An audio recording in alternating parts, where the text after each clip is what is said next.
of the day. I can't go back to you, I'm stronger today. Been to the dark side of the moon, so if you wanna shoot far away, I won't go back to you. I'm stronger, I'm stronger, I'm stronger today.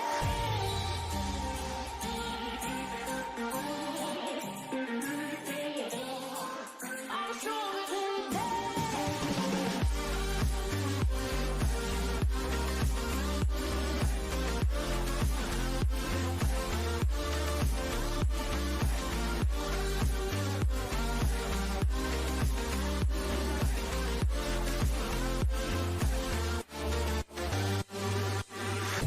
Tú tienes la pócima para enloquecerme, pero voy a draw the line. Que yo ya sé que es de ti. I got to stay away, got to stay away. Sé que como un trofeo quieres tenerme, pero I don't need no one. Que yo ya sé que es de ti. I got to stay away, got to stay away. No, no, no, no, baby, no, no, no, no, no setbacks. No, no, no, no, baby, no, no, no, no, this time.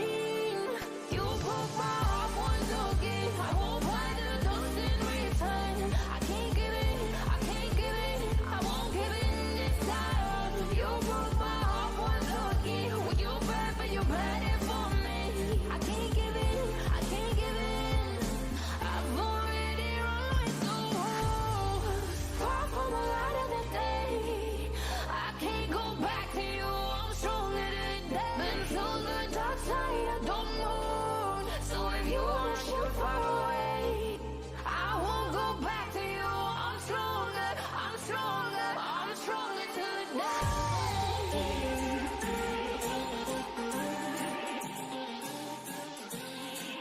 I'm stronger today.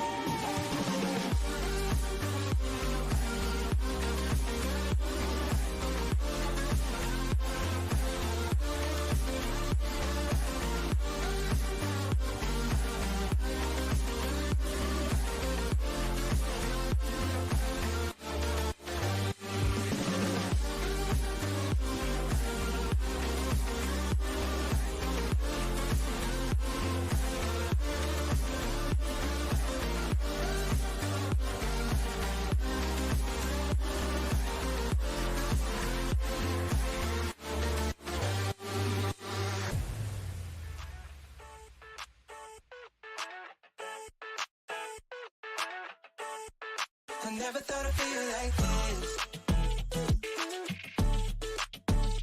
Yeah.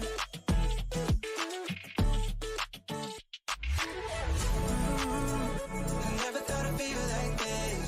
Ooh, never thought I could. I never thought I'd be on my shit, be on my. I'm spending my time in love like I should. No more struggling for my blood. Yeah. I never thought I'd feel like this. Feel like this. Feel like I never thought I'd feel like this. Feel like this. Feel like I never thought I'd feel like this.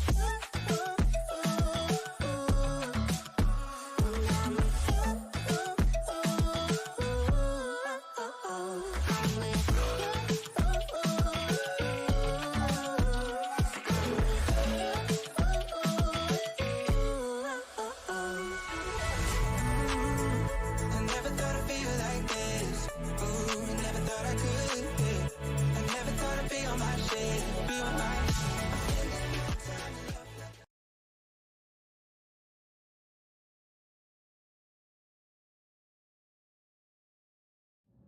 What does it take to craft your own legacy? Carving your own path under endless pressure to walk down the road of opportunities with insurmountable obstacles. Through all the hardships, the struggles you'll endure, in the end, a legend will be born. Class is in session. Your assignment? Legendary. To be the champion.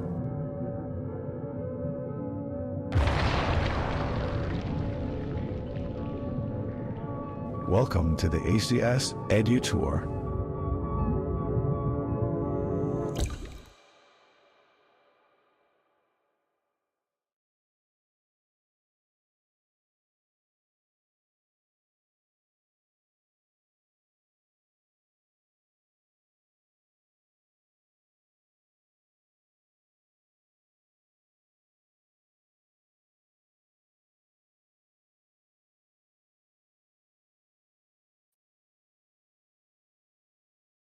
Hello, everybody, and welcome back to ACS Editor.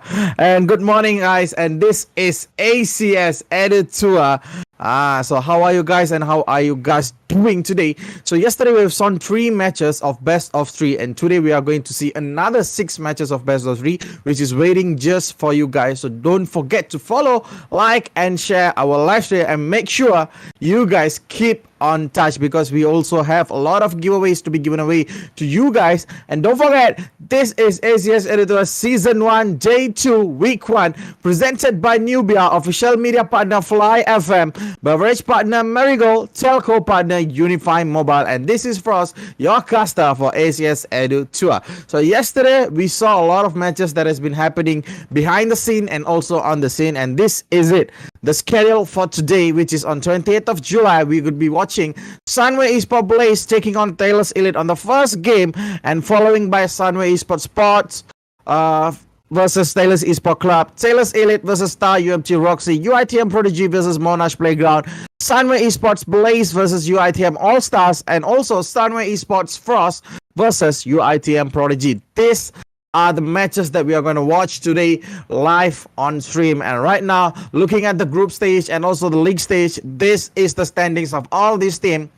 We can see 2 of the teams from each groups are leading, which is Sunway Esports Blaze and UITM All Stars with 6 points each. And for the Pool B, we are watching at Monash Playground and also UITM Prodigy leading with 6 points each. And coming down is Taylor's Elite and Hepeyu Hanuman, Taylor's Esports Club and Sunway Esports Frost. And then on the bottom 2, we got Tar UMT Roxy and Monash Esports Club, Char UMT Total Chaos, and APU Daddies. And these are the standings for today as per now. And today, with all the matches will be ongoing, this will be changed. And I'm sure we would like to see a lot of changes on the standings. Who might go up, who might thrown down. And this is it.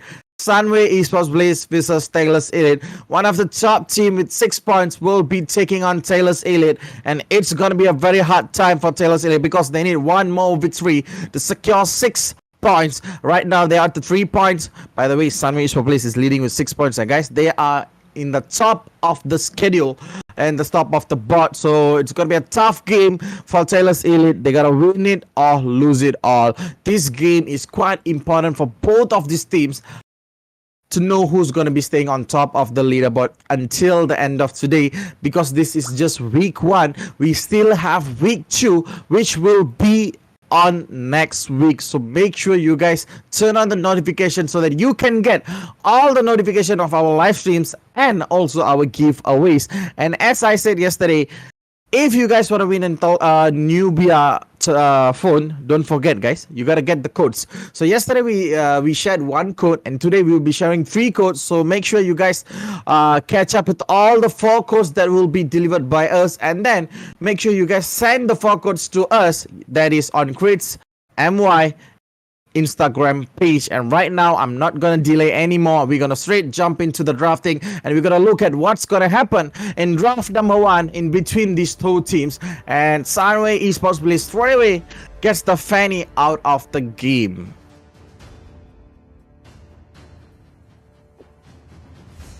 Looking back yesterday, there was no Fanny at all on all those games that we have watched live. And maybe today we might see another Fanny. But first game itself, we can see the Fanny is going out of the game. We're going to say bye-bye to her. It's okay, guys. It's still normal. Drafting, we're going to see Kaja going to be banned. The draft for these patches, right? You guys have to know. Most of the draft for this patch is mostly towards to the heroes, which is going to affect the gameplay more than meta banning. And looking at the way that Sunway Esports Blaze is banning is, they are focusing more towards the assassin bans. They don't want to have another assassin that they're going to face against when they're picking assassin hyper. So that is the reason why they are banning all these assassin heroes. And looking at Taylor's Elite, they are getting off with Kaja. It's a pretty good ban where the divine judgment from the Kaja will be annoying as hell when it's casted properly on the right hero. So it's gonna be a tough time for them to facing this Kaja. So they just safely ban out Kaja. And right now for the next ban, we are still waiting for Taylor's Elite's ban. I think Clarity, one of the good mages I've seen, he has performing with his Fasha, she's performing with her Fasha and also Yif, and it's very good to watch that one of the women is playing against all these men, right? Oh, that really shows the woman power. She is one of the greatest mage that I've seen. Yeah. For Taylor's Elite, I think banning out Paquito is a very good choice too, because Sunway, yesterday Sunway did play a very good Paquito on their last game itself. I think Taylor's Elite is pretty much well known for Sunway Esports Blaze gameplay. So we gotta wait and we gotta watch what's gonna happen in between these two teams. On the draft, as I said, it's normal. These are the draft that we watch in, we can see in ranks, in any other tournaments as well, as you guys know. And there you go, Joy will be banned out immediately. As I said, as always, Joy, one of the most annoying heroes and one of the most best heroes if you're gonna reach the back lane. And when Joy is combined with Vengeance, it's gonna be hell. Because what Joy can do, you know guys, Joy easily can dash through any CC or crowd control that has been produced by the enemy team, and then automatically when she uses the electrifying beats and then comes in with the Vengeance, it's gonna be a pretty tough game to face her. A lot of damage will be given out from her itself. And for Sunway Esports Blaze, all of the game they've been won, they have won 2-0. So you gotta take note of that, 2-0 back-to-back victories, and that is why they are still on top of the leaderboard. Arlot will be secured by Esports Blaze. They know that Arlot will be one of the best heroes to use here, and I think Taylors are doing pretty good with the Yif pick here. One of the best counter. Make sure that Arlot is slowed as much as possible so that he can't use his Vengeance back to back. And then to combine with the Yif, I think Fredrin will be really good. As far as I know, even they can use the Martis EXP, and if they want, they can go for the Fredrin Jungle Martin EXP. A pretty power-packed draft over here that I can suggest for Taylor's Elite. If they want to full counter this Arlon, make sure he's not performing well with his Final Slash or else his Vengeance. We know that this Arlon, when he goes for full tankiness or full sustainability build, he's going to be sustaining so much well in the game. And there you go. As I said, Martis and Leslie will be bringing down for Sunway, and this will ease their way towards the late game, where Martis is an early game hero where once he reaches level 4 with the Decimate, it's going to be pretty rough for Taylor's Elite to face him. Every single time he decimates and he gets the kill, confirmed kill, and he's going to have the Decimate again and again till everybody is down. So make sure Taylor's Elite is watching out for this Martis. And as I said, one of the best choice for them to use as a hyper is right now is Fredrin. And if it's not Fredrin, I can suggest that they can use any other assassins. And since Fanny and also Ling has already been banned, I think the best choice for them is to go for Hayabusa or maybe a Goshen if they want. It depends on how they're gonna play and how they're gonna use it in their draft. And there you go, Brody comes in as the marksman of Taylor's Elite, and I think Brody here is pretty good choice too. And to fight against the Leslie, Brody has to do only one thing. Make sure he's ready with his first kill. Whenever Leslie goes missing or goes camouflage mode, he gonna spam the first skill on her and then tries to get the second skill, that is Corrosive Strike, right on her, get the bit of stun, and then finish it off with the Torn Apart Memory. That is the ultimate. The more the stack, the higher the damage. And right now we're going into the ban phase number 2, where we gotta watch other two bans right now. Taylor's Elite will be focusing a lot more on the mage side. I think Valentina ban is a pretty good one. Whenever there's a Yif and a Valentina, it's so hard to predict who's gonna win, since Valentina can use the real world manipulation as well. So banning away Valentina is pretty good. Kicking away her from the game will be securing a lot more high ground for Clarity to perform well with the real world manipulation. And if that's the real world manipulation user, you gotta know one of the best mages to bring it in the game is Fasha or Kadita. which will ease the way of getting the damage right on top of Clarity whenever she's using reroll manipulation. And you guys know when reroll manipulation is active, Fasha or Fasha or Karita can deal a lot of burst damage because Yif can't move. So that's the negative point for Yif. So whenever using the hero Yif, make sure there is no burst heroes that's gonna burst you right away when you are in one place, immobilized. So that is what they have been watching. Phobia's ban. It's known. Look at them. They have a Martis. They have a Arlord. Of course they want to ban the Phobias because Phobias will be getting all the passive for Demonic Force back to back, jumping up on the air high enough and then coming down back with the shield and a lot of damage. So Phobia's ban is relevant for the draft of Sunway Esports Place, and Minsita will be banned also. It's like a two-way ban where if Minsita is not in the game, I think the most advantage of without having Minsita is for Sunway Esports Place. They will be having the higher advantage because they got two heroes that's gonna dash back to back with Vengeance, that is Arlord, and also with Mortal Coil, that is Jizuki. So they are having a little bit of, they have a good momentum here. Having banned Minsita, they can be secured that all the heroes that they are using can be dash and also can use the dash back to back. And right now Yuzong will be kicked out of the game as well. So looking at the draft and the ban, I think a lot of good heroes and good meta heroes is out of the game. So right now, one of the best thing to use in Sifu's hand is, I think Sifu will be playing Kufra as well. As we know, Sifu is the roamer for Taylor's Elite. And for Taylor's Elite, I think Xbox, I think Xbox as a hyper is not the best choice. If it goes for the EXP, I think it's the best choice. It's the better choice, I'm going to say that. So for Xbox, I think he should be using Impure Rage. And if you guys don't know, Impure Rage does not only gives you mana, it will also heals you for 1% of health, and it is very suitable for Xbox to use it in any moment. So if you guys want to try out Xbox in the ranks, make sure you guys bring the Impure Rage. It's gonna burn more, it's gonna deal a lot of damage as well as gives you health. And right now, looking at the draft of Sunway Esports Place, there you go. As I said, Fasha down that serious ban. Whenever there's a Yif, straight away Fasha. No worries at all. Having Fasha in the game is gonna securing more win points for Sunway Esports Blaze. She can always produce a lot of burst damage with the feathered airstrike straight towards Clarity, and make sure he is well aware of his position whenever he is casting the feathered airstrike. So that is where the most important part is. How are these players gonna take care of their position, not getting caught by Kufra or else with the Xbox over here in Taylor's Elite's lineup? And this is the last pick for Taylor's Elite. I think the best hyper they can use in this match, as I said, there's Fredrin. If they don't want to have a Fredrin, they can use the Bane just to make sure they have the extra knockup. And Edit is coming into the game, and it looks like it's gonna be an Xbox hyper. Wow, that is pretty pretty rare to see Xbox is using an hyper. I think the main win point for Xbox hyper is make sure he's well farmed and he's always there to use the Firaga armor and also the last insanity on point, burst, as well as make sure he gives the continuous damage on point so that Sunway Esports Blaze can't even come in front for any engagement. And there you go, these are the lineups: Sugika, Jizuki, Zafur, Ox, and Lobs for Sunway Esports Blaze.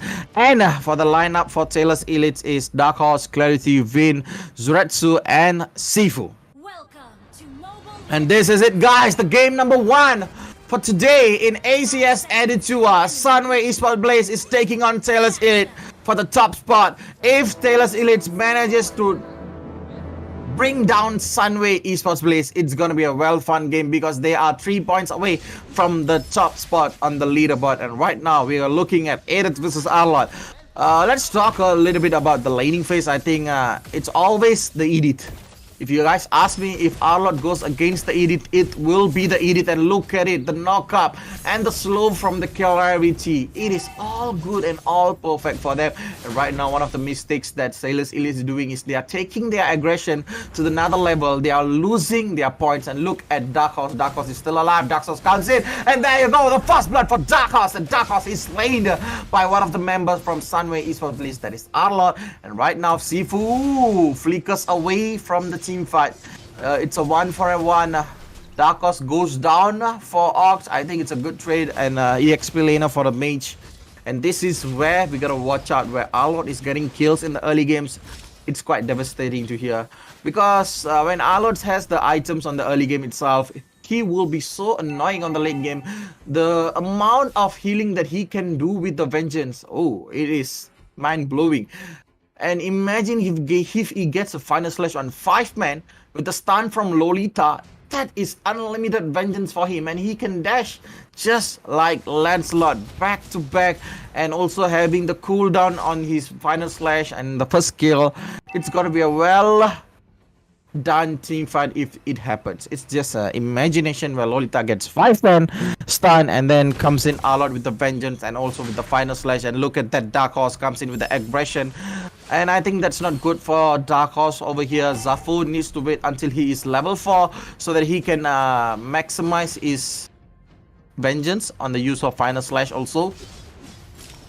So we're gonna wait for the teams to be level 4, and look at that, the turtle is been starting, and I think Dark Horse is going to go in with the ultimate primal red. Look at him, they are going in. There you go, the last insanity comes in right on point, and he bursts and he takes down 1, he takes down 2, and there you go, Sailors Elite getting the upper hand. They're stealing the turtle and they are getting 3 kills with the turtle. That's a jackpot for them on the first game itself.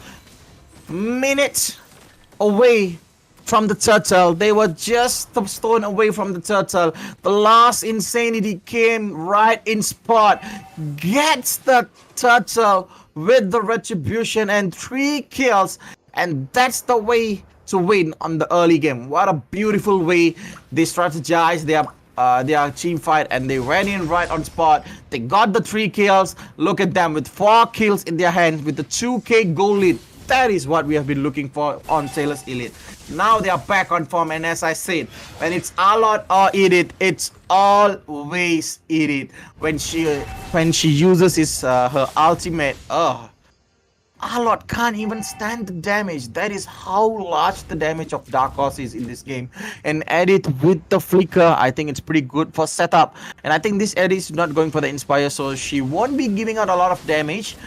In sort of damage, I think she will be going a lot of pick off with the skill 1 and 2, make sure she get the knockback and also the stun on point, so that she can set a good team fight for the teammate. And that's the way that they're gonna do in this game. And looking at the bottom lane, I think there's going to be a 1 kill on Arlott. Arlott is trying to run away, but look at the bottom lane, guys. Arlott is caught up in the team fight, and Arlott will be dead in a while, just like that. Just as I said, when Dark Horse uses her ultimate, damn boy, Edith will be so good on the damaging side, and she won't even able to do anything without leaving with a kill. And that's how good Edith is when she uses her ultimate, that is Primal Wrath. And right now we're gonna use that Dark Horse. She doesn't have the Primal Wrath on her hand, so she's gonna play a bit of aggressive here. She's gonna open up the maps here. She's gonna make sure that nobody comes in the way of Win when he is trying to get the kill. And look at that, 2 knockup with real world manipulation comes in right on point. Looking at Sifu bouncing ball away from the team fight. Was a pretty good setup, but there's no kills there. They're gonna play it really smooth. They're gonna play really well. They're gonna make sure they sugarcoat the gameplay. They're gonna make sure that Esports Blaze won't get a dime out of the turtle at all, and they are still struggling a bit by a bit. I think this is where it happens. Look at the goal and look at the itemizations. 2k goal lead for Sailors Elite, and with the 2k goal lead, look at our Win with the Xbox on his hand. Ice Skin 1, 2 Ice Skins 1 is on the hand of them, and Arlott goes down again. This is a very bad matchup for Arlott. First thing against an Edit, it is not good for him. He's having a rough day today. I think Sunway is having a rough day, guys. And by the way, fun fact, we are having our offline qualifiers also on Sunway. This is League 1 that is happening on Sunway University. So all the people around the Sunway University, make sure you guys come down and make sure you guys support the teams that has been playing here. And looking at the way they are going, one of the tournaments down. That's the first tower down for today's game on the best of 3 series. And looking at the Brody right now, he's well stuck on here and he will be going down. But before he goes down, he gets one look at Lobs. Lobs can't do anything. Lobs runs away, but last insanity. It's so insane how Win can use the last insanity on point, making sure he gets the kill, even though he doesn't have the flicker. Normally, the last insanity will be paired with a flicker so that he can go in, get the early damage on the last insanity and burst down with a flicker so that he can go straight away to the backline and give a lot of damage also. And without it also, he's performing very well. And as I said, look at the emblem that he's bringing, the Impure Rage with the Ice Skin 1. The continuous damage is gonna heal him back to back. If he gets 1% of max health healed by Impure Rage, imagine when he does a lot of damage in 5 seconds. Oh, that's gonna be 5% of max health healing. And if it's combined with the Bloodlust Axe or Oracle or any other stuffs like that, it's gonna improve more of his spell bam and more of his healing and regeneration abilities. And looking at Dark Horse right now, going straight for Zafur. Zafur gets into the trap and Zafur is burned down to crisp by Vin. That's what you call a beautiful BBQ. He is just burning down the health of everybody. And Dark Horse with the Primal Wrath is destroying, is making everybody suffer. And look again, Win gets another kill. This is the meta. This is the new way of playing. Win has the last insanity on his hand. He's gonna burn down again and again. As I said, he's gonna burn everybody down to the crisp and looks at it. Last insanity comes in. And there you go. Unstoppable for Win. Jump kill. Secures one. He might go for the triple kill right now. Look at the Arlord stuck in between 4 man. That's a beautiful fighter slash. He gets 1. He gets 2. Look at the immortality. Zafur gets down the immortality on Win. But sadly, when Win doesn't have immortality, he will have the Firaga armor back on him. And he's gonna heal back. And Zafur, it was a pretty good play with the final slash. But there's no support for him. If there was a Fasha on the back, dishing out damage with the Feather Airstrike, it will be more perfect and more good for me. I think that's the whole point of the view. And right now, guys, look at the code. Day 1 code number 2. And there you go. This is the second code of today. Make sure you guys take note. Yesterday, that's the code. Today, the second code. And we will be watching on the code number 3 and code number 4 later on today. So make sure you guys take note of this code. And also make sure you guys join the giveaway and you will be able to win a new Nubia phone. So make sure, take note of the code, and we will be taking note of the code in a while. So take note, 4 codes, message to us or give us a ping, and you'll have a chance to win the phone. And look at Jizuki using the mortal call, but Jizuki will be burned down again. Win comes in with a beautiful damage here. Look at Zafur, double kill for Win. Last insanity. I think he shouldn't have used last insanity there. The normal burn from Win itself is too painful. I think he took it overboard. But it's okay. Getting the kills right on point. 15 kills for Taylor's Elite. Yesterday, Taylor's Elite's gameplay was quite down.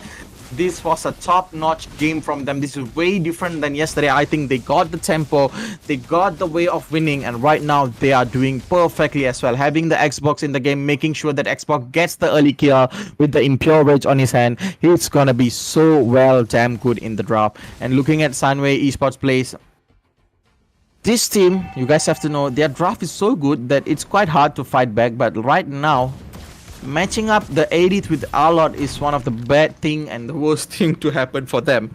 I think that's the worst thing, not bad.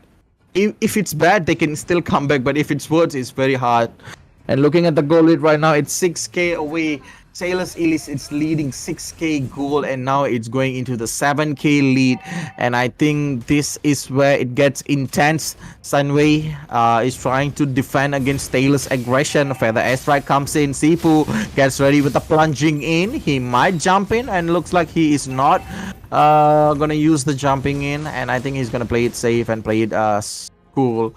He's gonna save his ultimate and also Tower of Reach with the Tower of Revenge combo for the late game itself. 3 more tower is down for Taylor's Elite. They got 6 towers totals in their hand, and right now looking at the way that Taylor's Elite is gonna push in is make sure that Sunway Esports Blaze is there, and make sure these guys are ready to fight, and then go all out on them.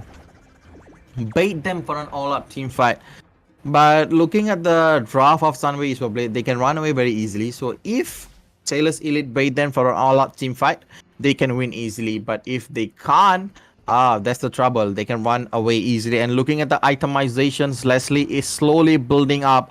She already has the Berserker Fury and Endless Battle. The next item will be Blade of Despair.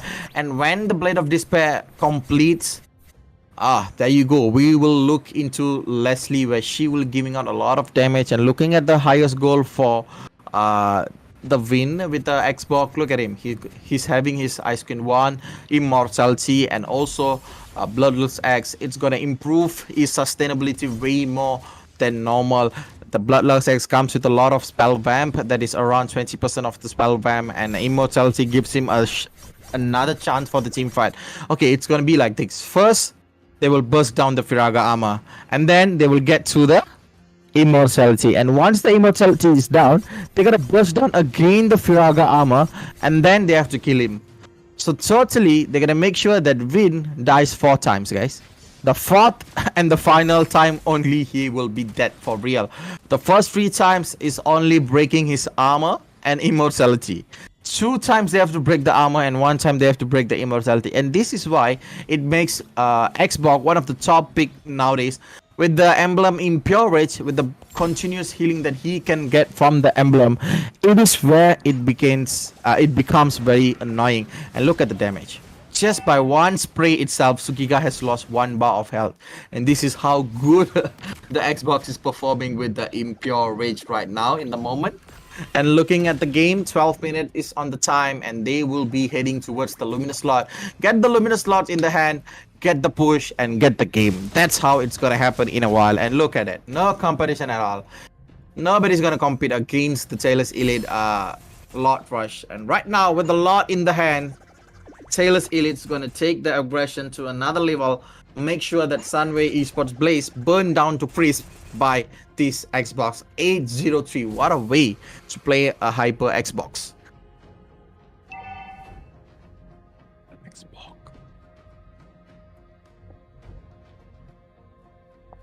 Playing Xbox is not an easy job, guys. You gotta make sure that all your last insanity hits on point, and the last time you burst, make sure you can position yourself to run away from the team fight as well. Looking at the lot, they are going to do a 3-lane push right now. All the lanes will be having a lot of pressure from Taylor's Elite right now.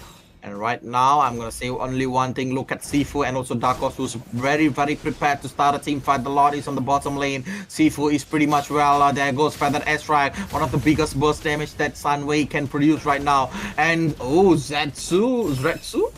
He is so well low with 1 hit itself. And right now, Wind comes in. Maybe he's going to use the last insanity when they need it. And look at the mid lane base tower. Will be reduced to half of its health just by Brody's attack. And this is how crucial their defending needs to be. If Brody gets 2 or 3 more hits, the tower will be destroyed. Of course, it will be destroyed just like that. So we're going to watch on what they're going to do in the game. Right now, are they going for an aggressive gameplay? I think no, they are not going for an aggressive gameplay. They are playing a bit soft, a bit calm. They are waiting for the right chance. If normally any team has a Luminous slot, they will be going all out when the lot comes into their base. And right now, looking at Taylor's Elite, they're taking it. I think they're taking it too slow with the aggression they have, with the leading they have. They could go very aggressive right here. I think they would win any team fight right now if they started one. So they gotta be very careful, and they gotta be very fast.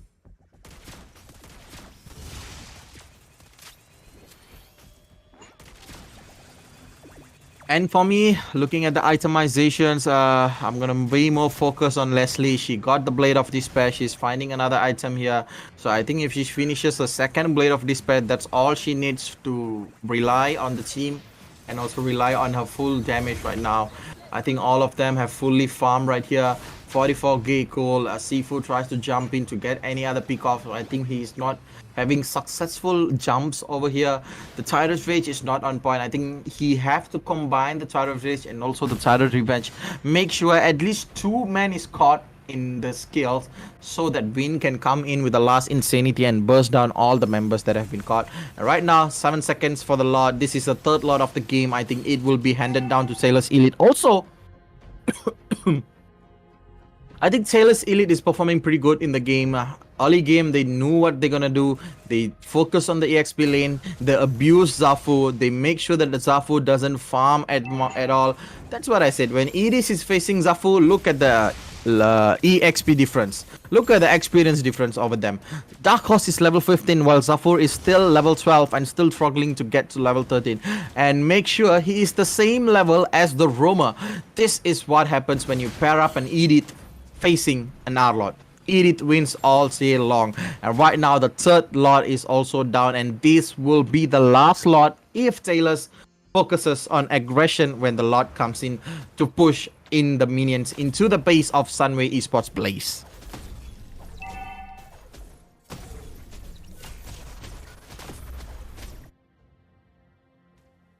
There you go, the Lord comes in pretty well. Look at the majestic walk of the Lord. The Lord's gonna... You know guys, this is the Evolve Lord in a while, and the Golden Lord is always the Lord that gives you headache. It's gonna charge up and make sure it goes in. And right now, look at the composition of Sunway Esports Place. They are all compiled in one place, and this is a bad choice for them. They should be away from each other a bit. Make sure they notice the position of everybody. Look at that. There goes. That is what we've been waiting for. Tyrant's Revenge right on point right now. Wins comes in. Burst on one. And there you go. Last Insanity. Straight away to the back line. They get one. They get two. And look at the Crystal. And Crystal goes down as well. And that's how you secure the game. Taylor's Elite with the first game in their pocket. A beautiful way to win the game with the Xbox. Win performs pretty well on the game with the... If I'm not mistaken, that's a 8-0-3 in the early game itself. And there you go. Game number 1 in the pockets of Taylor's Elite. Zretsu win. One of the best hyper with Xbox here, guys. And Dark Horse, Boosted Chapik, Sifu Vivian, and Claire VT. These are the lineups that we have been watching, and they have been performing well from day one. There's a lot that they have improved, and I'm gonna say that good luck guys on the next game as well. That's a great tempo to set. The first game itself, they set the tempo up pretty high, and I don't know how Sunway is gonna come back on this game. And all I'm gonna say is make sure they wait for the next game, they take it easy, and they set the tempo again. For Sunway Esports Blade, all they have to do is make sure they reset the tempo, get them fresh on going for the second game, and we will meet you guys on the second game in the best of 3 series against these two teams. Bye bye, take care.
intoxicated, I'm awake, hoping I can drown the sorrows, but I love that bitter taste.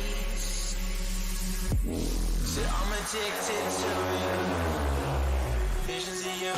Come closer, closer, closer, closer. Come closer, closer, closer, closer, closer, closer. Visions of you.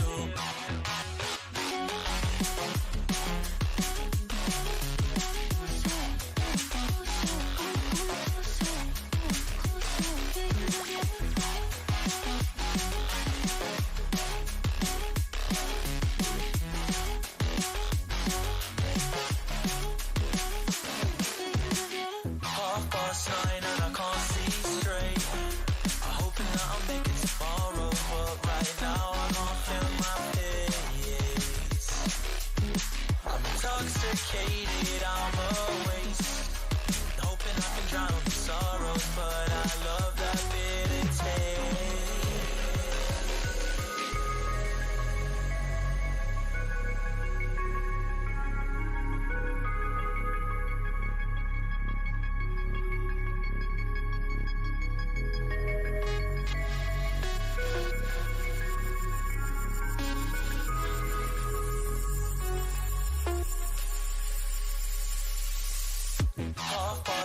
I can't see straight, I'm hoping that I'll make it tomorrow, but right now I can't feel my face.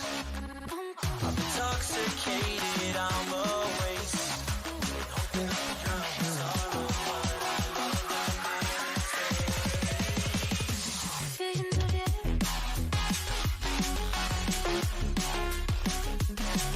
Come closer.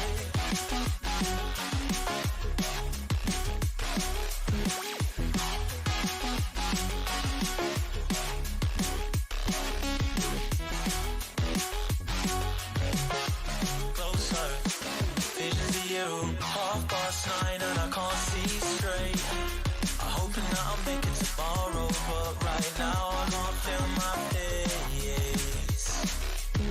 I'm intoxicated, I'm awake, hoping I can drown the sorrows, but I love that bitter taste.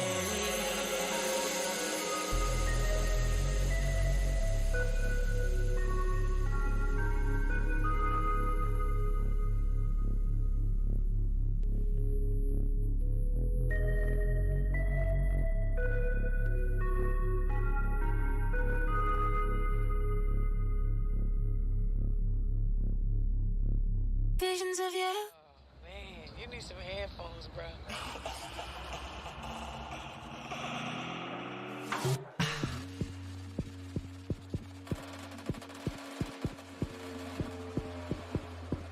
You know I said Jeff.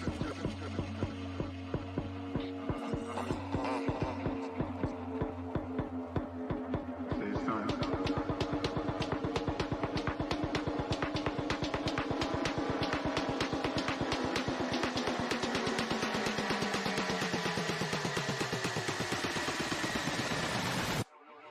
You know I said Jeff.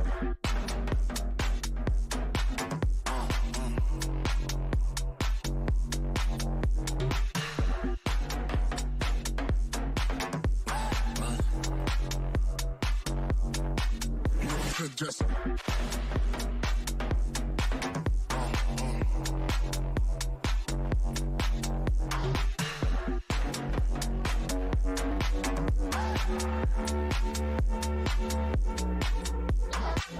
Oh, man, you need some headphones, bro.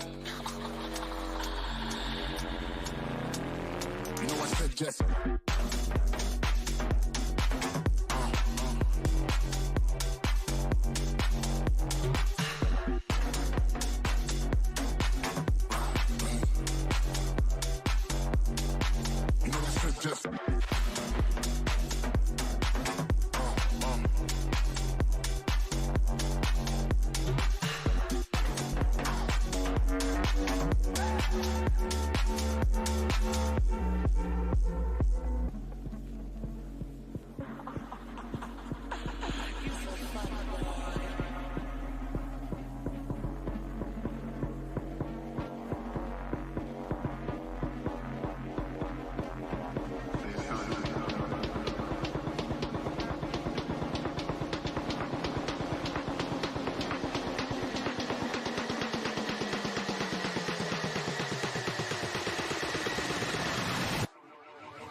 I suggest.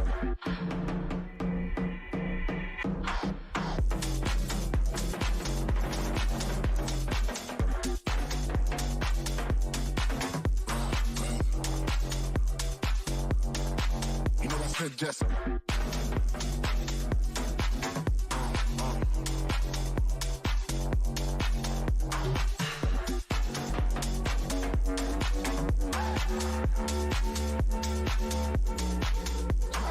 Oh, man, you need some headphones, bro. You know I suggest.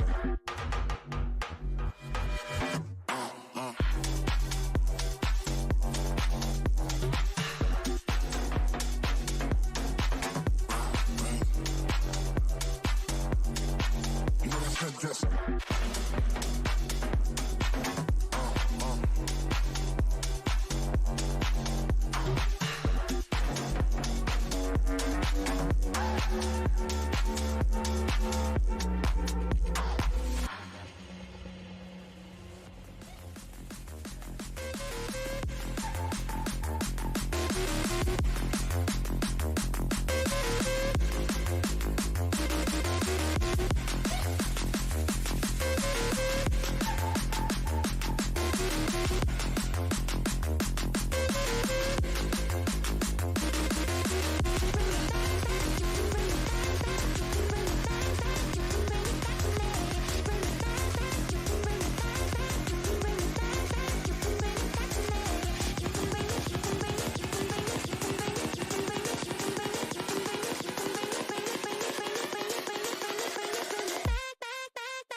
Welcome back, everybody, to ACS EDU Season 1. We are watching game number 2 on series number 1. It was a well-played game by Taylor's Elite, and they won the game with a beautiful play from the Xbox Hyper. That is one of the best games that I've ever saw. I'm not gonna lie, guys, the Xbox was pretty good. He was so neat with the ultimate, so neat with all the way that they could do, and all the team fight they have been engaging was so well. I think we might not delay it anymore. We might see the second game win the draft on point. And I think for Sunway, they have to make sure their draft is pretty well balanced. taking up Arlott as the first pick was pretty good, but they forgot there is still Edith on the game, where Edith did a lot of trouble for Team Sunway. Look at the way Arlott couldn't even perform in the game. He was struggling for the whole game itself. He was under level till the ending of the game, and that's how good that Edith will win if he is facing an Arlott. And I'm not gonna lie, every single member of Taylor's Elite performed so good that they won the game with a lot of gold lead and also EXP lead. 3 lot that they have been needed to end the game. And right now the draft is still ongoing. We're gonna look at the draft. We're gonna see what's gonna happen in the draft as well as in the game in a while. Basically, Taylor's Elites is gonna follow the drafting that they have been doing all the way, which is they're gonna ban the Kaja, they're gonna ban the Paquito for the safety. These 2 heroes are one of the worst heroes they're gonna face. They still have a lot of trouble facing these heroes, but it's okay. That is why we have the banning system here. And for the ban for Team Sunway is Ling. As we know, what a good hero he is. When he's given on the hyper lane, he's gonna be like so well farmed. In the late game, he can do split pushing. In the early game, he will be a bit slow, but when it reaches 12 to 15 minutes point, that is when this Link will be performing a whole lot well, and Joy will be kicked out of the game too. And it is the basic ban, same as game number 1, and I can't say no more, guys. We gotta look at the draft, how they're gonna do it. And right now, Valentina is still out there, Fasha is still out there, Yves is still out there, Arlott is still out there, Martis is still out there. So a lot of heroes that's gonna give trouble, but they have only one hero that they can save them. So for Taylor's Elite, I think the best ban here would be any hyper maybe, or they're gonna focus on any mages. It depends on what they're gonna do in a while. So we're gonna wait, and there you go. As I said, one of the best mages they want to ban. Same as earlier, they want to use the Yves on Clarity. Clarity uses the Yves pretty well. We saw the Yves on Clarity, how good she was. I think having the Yves on their side is their main priority here. And looking back at the draft, this is the last ban for phase 1. I mean phase ban. Banning phase number 1. So yeah, we're gonna look at the ban. The last ban for phase 1 is...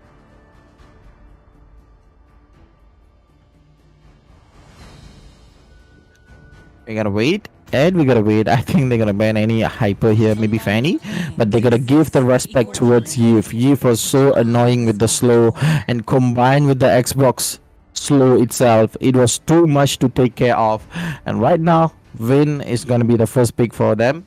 And I think they still have Arlott, they still have Martis, they still have Fredrin.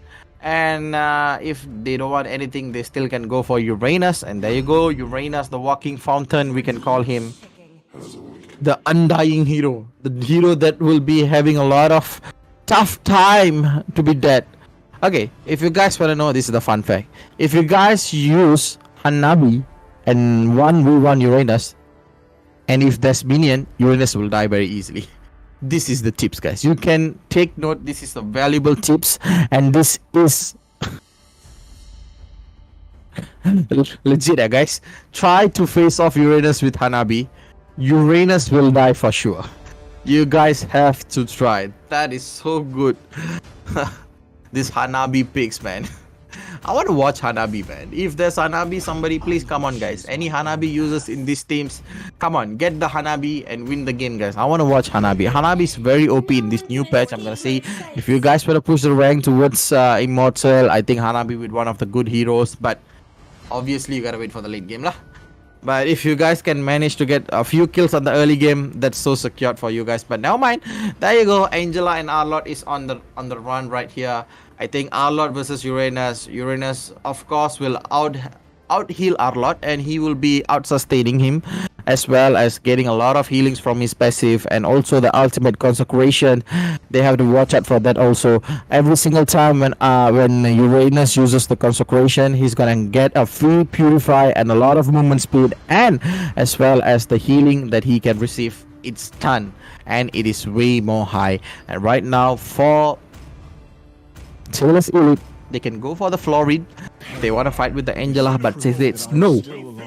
What was left undone. What a way to pick a Minato here. I think Minato over this draft would be so good with the Brody over here. Every single time Minion Fury is out there, Minion's Rage is out there, it's gonna help Brody to get more stack and also to use the torn apart memory pretty well. Right now, the last hero for the first picking phase, I think Oct. Alpha over here would be one of the great choice here, which can... I think Alpha would be the best choice. Okay, if it's Alpha or Alus, I'll go for Alus, and it's Alpha, guys. Because one of the reason is Alpha can spam his abilities back to back, and all his abilities have the potential to give out true damage, which is damage based on health. There's nothing can you do about it, where if it's a true damage thing, no physical damage or no magical damage is included. It's all about your health itself. So it's going to be a tough time for Minato and Uranus to be surviving in this game. That's a pretty well pick for Team Blaze from Sunway.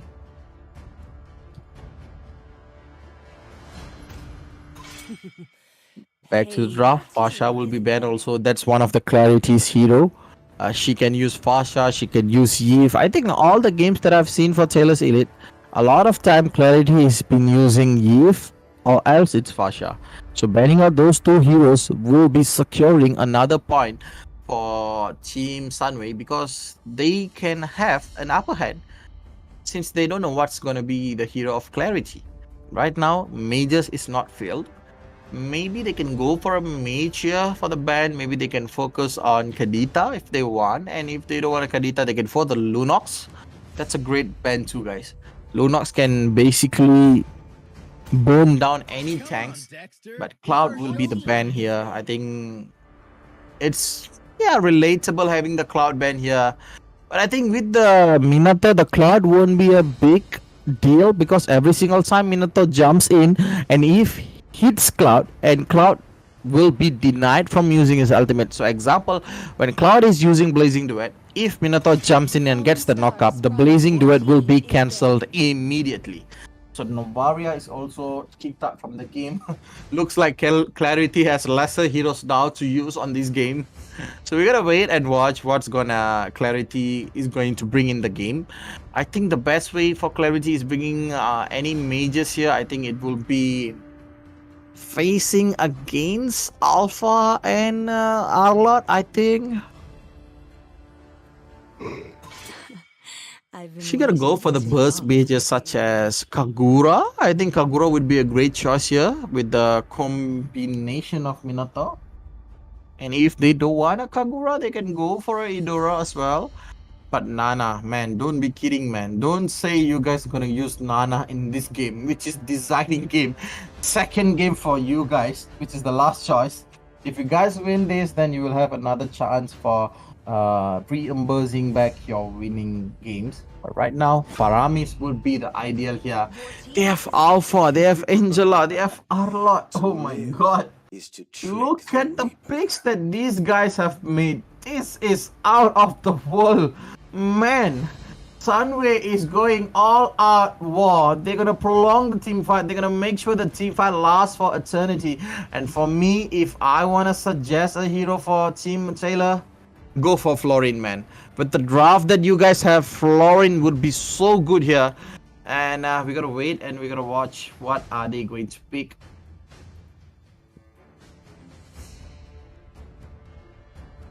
The Florin will perform so well in the game. Once they reach level 10, level 11, the Florin will heal with the Bloom. And don't forget, guys, the Bloom will also deal damage here. But I think no more Florin here since we have a Mino here. So it's going to be an all-out team fight. One of the best thing here we have to focus on Taylor's Elite is, look at the draft they have made. They are going for the full team fight mode. And for the Sunway part, they are going for the full sustainability and prolonging the team fight with Faramis, Skull Alta, Angela's Hard Guard, and don't forget about the Final Slash and also Spear of Alpha. It's gonna be a one heck of a combo if it lands everything on point. So there you go. The marksman for Team Sunway is going to be 1-1. All done.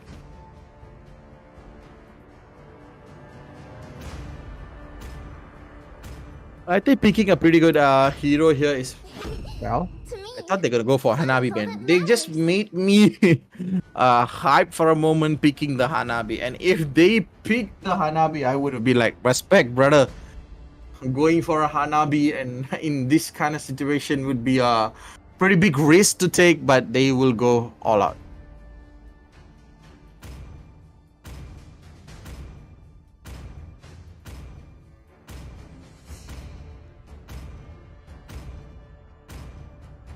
And all about this is about winning conditions. Okay, let's talk about winning conditions while we wait for the game. How would Team Sunway gonna win against a draft like this? Simple. All Team Sunway have to do is make sure the Cull Alta is on point. Alpha and Angela does their job as the frontliners. Goes in, gets the pick off, gets the kill, and also gets the sustainability over there. Tank all the damage, and Alot, as usual, just use the final slash, man. Get your vengeance on point. Back to back, use your skills to gain the sustainability that you need, and make sure you perform well in the game so that you can deal out damage as well as sustain damage while 1-1 gets her stack. All they have to do is make sure the team fight is long enough for 1-1 get the stack for crossbow of tank, and then once she has the crossbow of tank, all she needs to do is fly up high, give out all the damage, and make sure she gets the last hit of each hero so that she can jump off from one target to another target, and make sure she gets all the hit on point. And this is what Sunway Esports players have to do. Prolong the team fight, make sure 1-1 gets the stack and uses a crossbow of tank. As for Taylor's Elite, all they have to do is one thing: bait the Cull Alta. That's all they need to do. If they manage to bait the Cull Alta, it's going to be a well-weighed team fight for them. Once the Cull Alta is down, Lilia can make sure that she gives out back-to-back damage from her skill sets, and then comes in the Brody. Make sure he gets the stacks for the torn apart memory, and then Lancelot dash straight towards 1-1. Make sure 1-1 is dead out of the game before the team fight is even started. And that's the one way. So both of the teams have their win conditions on. Sunway Esports plays, prolong the team fight. Taylor's Elites find 1-1, shut her off early in the game so that it can help them give out a lot of damage on the team fight, and they can be surviving as well.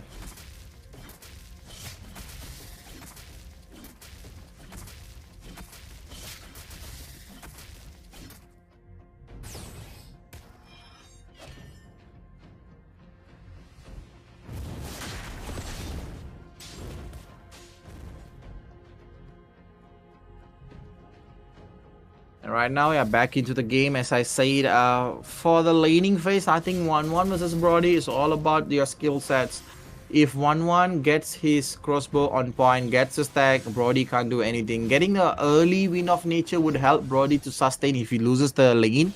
But looking at the way Brody is playing, he's playing quite safe.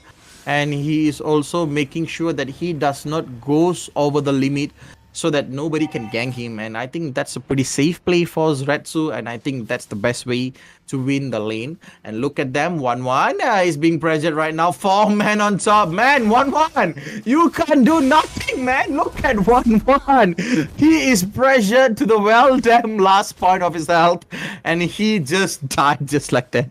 All I can do is laugh because 4v1, man, and 1-1 is still on level 2, and he uses the Inspire, but still can't get away from the team fight because it's a 4v1.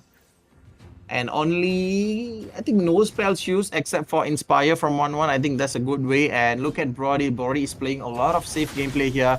And Win comes in right now, gets the knockup from the Spear of Glory. But Spear of Glory does not deal a lot of damage to Win since Jizuki does not have the itemizations to deal the true damage here. Win uses the Phantom Execution. Rage is there to defend against Win. And Win, does he want to go into and dive into the turtle team fight and get the turtle? I think no.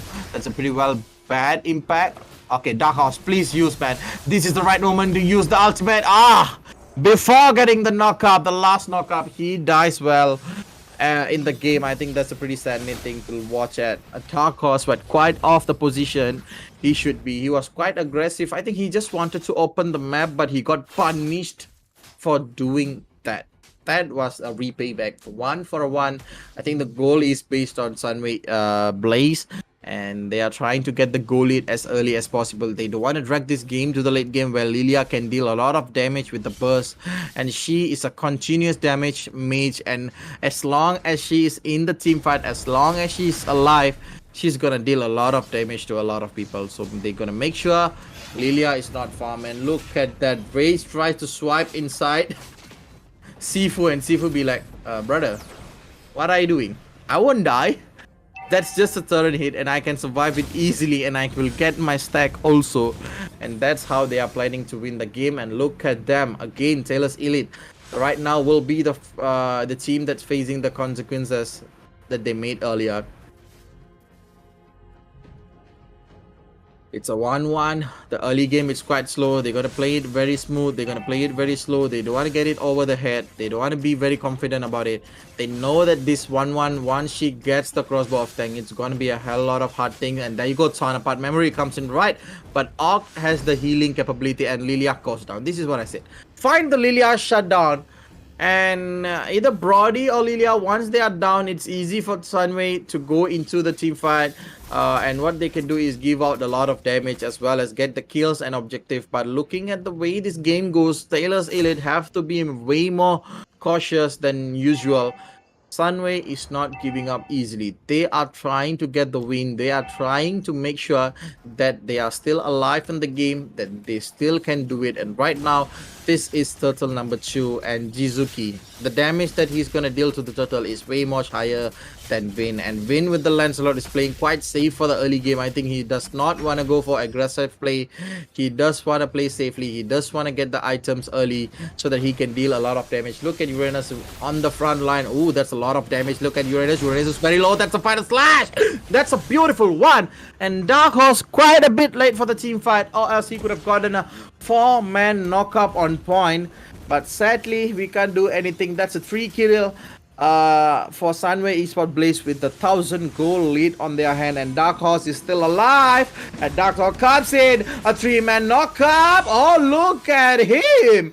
Running away from every single one. And looking at the way they're going to play, it's going to be a 4v4 team fight here. Look at the damage that has been dealt by Brody. That is not much as they needed right now at the point. They gotta take it off, they gotta slow it down, they gotta turn it down. Then Arlott gets the first tower of the game. And look at how capable of Sifu is standing on the game. He is so sustained, he is so tanky that even a Rage using his abilities back to back won't even deal him a bit of a damage. He can heal with ease. That's how good this Uranus is. And Dark Horse, I think you are doing a mistake, man. That's a very big mistake. I think you should run away. And Zetsu, you should too. It's going to be a tough game for you guys. They are planning to get the first tower on the top lane. And this is what Sunway is built off. This is what they have been missing on the game number 1. A bit of mistake on the drafting, but game number 2, they came back with a pretty beautiful draft.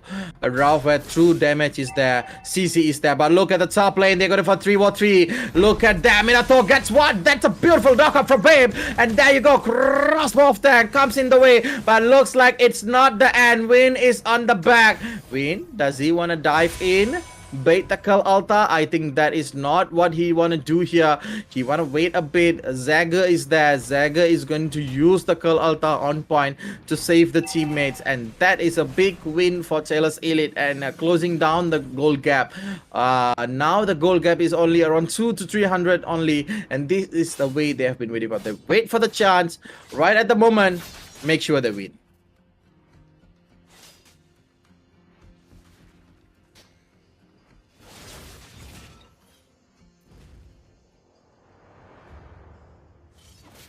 And right now, looking at the way Jizuki will be pressured a bit by 2 of these tanky heroes. Look at Sifu. Sifu's health is down, but Vin secures the turtle. And look at Vin. Vin is solo. Sifu is solo. Sifu runs away, but Dark Horse is here. Dark Horse intercepts the cause of Sunway from getting a kill on Sifu, but Sifu heals back very fast. Look at him. Just now, he was like 10% of his health. Right now, he's like 70% healed up.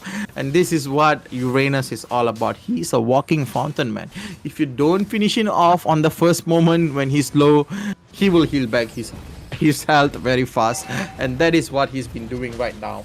Back to Taylor's Elite, 20 point 21k goal. Sunway Esports Blaze is also at 21k goal, but Brody, sadly he dies. When you want a 1v1 1-1, you gotta be very sure that you have Wind of Nature to sustain the damage from the crossbow of Tank. Right now, Sugika does not have the crossbow of Tank. Faram is also out of the way. This is the right moment for Dark Horse to use the flicker and ultimate. Look at Win. Win comes in from the back. Does he wanna enjoy the team fight? I think nah, he doesn't want to go for the team fight. He will back off because the mid lane is on pressure.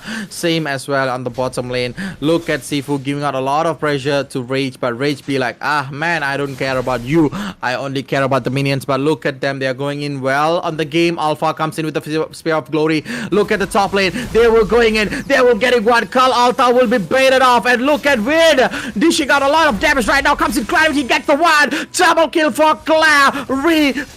No need for toilet part memory. All they need is Clarity. Just as I explained in the early game on the draft itself, Clarity is a crucial hero just to burst down this Farami Skull Alta, and she did all she could. And look at the damage that's going on. Look at the jump. They're going in for the dive. They got two and they want to get more. That is Sailors Elite's gameplay. They are not satisfied with all the kills they have been accumulated all this while. They said, we are not ready for this. We want more. And that's how they're gonna play, and that's how they're gonna secure few more kills and a 1k goal lead.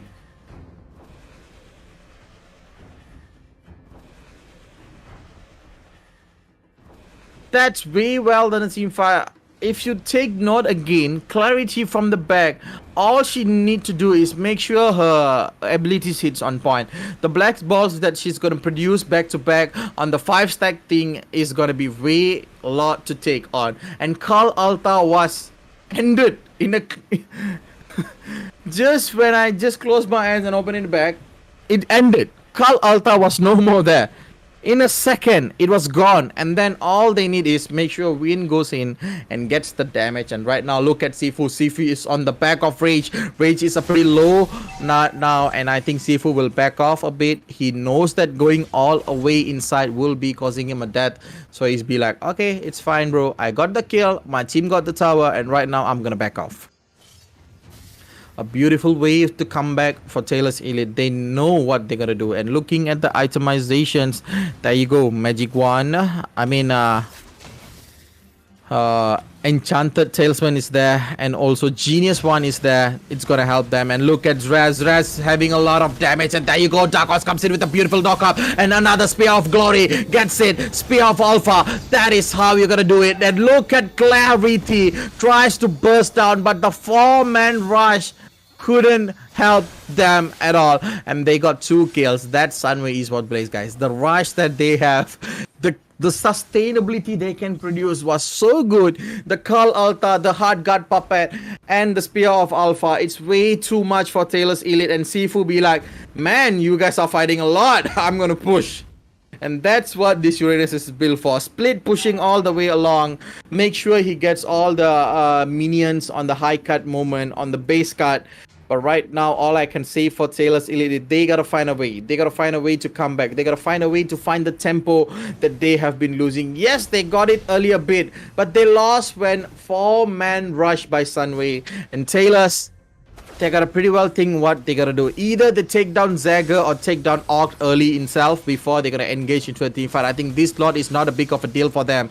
Look at the damage that they can deal. They have a Lilia there, and Lilia is easily one of the best mages that can clear the lot in a glimpse. So we gotta wait. They got another turret there. That's a 3 turret for the 4 turret. Sunway Esports Blaze is finally leading the game with 4 turret. That is just 1 turret lead, guys, by the way. And look at Orc. As I said, Orc will be the one they will be fighting. And once the Orc is done, Sukiga gets one. Sukiga tries to get 2. And that's the way Clarity runs away from everybody. But Carl Alta is down. Dark Horse is still there. Sifu comes in. A 1 for a 1 trade.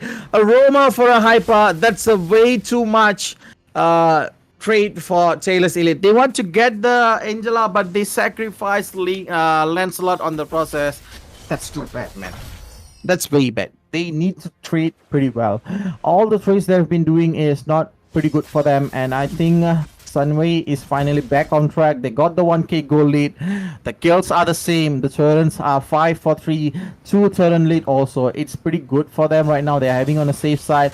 Right now, Rage is quite inside of the game. He's too far from his teammates. I think they're gonna play it well, safe, and Sifu is like, okay, come on, man, hit me. I just want stack. I just want heal. And that's what he's doing. He's just getting all the stack, all the heal that he can possibly get. And Rage is pretty low. And look at Zagger try to spam his Ghostbuster on Sifu, and Sifu is be like, bro, that doesn't give me any damage. And Sifu is just too tanky, man, at this point of the game.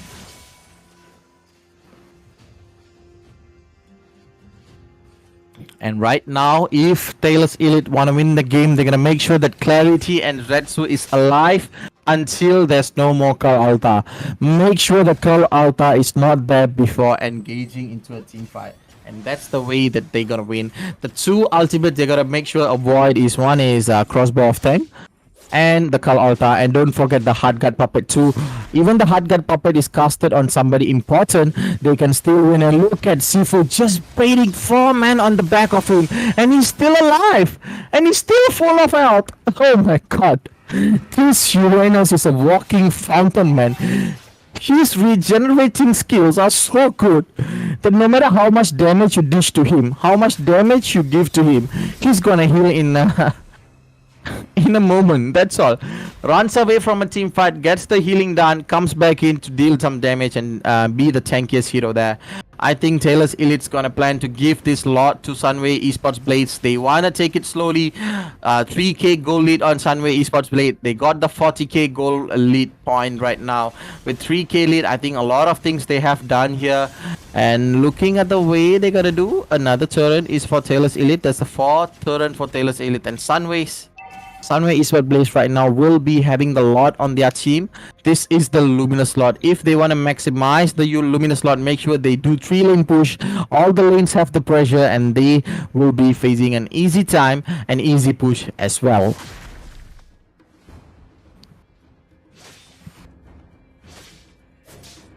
And Sukiga gets the immortality on board, and now she will be hard to be slain, and even when she's slain they need another one more moment to be killing her. And right now the Lord is on the top lane. The Lord will be barraging into the base of Taylor's Elite. Taylor's Elite is still aware that they have a lot to do. Dark Horse is still here. Dark Horse, what you gonna do, man? Your minion Fury and your minion Reach will be the most important skill here. The trigger for your teammates comeback is Minato. The trigger for the team's comeback is Minato. If Taylor's Elite goes in with a beautiful ulti with a 4-man knockup, that's all they need. And make sure Retsu gets his stack on point and just uses the torn apart memory to burst down any heroes. And right now a beautiful fighter slash, but Retsu is forced to use the flicker right now. Dark Horse, get the fight!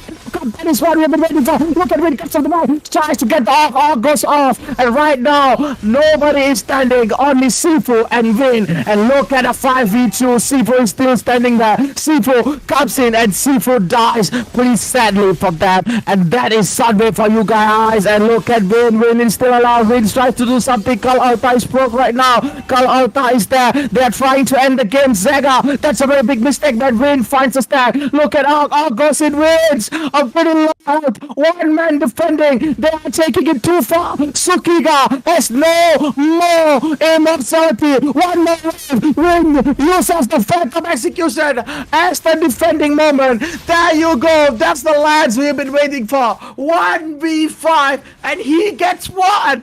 What in the world is this, Lexion? Damn, boy, you are so damn well good.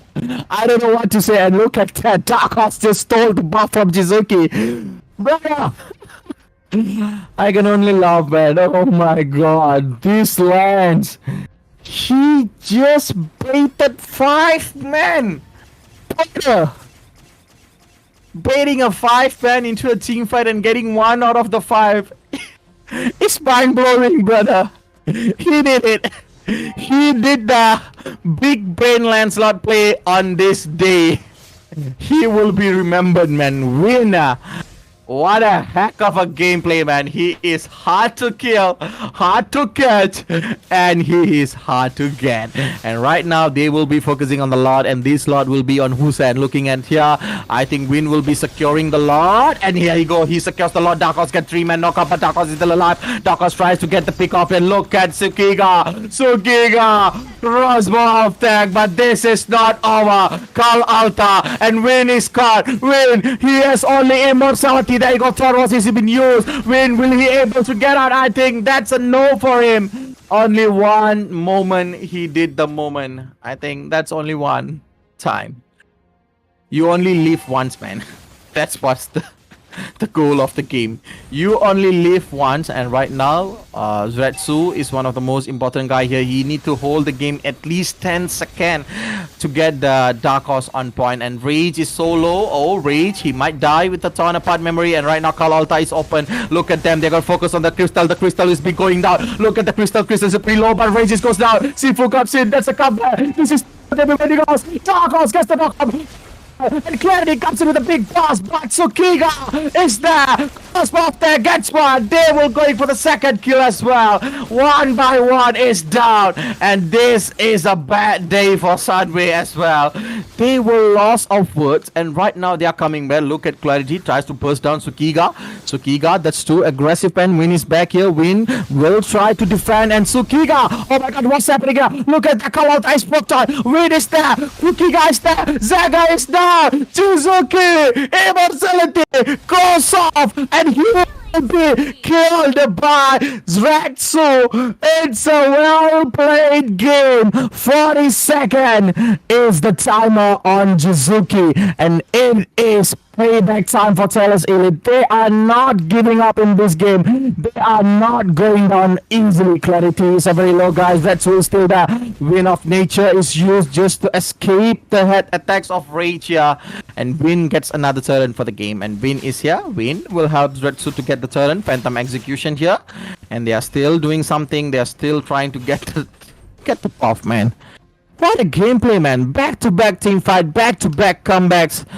Right at the moment we thought Sunway is gonna wipe down, Tsukiga comes in a beautiful crossbow of tank, gets the kill, and then comes in the win. Man, his Lancelot is way out of the world. Thornrose, Phantom Execution, Puncture, back to back, gets another 2 kill for them. And this is how. It's just the league, guys. This is the league week, not the grand finals. They are performing so well for the 3 points. Taylor Hillis is like, man, I want that 3 point. I don't care who you are, but the 3 point and the top of the table spot is mine. That's how well they are playing right now. They are not doing, oh my god, they are not giving up that easily, man. And looking at Win right now, Win will be running away from all the pickoffs that he's gonna face. The Lord is there. This is the moment that we'll be waiting for. If Dark Horse manages to get a beautiful knock-up on the side of Sunway Esports Blaze, Dark Horse will be one of the best guy here. Look at Uranus, he's going to be split pushing as well. All they need to do is buy some time. All they need to do is buy a lot of time for Uranus to get the pick off. And look at them, they're going in. Clarity tries to burst off, and the Lord will not be resetted, and Zaga is still alive. Win is pretty low, and look at them, they will be striking back right now. Clarity is very low right now. Look at Zaga. Zaga uses the Winter Truncheon, but Dark Horse goes down in the process. Comes in Sifu, tries to seal the buff, but nah, the deal is off. The buff is for Sunway Esports Blaze. They get the lot, and Clarity is still alive, and Clarity dies in the process. And right now it's a 3v5 with a lot on the hands of Sunway Esports Blaze. Who's gonna win the game? Taylor's Elite is still alive, still breathing, as long as they manage to prolong the team fight, prolong the game till 30 seconds. They need Dark Horse or Clarity in the game. They need to defend the Lord. They need to defend this base, but it is not happening. Rage comes in with a beautiful final slice. Sifu is very low. Sifu gets the pick off, and there you go, the crossbow of tank they've been waiting for. The Lord comes in. There it is. 3-man is there. Sunway will get the crystal, and they will get the game. That's the way. Taylor's Elite, what a beautiful gameplay they've shown us. Oh my god, just as yesterday, this is the best of 3 series, and we're gonna watch 3 games straight. Sunway Esport Blades, yes, they won the game, but Taylors, they won the hearts. That's what's the most important part. Man, the gameplay from Win was so beautiful, man. Zaga, Sukiga, Arc, Rage, Ablaze, Jizuki, Zafur won the game. And that was a beautiful victory. They just prolonged the team fight. Make sure that crossbow of Tang is there. 1-1 on the late game is too damn deadly. They can't even do any damage, man. It was a beautiful game to watch. That's how you start the day. That's what I've been expecting. The back-to-back team fight, the back-to-back comebacks. It's all laid out perfectly for the teams. And now they are back on track. Sunway and Taylors. They're gonna go for the game number 3. And we will meet you guys in game number 3. So don't go anywhere. Stay tuned with us in ACS EDU Season 1.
Crowded places, feel it sinking in.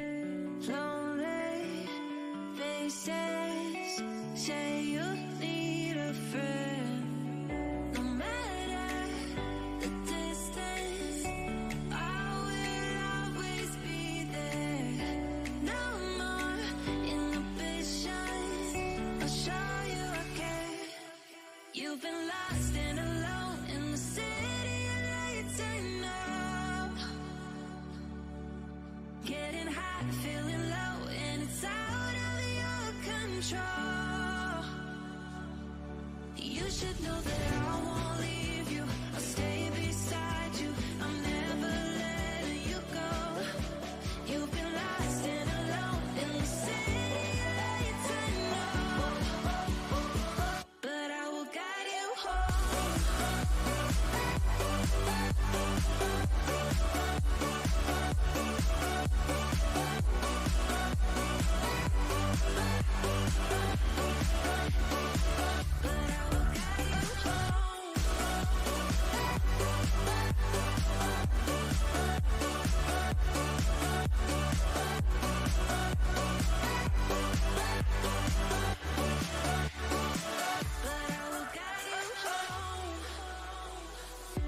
Fight your battles, always by yourself. In the shadows, hear you cry for help. No matter the distance, I will always be there. No more inhibitions, I'll show you I care. You've been lost and alone in the city of lights, I know. I know. Getting hot, feeling low, and it's out of your control. You should know that I won't leave you. I'll stay beside you. I'm never letting you go. You've been lost and alone in the city of lights, I know. But I will guide you home.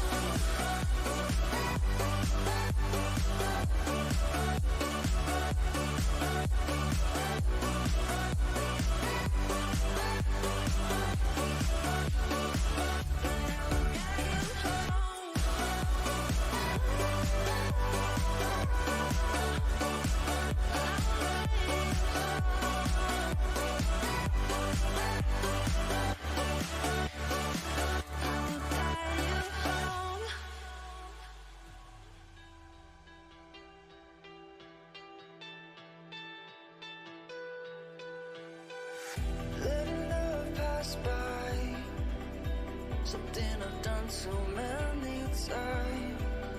Trying to keep my head high while everybody's dancing. Cause I know I'm not the only one. I know I'm not the only one.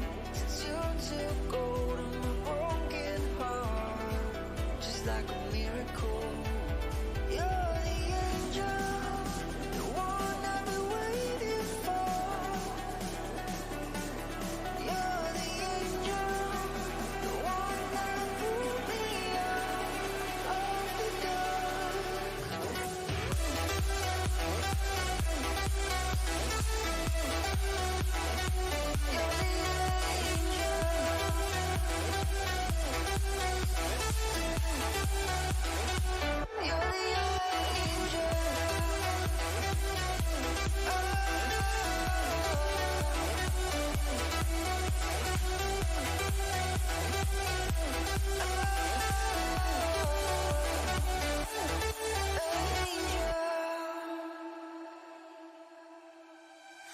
Letting go of the past, I can never understand.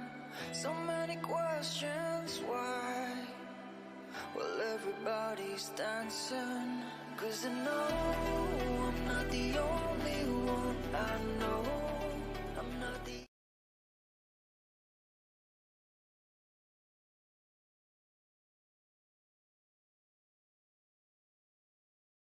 Welcome back, everybody. That was the game that we have been looking for. How beautifully synchronized gameplay that was. Taylor's Elite got the game number 1 with the beautiful draft, with the counter draft. Game number 2, the late game plays. Damn, both of the teams were coming back to back every single time they went into a team fight. And right now, it's the game number 3, the deciding game. Imagine, guys, this is just the grouping stage or the league stage, and they are performing this well. Imagine about grand final. So make sure you guys stay tuned with us. So let's go into the draft of game number 3 and look what are they cooking for game number 3. But the Rock is cooking. The Rock is cooking. The Arlot has been banned, as well as the Kaja for Taylor's Elite. Sunway Esports Blaze. They kicked out the Sifus. Uranus. That's a respect ban, guys. That was a respect ban. The Uranus just now is unkillable. He was baiting everybody behind him. And Edit is also the out of the game. 2 respect bans. Taylor's Elite has earned their place. They did pretty well, and Angela is also out of the game. And right now, I think a lot of choices for them. Let's see what they're gonna pick today.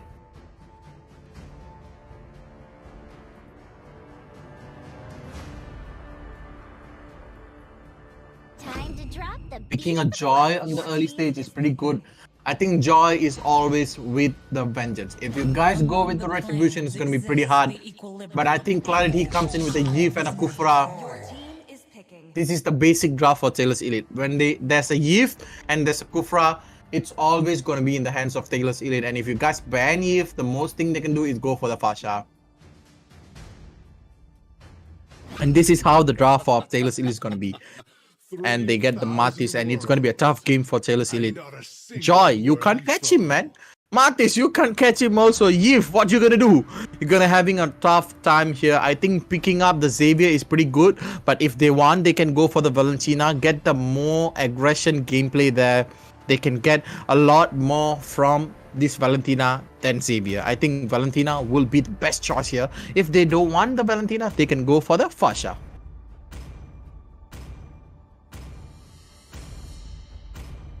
this time. But going in for the Xavier is not bad as well, because Xavier is basically one of the best thing about Xavier is once he gets 3 first item, which is either he can get Enchanted Talisman, or else he can get for the Clock of Destiny and Lightning Transition. And once he finishes 3 items, and then he can produce a lot of damage. But there's one thing that's special about Xavier. Once he gets the Divine Glaive, you gotta see his ultimate, man. The Downing Light, damn, it is gonna pierce your soul just like that. That is why Xavier is so good at defending and also as an attacking hero on the late game scale. But Phobius is coming in for Dark Horse, one of the comfort heroes. And I'm gonna say this: all the 3 heroes that has been picked up by Taylor's Elite is their comfort heroes. And with their comfort heroes, I think they can perform well than we expecting. And I'm giving up.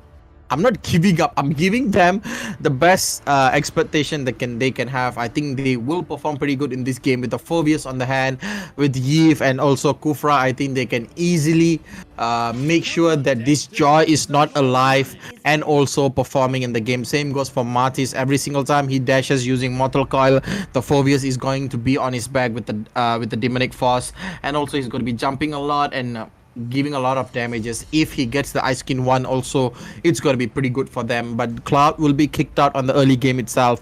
They don't want to have the Cloud. They don't want to have a lot of problem. 1-1 is also kicked out by Team Sunway. Just now they got the 1-1, but now they kick out 1-1 also.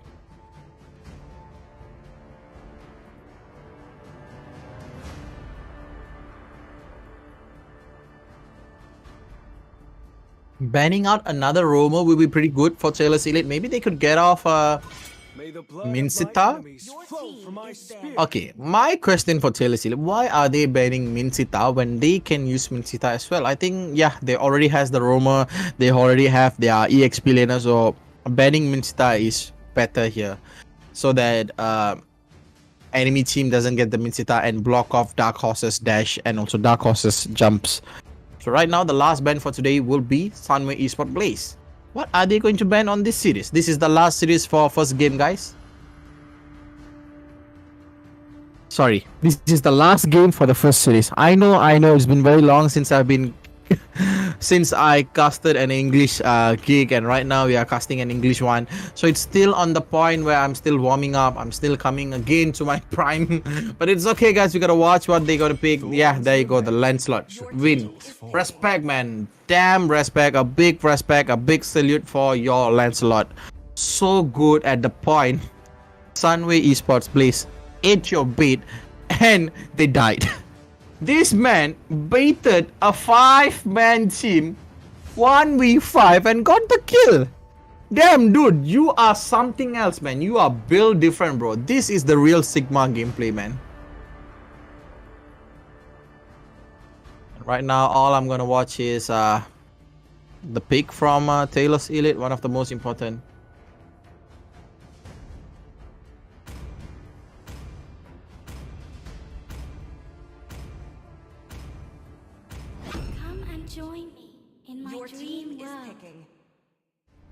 Oh, Lunox on the side of them. I think Lunox is a pretty good one too. Having the Lunox picks here is gonna ease the pain, where Lunox can dive in easily and Lunox will be playing on the gold lane and nobody who's gonna come in the gold lane. This is the surprise pick, I'm gonna say. One of the best thing here is having the Lunox here. It's gonna help Taylor's Elite to burst down any tanks on other side, and Wind of Nature is not gonna work. So basically, no Wind of Nature here. Come on, man, don't show me the Hanabi and give me fake hope, man. If you guys want to go for the Hanabi, get the Hanabi, man. And there you go, there's Leslie. I think Leslie's gonna have a pretty hard time facing these Lunox. She's gonna do one thing. She's gonna Ruby DD, Flicker, Brilliance and Darkening. That's all she's gonna do is that, and then get the kill and get the way to the game. And right now, the last pick for the last game for this series is, I think Vin might go for an Xbox again if he wants to, but if you don't want an Xbox, I think he can go for a Paquito as well.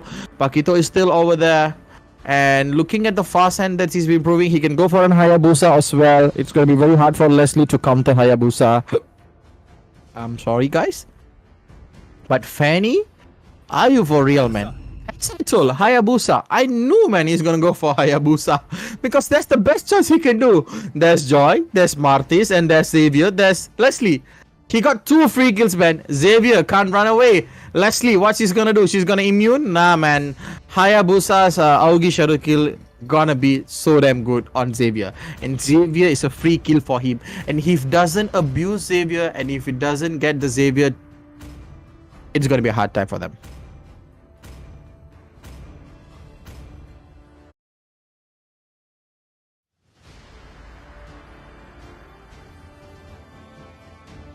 And for me, Both of these drafts looking so damn good. It's all about the gameplay, and we're gonna talk about it in a while. Let's dive into game number 3. First series of the day itself. We are going for the game number 3, and looking at the game, I think the best part of this is the winning condition, man. All Taylor's Elite has to do is one thing. They gotta make sure Hayabusa gets the kill on Xavier or Leslie back to back. Shut down Leslie on the early game. It's so easy on the late game. Make sure Hayabusa and also Zretsu gets all the kill and gets all the farming as much as possible, so that they can get the items on point, they can get the kill, and they can make sure the team is well prepared for any team fight and any fights at all.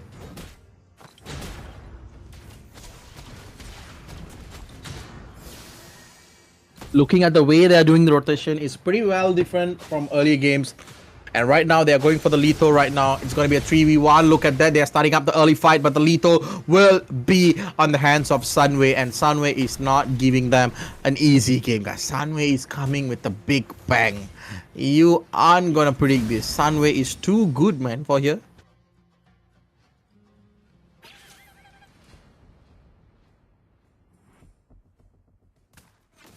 And right now, all I can say is, Zretsu. I think Zretsu, he need to wait until level 4 so that he can get the kills, he can get damage out of there.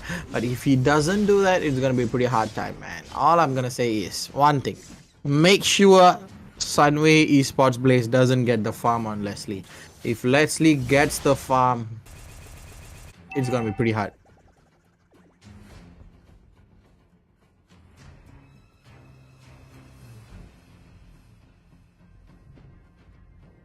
And right now, looking at the game, it's still on the early game. It's nothing much. It's just a bit of engagement here and there.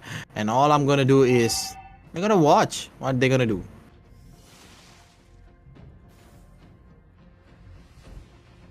And right now, the turtle will be begun, and the turtle will be started off by Sunway Esports Blaze. They say that it is an easy turtle for them, but I think it's a hard one. Win is pretty much ready with the Augie Shadow.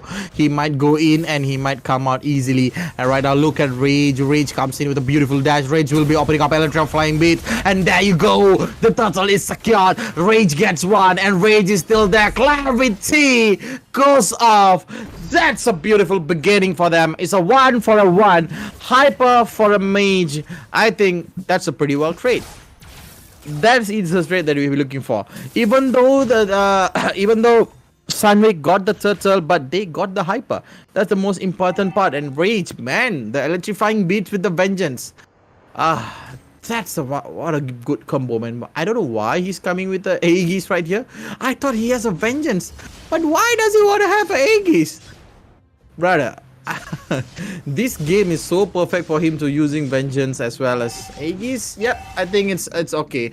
When Hayabusa uses Augie Shadow Kill, basically vengeance can't do nothing. All the vengeance can do is just still there. But right now, looking at the top lane, a lot more composition is there, a lot more people is there. It's gonna be a 2v2 maybe. They're gonna wait and then they're gonna go all out. But for me, I think it's just one thing.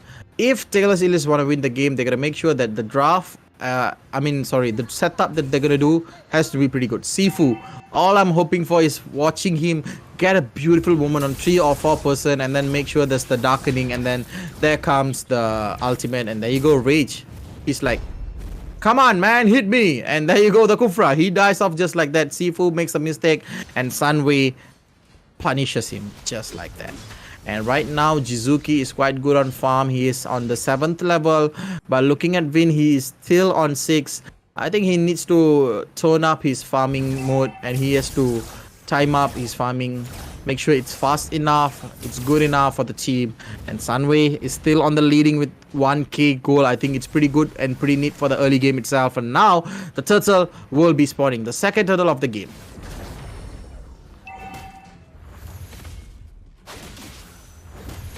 Looking at Sifu right now, he's quite aggressive here. He might go in just like that, but look at that. 4v4 will be engaging. Sifu tries to pull his hands and tries to plunges in with the Trider's Rage, and he might get, but Look at that. They are not starting off the turtle. They want to secure the buffs. They want to get the farms before they want to go for the turtle. And this is the second turtle. I think they can wait a bit.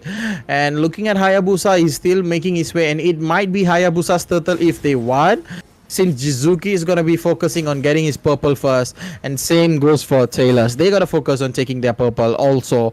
And there you go. 2 penetration item for win. And there you go. It's a beautiful steal by Zega. That is what he knew, that Hayabusa won't use the retribution. He wants to get the turtle and comes in the darting line. What a steal, man. One of the greatest steal on ACS tour. And right now, look at them. That's a beautiful knockout by them. Comes in range with a electrifying beat. Gets one. Dark Horse still alive. And Dark Horse goes off. That's the decimate they've been looking for. And Vayne gets the stun. Vayne runs away. Taylors, Elite lost the tempo. They aren't coming back now. They are having a hard time to find back what they have been missing from game 1 itself. They won the game 1. The second game was on their hands, but they lost it also. And in the third game, early game itself, look at the goal lead, man. It's now 6 minutes on the clock, but 3k goal lead. I'm sorry, that's a 3k goal lead. That's very high. It's still 6 minutes, man. They got a 3k goal lead.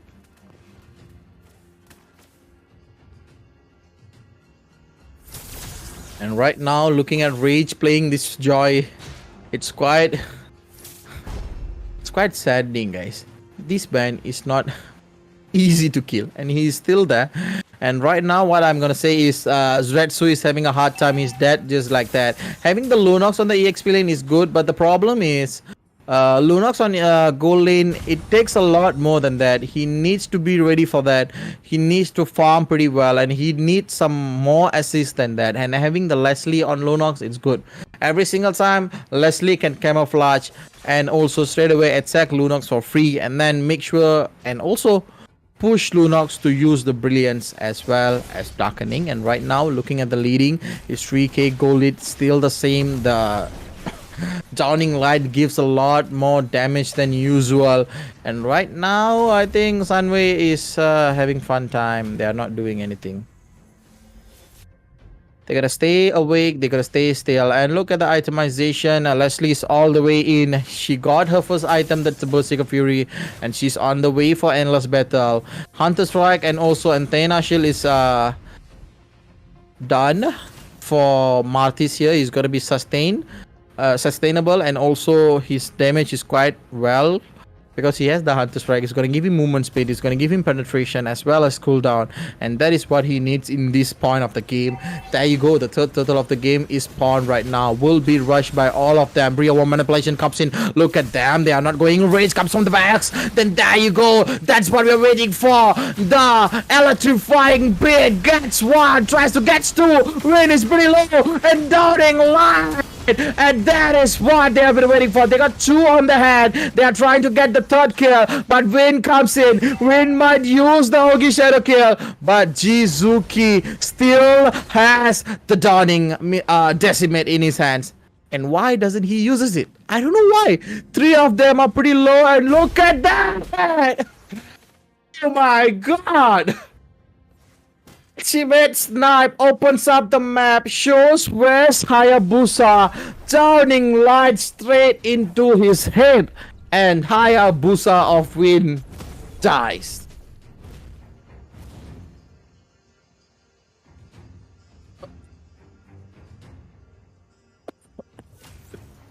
And Lord goes in the hands of Sunway Esports Plays to this gruff man.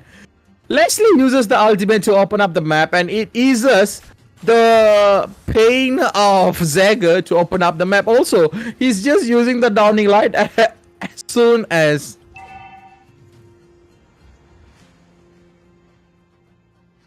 Hi. That is a hard thing.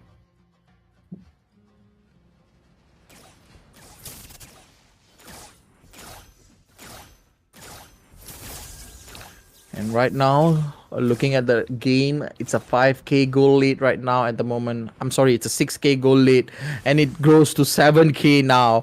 That's a very big goal lead for the 9th minute of the game. And right now, looking at Sunway Esports Blade, they are so strong over here. They are trying to get the tower down, and they got one just with one lot itself. Look at Dark Horse, can't do anything. That's a first shot from Leslie itself, and Leslie got the orange buff on the hand, and there you go, the downing light reduces Clarity's life up until 70%. And right now Zagger is still alive. They are trying to get the first tower there. There you go, all 3 towers have done with the passive, and right now the mid lane is way open like an highway. Anybody can come in, and look at Sukiga will reduce the health, and right now that's a downing light. That's beautiful. And look at Sukiga comes in for the back, gets a shot, but he doesn't get the kill. But they are still away in the game. Sifu dies, same goes for Win. Wins runs away, and Dark Horse comes in with a beautiful dash. He goes up and down on a roller coaster, trying to defend the base. That is their last choice right here. Real world manipulation, the recall comes in, Rage is still there,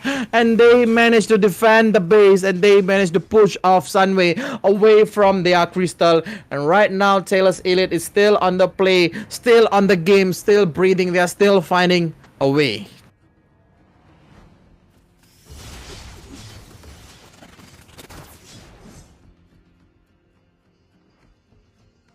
All I'm trying to say is, man, these guys are not giving up. Same as game number 2 just now. Taylor's Elite were on the brink of losing, and Vin comes in with a beautiful play. And now Dark Horse is showing his true colors, his true gameplay.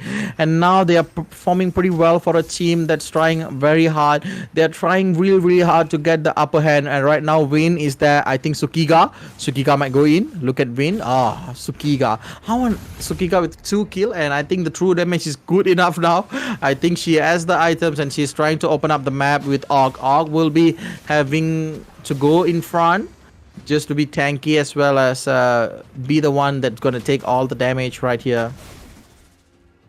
And Sunway is so prepared to get the lot on their hands. This is the second lot, which will be the luminous lot in few more seconds. And look at Sifu. That's a big mistake. Sifu uses flicker, and he runs away. I think it was unnecessary for Sifu to be there at that point. Maybe they should wait, and they should do something about it. And look at that, Clarity gives out a lot of damage to Og. Og is still there, and looking at the downing light once again, it goes off. No stop, guys. And if you guys haven't noticed yet, we got the day 1 code number 2. Make sure you guys take note of 4 codes so that you guys have a chance to win the new BR phone. Yeah, new BR 5G, guys. Make sure, and don't forget to text us the 4 codes on Crit Esports MYIG. Yeah, that's how you're gonna get the chance to join on the giveaway. And right now Win is still here. Win is trying his best to run away, and they got the lot on their hands. Sunway is not gonna stop here with the 10k goal lead.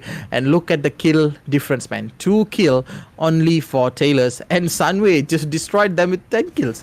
So that's like a lot of kills there. And one of the deaths is from Jizuki and also Rage. And Sukiga is trying to open up the map, as well as the lot comes in right now straight into the base. Look at them, they're gonna go right now. I can sense it's the Vin death, and Vin, look at Vin solo. He's using the Aoki Shadow kill just to be safe, and Sukiga is still alive. And there you go, fall and knock up to knock them out, and to knock them out of the game, and they will get the victory as well as the point lead. And Sunway Esports Blaze is still on the top of the table, and they won't be dropped down, and they won't be pulled down by a mere play like that. That was a beautiful knockup, 4-man knockup for the victory. At the end of the day, Sunway Esports Blaze is still on top, and they are still bringing a proudness for the university, because League Week 1 is still going offline on Sunway. I think the power they get is from playing on the home ground. Man, they are playing from the home ground for the win, and that was a beautiful victory for them. So make sure you guys keep notified to us. We still have a lot of series to watch together, so make sure you guys are stay tuned to us. I think that's a beautiful game for series number 1. 3 games total we have watched, 2-1 the score, going for Sunway Esports Blaze. What a game. But Taylor's Elite earned my respect on the game number 2. They did so well. I think that's it for series number 1. We will be coming back again for series number 2. So don't go anywhere, guys. We will be back again in a while. Nadi sebuah bandaraya, rentak berterusan yang menggalakkan kita ke depan.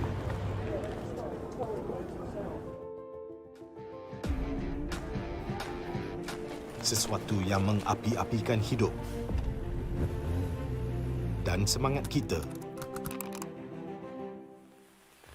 Setiap orang mempunyai gaya dan irama tersendiri.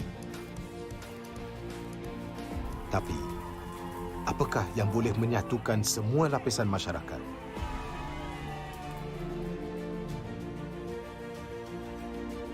Yang akan menarik perhatian seluruh negara dan mengujakan fan-fan dan players kita.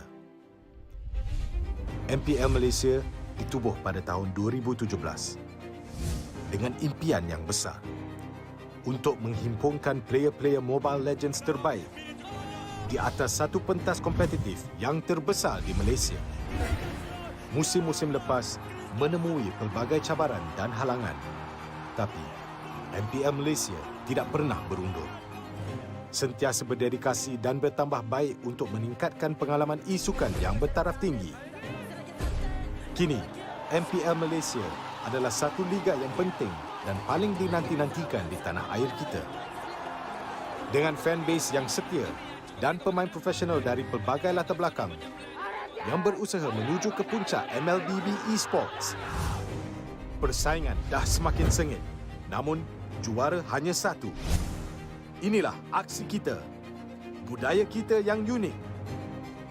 Inilah MPL kita yang dipenuhi dengan drama dan emosi. Marilah kita nyalakan pentas kita. Ini gaya kita.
Tuan-tuan dan puan-puan di kejuaraan dunia Mobile Legends Back M4. Big difference sebab dekat M4 nampak macam diorang ada identity crisis. They're not sure how they want to play the game. They're not sure who's going to be the carry, what kind of rotation that we're going to use. Contohnya macam Momo cover lebih daripada satu role, Ciku juga lebih daripada 2 role sekalipun di cover. Jadi ini membuatkan pasukan tu terlalu, boleh saya katakan sedikit berselaru, hilang identiti. Lapun digugurkan ketika ini. Sedih, ya. Kecewa, ya. Tapi apa lagi yang perlukan? Apa lagi yang kita kurang sebenarnya untuk membawa jalur gemilang ke Grand Final di peringkat yang lebih tinggi? But for this season, like you said, they're very focused. Chiku, you only play gold lane. Chiku, you only think about how we're going to win.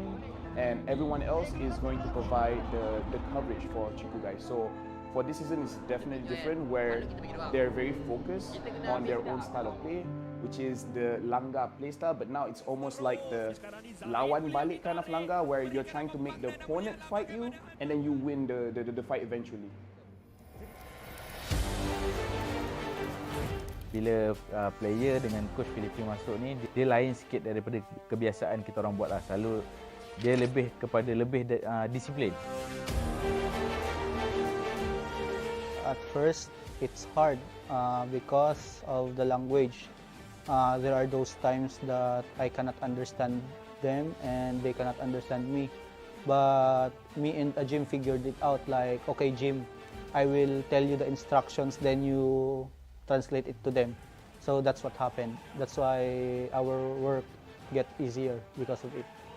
Kemasukan Coach BF saya rasa dia lebih ke arah disiplin lah. Sebab kita orang ni tak ada disiplin sangat. So bila dah ada dia ni, kita orang lebih ke arah disiplin. And ingatlah motif kita nak main dan tujuan kita main sebab apa.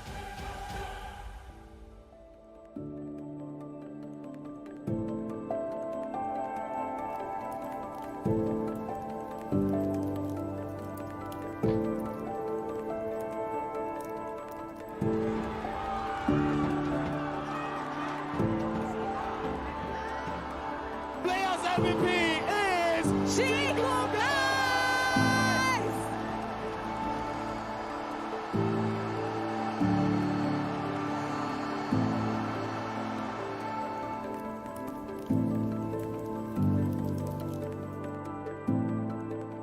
So I've known Chiku before he entered Toda. So I've known him for a while now, and I feel like he really did not change much. And yes, he is comfortable on camera, but he's more comfortable in stream. So maybe the viewers online are not as intimidating as the viewers in person. Perbezaannya yang you telah dapat di diri you sendiri? Perbezaan? Dulu saya single, sekarang saya dah kahwin.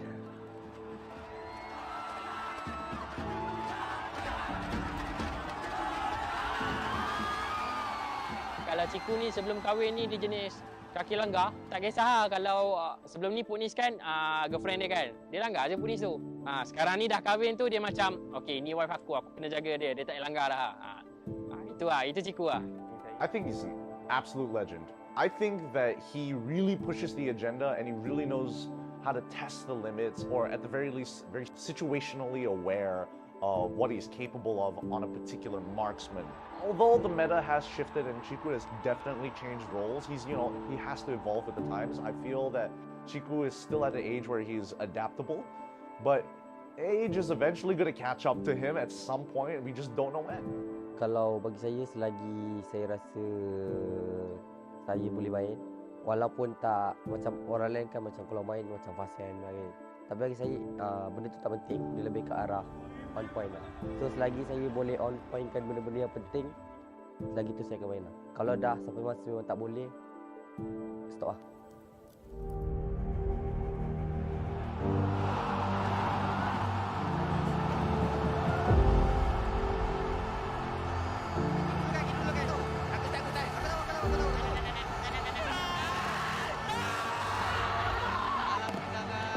Pasukan Toda meneruskan dinasti mereka. 4 berbalas kosong, 3 kali juara MPL Malaysia. Untuk season ni ramai orang yang toksik, ramai orang yang maki, kata suruh keluar Toda, Moon dengan Ciku suruh keluar Toda apa semua. But in the end of the day, kita orang mesti dapat buat lah. So bersyukur saya sangat kepada Allah SWT yang memberi kita orang kawan-kawan yang macam family macam ni. So alhamdulillah sangat-sangat lah.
suggest.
You know I suggest.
You know I'm one of a kind, or so I've been told. No matter where we go, I know we're gonna make it. No matter where we go, I know we're not alone.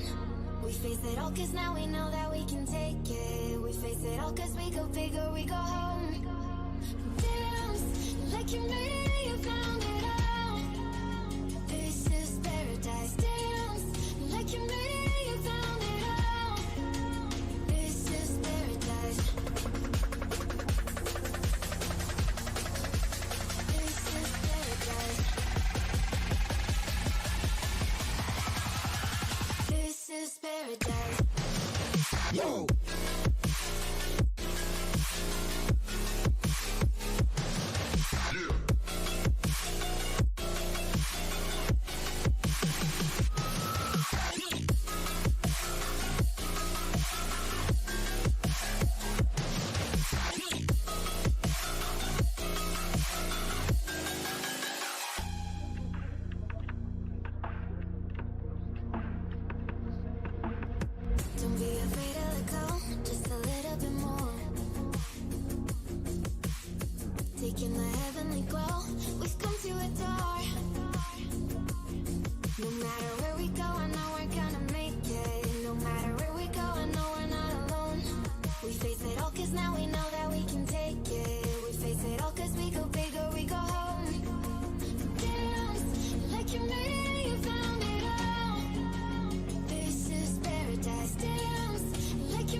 Hello and welcome back, everybody. This is ACS EDU Season 1 2023, and you guys with me, Frost, on the League Week number 1. So this is League Week 1, and we are watching all the games right now, and we are also having the concurrent leagues games on Sunway University. So make sure everyone out there who's near Sunway, come down to the venue and support all the teams out there, and make sure you guys give them a lot of moral support, guys. Make sure you guys support your teams, and make sure all the people who's watching the game live right now, give us your comments. Make sure you guys let me know your comments, share your thoughts, and also share the live stream as well. And make sure you guys follow us on Grid Esports MY and all other platforms. And we are still having the giveaway of Nubia phone, which is ongoing. So make sure you guys get all 4 codes, and also straight away send the codes to our Instagram page so that you can have a chance of joining the giveaway. But right now we will be going on to the schedule, or else we will be going straight into the game. Oh yeah, we are going into the schedule, guys. This is the schedule, which is a game against Sunway Esports Frost versus Taylor's Esports Clubs. I don't know why they have to pick the name which is very, very near to my name. I myself am Frost, guys, and they have the name of Frost also. So Sunway Esports Frost versus Taylor's Esports Club. And there you go. The lineup: Shoya, Anarchy, Lobs, Renry, Walmart, Car, Hugis, and Aru. For Sunway Esports Frost and Taylor's Esports Club, Yumeto, Kaimon, Kohaku, Vrata, Yen, and also Slinky. So these are the lineups for these teams, and we're going to watch them face against each other in a while in the drafting right now, which is ongoing, guys. Okay, we're gonna take a break, we're gonna take a breath, and then we're gonna watch what's gonna happen in a while. Oh, I think YouTube does not have a delay. Oh my god. Okay, I think whoever wants to join me on the live stream, whoever wants to have fun, whoever want to chat with me, you guys can chat in the YouTube session so that I can be reading your comments while casting, guys. Yeah. So you guys are going to be my duo caster for today. So yeah, all the viewers on YouTube, why don't you guys say a hi? And I can see that Shaswin is there with a hi. I know these guys, man. He's quite a... What can I say, man? The Granger he uses is quite hectic. Why are they not picking Alpha? Okay, as for Alpha, I think they banned it already. That's the reason why they are not picking, man. Alpha is banned. That's the reason, brother. But back to the draft, we gotta watch at... Hi, Muhammad, Anik, MU.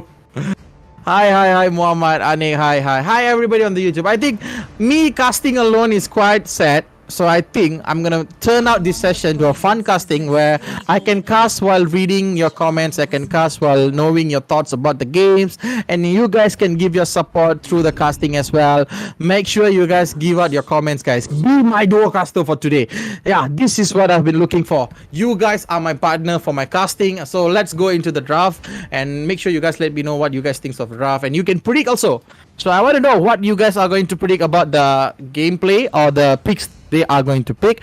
And right now Kohaku goes for the Yif, and there you go, Uranus comes in. And also for the pick for Shoya, I think he's gonna go for Fasha here, maybe Kadita. What do you guys think? What you guys thinks? Wow, my English broken, guys, too much broken. But never mind, there you go. The Valentina is picked up by Taylor's Esports Club.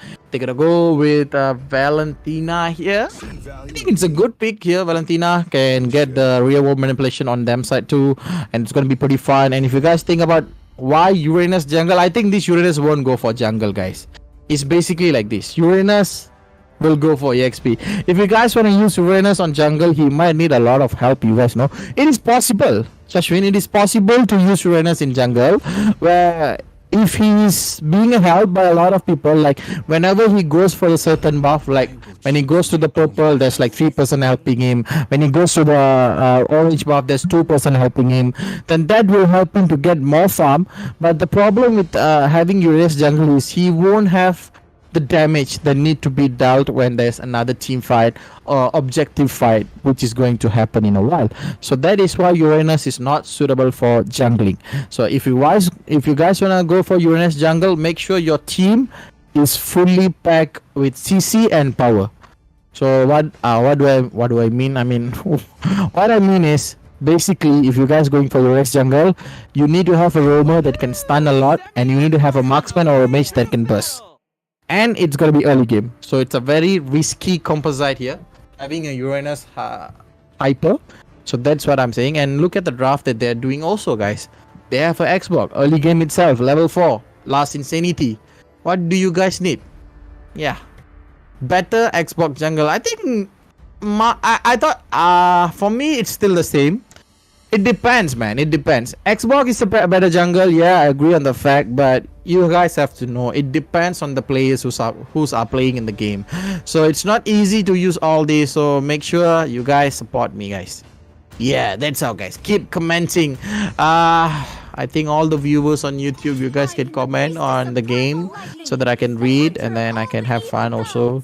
So right now, Fredrin and Arlot, this is one of the worst combination you guys want to face in the game. Imagine Arlot and Fredrin on a lane. Fredrin comes in for the team fight. He taunts somebody. He taunts 3 to 4 people. Arlot will be like, that's a free vengeance stack, brother. He's gonna vengeance all through you, and then he can final slash for the final attack, and then vengeance again. And it's gonna be way annoying if there's Arlot and Fredrin combo. This is quite a worst combo you guys want to face when you guys are playing in a rank or any tournament.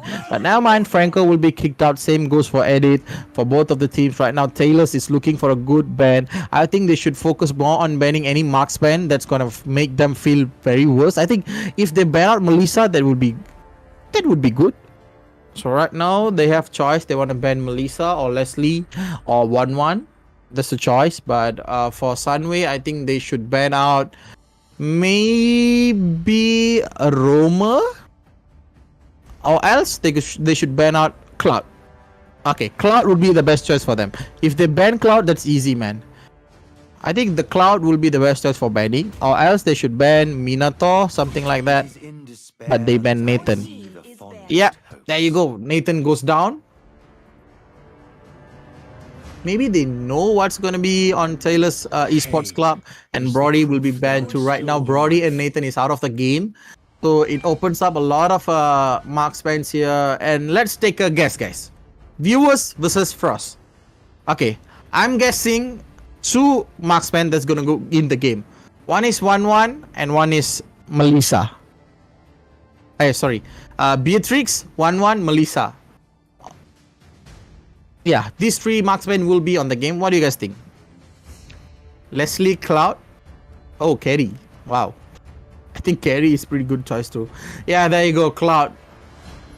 So I think having the carry here on the side of Sunway Esports Frost. Why do they have to pick the name that is mine? I'm sad. When I want to say the names of the teams, right? It's so hard. But there you go. Leslie is coming in, and also Carrie as well. And right now I can see a lot of comments saying that Zakwan saying Cloud. Yeah, that's a good choice here. If they want to go for the Cloud, I think that's the best choice. But they need to have Minato, or else they need to have Atlas. I think that's the best one. Having the 2 roamers like Cloud and not roamer, Cloud, roamer as Minato, and also Atlas would help Cloud to perform more. But having a Leslie is pretty good here too. But the problem with Leslie is whenever there's a last insanity, she can't run away too far. But clean, man, don't be kidding me, man. And now I want to ask, who's James? What is his IGN, guys? I want to know. You guys are supporting James, and I want to know James too. Where's James? Who is James? Where are you, brother James? Look at the comment section. These guys are rooting for you. I'm gonna make sure that James is performing well, and we're gonna give out a shout out to James, guys. Flory will be out to win for Frost team. Yeah. As for now, I think Florina for Frost, I think that won't be pretty good. I think they can go for Angela. I think Angela is pretty much better than Flory in this kind of situation. It depends on how they're gonna play. If they want to play a baiting kind of play style, Flory is best. But if they want to go for an all-out play style, they have to go for Angela. But I think they are going for one thing. They are going for Atlas. Atlas, guys. Okay, Angela got banned. I forgot. Sorry, Ronnie. At last, this is what I've been expecting. And right now, let's talk about the win conditions. Tailors, for them, the win condition is pretty basically easy. Make sure the final slash and also Wrath of Dairat from Belleric hits the right point.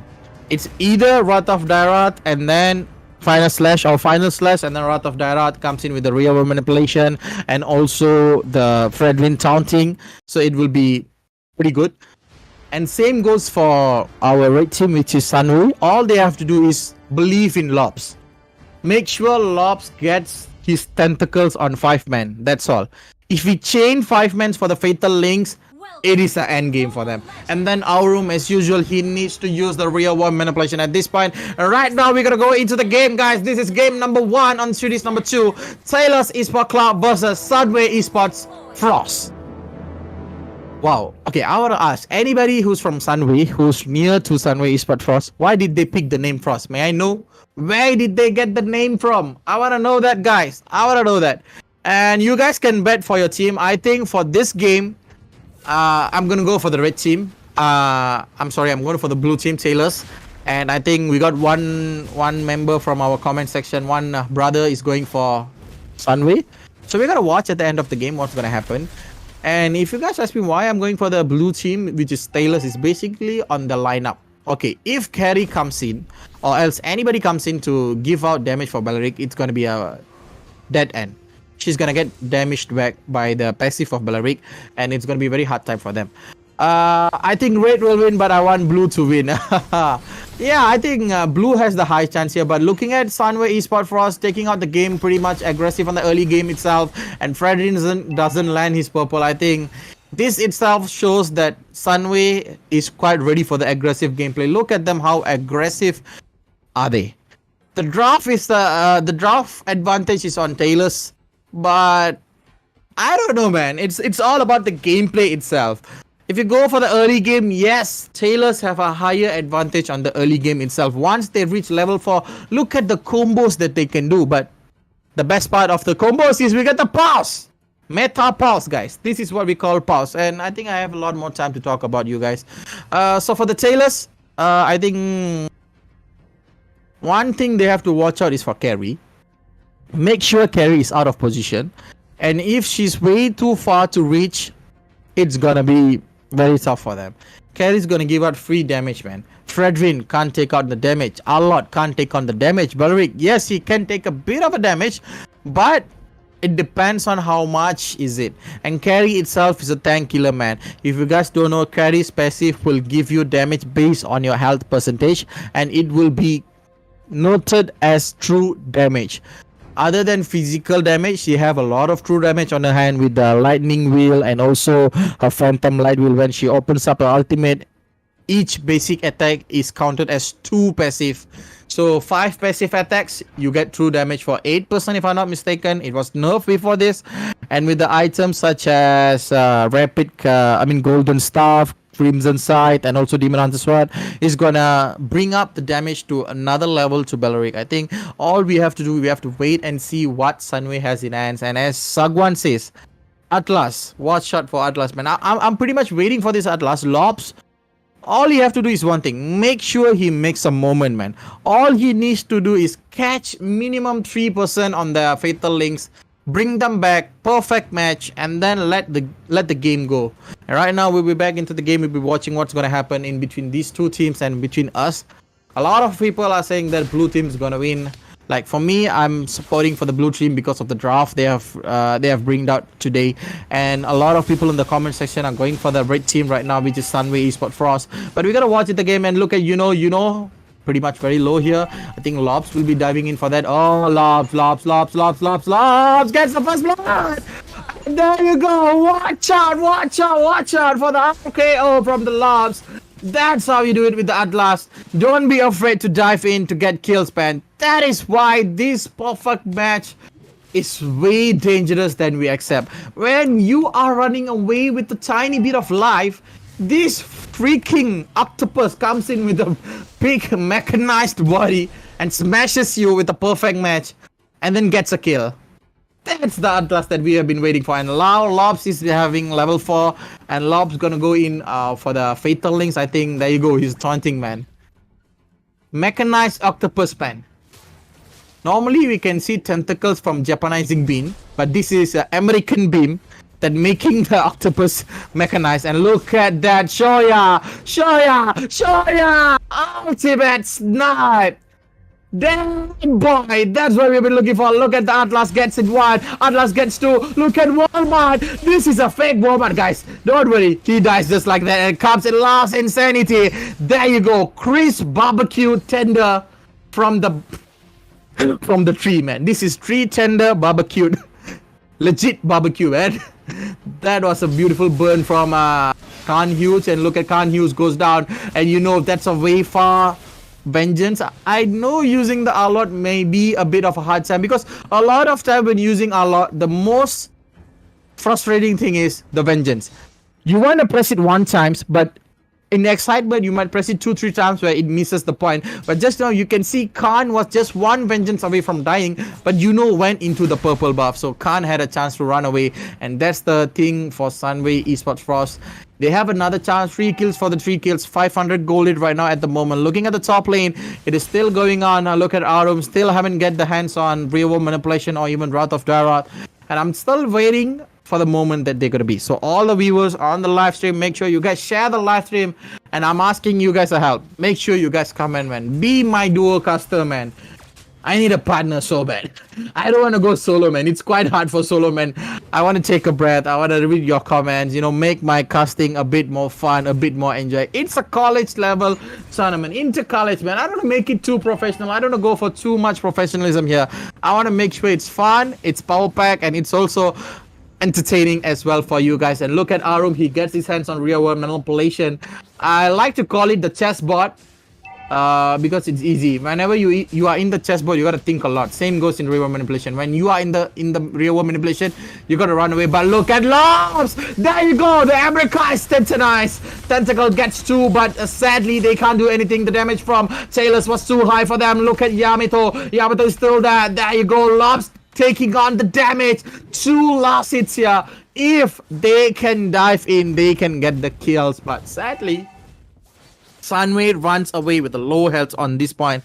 I think Sunway needs to learn the lesson. Lobs, we need him to get around 3 to 4 picks. Just now, if I'm not mistaken, he only got 1 man from the tentacle. That is Fatal Links. It's not enough. If they want to win, as I said, make sure he gets 3. And if he gets 1, that's way more bad, man. Because one of the worst thing for Atlas in this game is, if he gets 1, who's going to take care of Fredrin? Who's going to take care of Arlot? Who's going to take care of this freaking tree? That tree is so painful, man. You may think who picks Belleric in this kind of days, but Belleric is one of the secret tanks. If you want to win the game, pick Belleric, man. He's so annoying with the first skill and second skill. The first skill is basically it will taunt you towards him, and then the second skill is to get a lot of health from using your right hand, so it's going to be very hard for him. And look at that, Lobs giving out a lot of damage. Look at that. There you go, RKO from the back, and he's gone down. Yumito gets 1, comes in with the Walmart. This Walmart will be giving out a lot of damage, and this is it. Carry goes down. This is what I've been saying. If he doesn't get 2 people, this is what will happen. He get only 1 man, and they couldn't get anything. And there you go, another barbecued crisp, man. I. The last Insanity comes in the last moment. As I said, Lobs, all he needs is to buy and to get a lot of pick off. You are using Arlot, man. You are not Martes. And there you go. Another perfect match. Another perfect kill straight towards the pause. The effect of the perfect match, guys. Straight away, pause. Once they got hit, they got paused, man. And we got Leslie. Yeah, Leslie playing pretty good right now. Nobody is focusing on him. That's the problem, as I'm saying. Atlas is on a good hands. I'm not saying he's a bad player. All he needs to do is change his focus. Just now the last team fight, what he did was he pulled the Belleric towards the teammates, and that's the worst thing to do, man. You don't want to pull Belleric towards your teammates. All he's gonna do is press the Vengeance, press the ultimate, stay there. He's a tree, man. He's a freaking tree. All he do is give out damage and taunt you back to back. You don't want to do that, Atlas. And there you go. They are coming back into the game after the pause. I think Sunway, you gotta make sure Lobs doesn't get pulling only one man. You need him to pull at least a Leslie on your hand. And Leslie is not coming with a Purify. I think it's quite easy for him to do that when he has a Conceal and a Flicker on his hand. So we gotta wait for the game, guys. So what do you think about the game? Who's gonna win? And right now, looking at Sunway, they are using the Walmart R7. Walmart R7. He himself is claiming his R7 from Walmart. Look at the tree. Damn, boy, Belleric just busted just like that. Belleric didn't have a chance to even breathe, guys. But right now, Lobs is finding a way. Does he has a chance? You may throw carry. Yeah, I think he's carrying the game right now with the 4 kills in the early game itself. It's pretty much dangerous. And if you look at the itemization, I think he might have 2 items itself. And there you go. J2 code number 1. Fly FM with me. Make sure you fly with parachute and don't die. And there you go. Yumito gets the pick off and he dies. Bye-bye, Yumito. Ronnie, you gotta know, man. There's this Custer's curse that we call. When we praise someone, he dies on the next moment. Just like this. I just praise Yumito and he dies. Right in front of my eyes. That's worse, man. That's not what I want to see. I want to see the one shot Leslie. And there you go, the itemization for today. Leslie with the Berserker finish straight away, going for the Blade of Despair for the full damage. And there you go, Lobs finding a way. Lobs gets 2. Lobs, there you go. The RKO beautifully done by him. Arnold goes in for the final slice, gets 1. Look at the Slay Kick by, comes in for the bag. And there you go, you still alive, but he goes down. Deep as hell. It's a 2 for 2. What a trade from both of the teams. That is what we have been saying. Man, the pick-off was so good. Lobs and Shoya dies in the process. And they got Juno and Yan. It's a fair trade, I'm gonna say. And Carry, I'm sorry, Khan running away with way less health and comes in Yumeto. Boom. Gets 2. Gets 3. Look at Uranus gaining a lot of health while losing at the same time. And this is what we're gonna say in the game. Both of the teams have good picks. Both of the teams are doing pretty well in the early game as well in the late game. I think all they need to do is right now make sure the pickoffs. Damn, the pickoffs is most important in this game. The carry, yes, she busted down the Belleric, but in what cost? That's the worst thing to do. That is why this Belleric is too OP, man. The vengeance on him is way too good. And right now, look at Khan. Khan runs away with a Flicker, but Khan, I think he can't do anything against Kohaku. Kohaku can't make, and I think he's just getting this name from Kohaku can't speak. Hi. Man, nowadays, everybody is got Japanizing beams. We got Japanizing beams to all the youngsters, man. We all are watching anime. And if you guys can guess the anime of Kohaku-chan can't meet is from which anime? Yeah. It's from can't speak. Kohaku something can't speak. But yeah, it's okay. It's still on the early game. Looking at the goal lead, 2K lead for Sunway Esports Pros. Taylor's Esports Club is still struggling their way. And looking at the tankiness of Slinky Boy is quite annoying to watch at it. And look at it. Yumeto opens up the map with the ultimate snap here.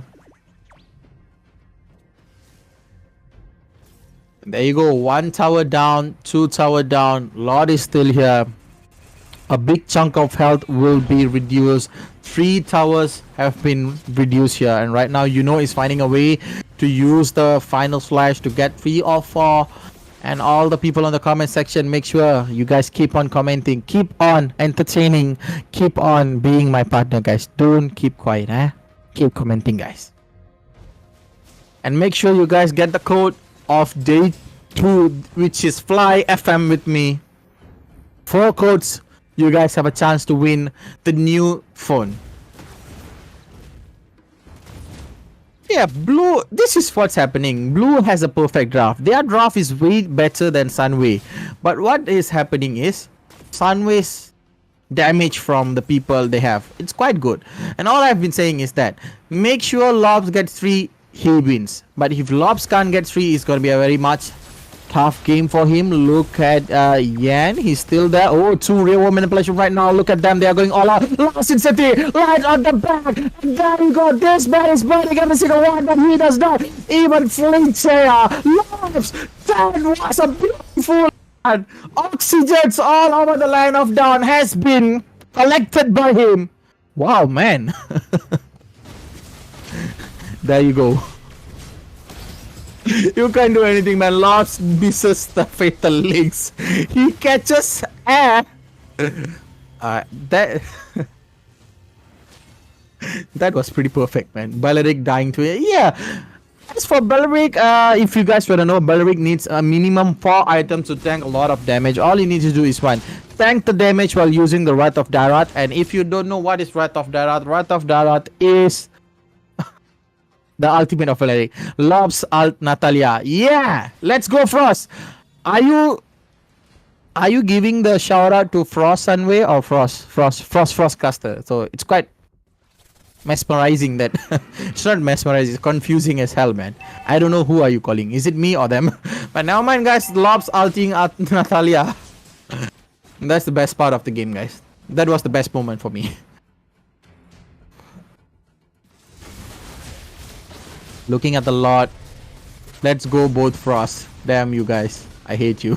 But now mind, we are back in the game. 40k goal on the hands of Sunway, and what does it brings them is looking at the goal lead. Look at the X-Block he got. The Twilight Armor. Man, way too early to get the Twilight Armor. That's why he's freaking tanky against Leslie. And then he has the Immortality. He has the Ice Queen 1. He has the War Axe. He's going for full damage and sustain, man. You can't kill him very easily as well. If he gets the Bloodlost Axe, and that's a perfect itemization to fight a lineup like this. And looking at Carry, Rose Gold Meteor, Brute Force, and then Crimson Sight, and also Rapid Golden. I mean, not Rapid Golden, Golden stuff. Rapid Golden. Too much of item in my head, guys. I don't know which one to do. Right now, looking at the lot, this is the Luminous lot. Yeah, there you go. He charges in and he gets turret. That's how you gotta charge into girls' DMs, man. You charge in, you get it. You charge in, you don't get it. That's worse, man. So it's a tips from Frost, man. So right now, we're gonna see at Lobs. Lobs is waiting on the side. He's gonna make sure he pulls in 4. Maybe he can pull in now if he comes in with a conceal and a flicker. But there you go. Oh, Lobs comes in. Everybody runs away. Lobs is finding a way. There you go. The flicker comes in. Lobs gets one. There goes it. The Ray over the place comes in. Wrath of Darat comes in. Look at the blue team. They are sliding. This is Taylor's Ace-But comeback. Just as I say, they know what they have to do. They know what will make them go for the victory. And look at them. They get one. You know, comes in with a double kill. Kohaku, very low. Yumeto comes in with a back-to-back hit from the Leslie. One more hit. One more hit. Goes down. And there you go. The ultimate snipe gets Shoya to the last hit, man. I can't do anything, brother. Balearic dying early. Yeah, we can't do anything. This is the comeback from Taylor's Ispang. Just as I said. If Lob misses his fatal links, man, if he gets only one, nah, man. He can't do anything against Taylor's Ispang Club. Because look at the crowd control that Taylor's bringing into you. They have a Final Slash. They have the Balearic. They have the Frederick. What else are you asking for? Man, if your Crush misses on your first wrist, she will get caught on the second wrist. And she luckily misses the second wrist, she's gonna go down on the third wrist, man. That's how this situation is. This team is full of risks. All the crowd control they have. And then, plus with the Leslie, the G. Hi. The one-shot damage on her. That was so worse, man. And right now, looking at one of the man here. How to get 101. Make sure you charge like the Lord, man. One charge, one tower. Come on, guys, stay strong. And right now, we're gonna back on the game. Taylor's Ispang Club is looking pretty strong here with a 2k goal difference, which is leading for Sunway. Sunway, even though they are leading for 2k, look at the game that they are playing. Lobs, he's the main guy here. He's gonna do the Mr. Bombastic pick off with 4 or 5%, and that's how they're gonna win. They're gonna get 4 men, man. If this tentacle guy doesn't get 4 men, they're gonna lose. That's it. And right now, look at the Yen. He's coming in. The damage from the Yen is too much. Look at the Yen. This is why I'm telling you, the Balearic is so annoying on this point. It's late minute. It's 16th minute of the game. It's the late game right now. Lobs is still finding a way. Look at them. Sunway Esports is running away. There you go. Last Insanity. Beautifully casted. Lobs comes in. Look at the way. Gets one. And Lord will be on the hands of 1. 1-7 still up. Look at proceed. Gets one. The vengeance is not there, but they will succeed at killing one. But he is still alive. He is still breathing. But they will go on. Dies with getting one on their hand. Lobs is down, and that is it. And this is the game that we have been waiting for. The game number 1. 17 minutes. We are in the game again.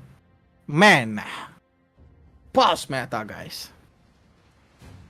So whenever you land a wrist, don't miss the ult like Fredrin just did, man. If you miss the wrist like Fredrin, damn boy, you are not getting girl anytime soon. But now, man, what I can say is Fredrin miscalculated the positioning from him and Valentina. And all I can say is this is pause meta, guys. Just stay with me. Meta pause, guys. We are on Philippines. Arms are too little shot. Why always pause? I don't know. You gotta ask them, man. Most probably they might having a technical difficulty, maybe lagging a bit. Maybe he's still wondering why my arms is too short, why my ultimate didn't reach. That's the reason they pause, man. Fredrin is too confusing. He's thinking, why my arms is too short? Questioning his life. Why my ult miss? Yeah, what can I do, brother? Back to the game, talking about the lot now. Sunway has the upper hand right now with a lot on their hand on the 17th minute. I think if they pressured a lot of pressuring points on Taylors, they can get the kill and they can end it. But the problem here is Leslie is still alive, Beleric is still alive, and Yves is still alive. I think it will be a very hard thing for them going into the base of Taylor since Lobs is not there to pull off a beautiful pick off. So all we have to hope is Lobs come back again. Lobs comes in for the perfect match. Lobs gets 3. And all I've been waiting is, where is Lobs? Bealer game. I don't know when's the game gonna end, but we're gonna wait. It's the best of 3 series, guys. This is the game number 1. We have already seen 3 pause. This is meta pause for you guys, especially from ACS EDU Season 1 2023. And don't forget to get the code for today, which is day 2 code 1. Fly FM with me. Just fly with me into the girls' DMs. Stay with Frost. Yeah, I'm changing my job, man. I'm going for the DJ soon. But as for the viewers out there, hope you guys are having a good day and having a great session with me. Share the live stream. Share the live stream, guys. Make sure you guys are with me. More pause, more talking. What? Dude, seriously, man. That's not what I've been waiting for, but ACS EDU. Make sure you guys follow us on our social media and everything, guys. Yeah. So we're gonna wait for them.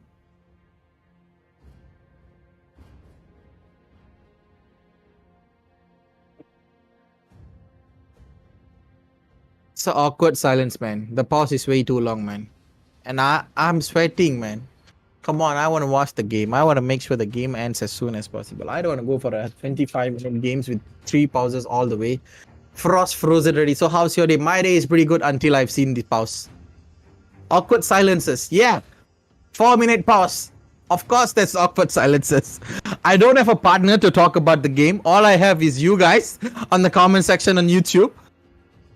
How's life, guys? This is a time where we men have to think about life. How's life, man? Is life good? How are you feeling? Are you feeling happy? How's the peace in your life, man? Does life gives you peace? Oh, goddamn, we should go for a psychiatry session, man. Man, somebody give me a duocaster faster. Why Hanabi user have a very high ego, by the way? If you guys ask me this, I think they don't have ego.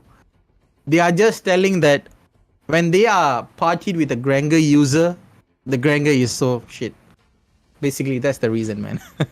The Granger is so shit that he can't even carry the game. Hanabi had to carry the game till the late game, man. Life sucks sometimes. Yeah, life is like that, guys. Let's talk about life. We are in college. We are in university. It's more than life sucks sometimes. It's like assignments sucks sometimes. Sucks all the time. So it's like that, guys. Assignment is always there. So yeah. Hi viewers. I miss you guys. I know I can't meet you guys, but make sure you guys are ready for the 19th and 20th of August. We're gonna meet on offline. We will be casting our games on Paradigm Mall in Petaling Jaya. So whoever wants to meet Frost on the real time, you guys can come to Paradigm Mall. We can have a chit chat. We can have fun on the games. but not when you have partner. Damn. That's deep. That's deep. So what will happen if these teams win the tournament? Will they qualify to join more tournaments like MBA? If I'm not mistaken, these teams will be sent into a more bigger tournament. I think they will send it into an international tournament if I'm not mistaken. But make sure you guys stay tuned for the information, because this is inter-college tournament. 6 universities will competing for the grand prize of 13,000 ringgit. Yeah. And they will be representing a lot of tournaments after this. I think if they won this tournament, basically it will make them recognized, and they will have a lot of more platform to join in tournaments, such as a lot out there. They can even try for MPL. They can even try for a lot of tournaments. But as far as I know, as far as there's some spill, I think they will be going for another tournament after this. So we just hope, cross fingers, everything happens. We just wish good lucks to all these teams, man. So yeah, 6 minutes on the pause. How are you guys doing? So I'm currently thinking about how am I going to fly away from my life. I wish I was a bird. That's what's in my mind. Man, being a caster is so hard, bro. Commentating is so hard. And then commentating solo without no co-partner talk about the game. And all I can do is, what else can I talk about, man? Yeah, you guys can ask any questions on the comment section, man. I hope you guys watching the live are having fun with me. Yeah, make sure you guys give a thumbs up, or yeah, you can talk to me, guys. You guys can talk to me. As I said, whenever I do a solo cast, I always prefer to talk with my viewers. It makes me, and it's also makes me cast very fun. Why sugar is not sweet? Wow, that's deep, brother. Okay, I think I need to have. What did you inhale just now? I need that, man. I need that. Please supply me, man. So how many hours today will be casting? As for today, we have 6 series on the go.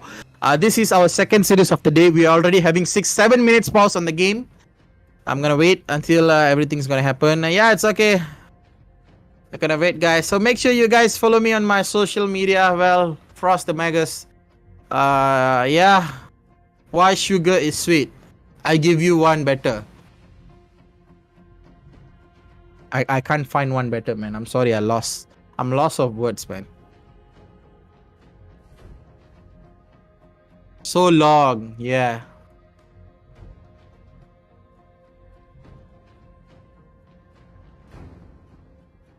And this is the time you guys have to put the wrist. The pause is so long that I can even count stars with you, my baby girl. Something like that. Or you can put Frost sing a song.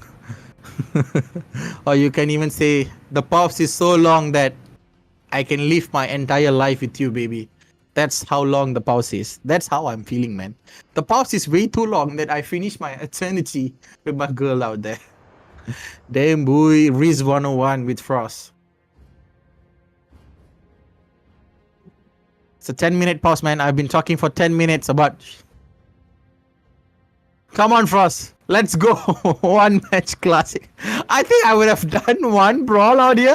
But yeah, shout out to all our sponsors right here, and make sure you guys follow all our sponsors page, and also create esports MY for more notification and more tournaments updates, and also the game updates. And make sure this ACS EDU tour is brought to you by none other than presented by Nubia, official media partner, Fly FM, beverage partner, Marigold, telco partner, Unify, mobile. And all I'm gonna say is back to reality, man. This is Meta Powers Philippines, man. Guys, you gotta entertain me, man. Imagine my situation. Okay, you guys who are watching the games feeling this long, imagine my situation. Have to cook up a lot of content in these 10 minutes and talking non-stop. There's no break. There's no nothing. And there's no partner for me. And all I have is you guys. This is pause of... If I'm not mistaken, this is the 4th pause of the game. What happens when the timer goes to 0? We will be resuming the game. Speak till you die. Come on, man. Think in my shoes. I'm cooking content. I don't know what to cook else. Or else I can cook some food for you, baby. Yeah, there you go, another risk. So yeah, Frost is full with risk. So if you guys want tips, oi, wanna brawl? Okay, I think we'll be resuming the game in a while. There you go, chat. I'm not gonna lie, this is the longest pause in the history of me casting, guys. The history of me commentating, this is the longest pause that I've ever been. 11 minutes. Damn, boy. I should have gone for a magic chest. I'm rethinking my life choices. So are you guys? So what are you guys doing in the comment section? All the viewers, are you guys healthy? Yeah, we are back. And right now we are looking at the lot. We are back into the game. Life is hard being a caster. Try being a solo caster, man. But looking in the game right now, finally we are back into it. And this lot will be a free lot for Sunway Esport Frost. They can't do anything with the lot. Look at the damage that they are giving out. Yumeito is there to give out a lot of damage. And Yan, solo lots, defends it, and right now they get another chance. This is what happens when they have no lobs there. Without the Atlas, they can't do anything. They are trying to get the tower down, and look at that. They go there. The real manipulation comes right at the point. Look at it. Shoya runs away. There you go. The appraisal red. Real Mato goes in too fast, and Shoya is still alive. Shoya goes down. 1 for a 1. That is what we have been looking for. And right now, it's a 4v3 situation. Oh, Frost X Frost when what? Frost X Frost. Sunway Esports Frost lost their marksman. That was a great play from you know he comes in when he wants and he gets what he wants. And the meta powers changed the game. Yeah, the flow of the game changed literally towards and look at he is laning. Oh, he's raining down damages. He is too damn tanky for them. And Yumeito is coming back. And now we're gonna watch at 5v5. Lobs is here. All the Lobs needs to do is get 3. If Lob gets 3, they win. If Lob gets 1, they lose. That's what I'm saying, man. All Lobs need to do is get 3 man on his Fatal Links. Make those tentacles move. Get the tentacles lock 3 man and then gets the pick off.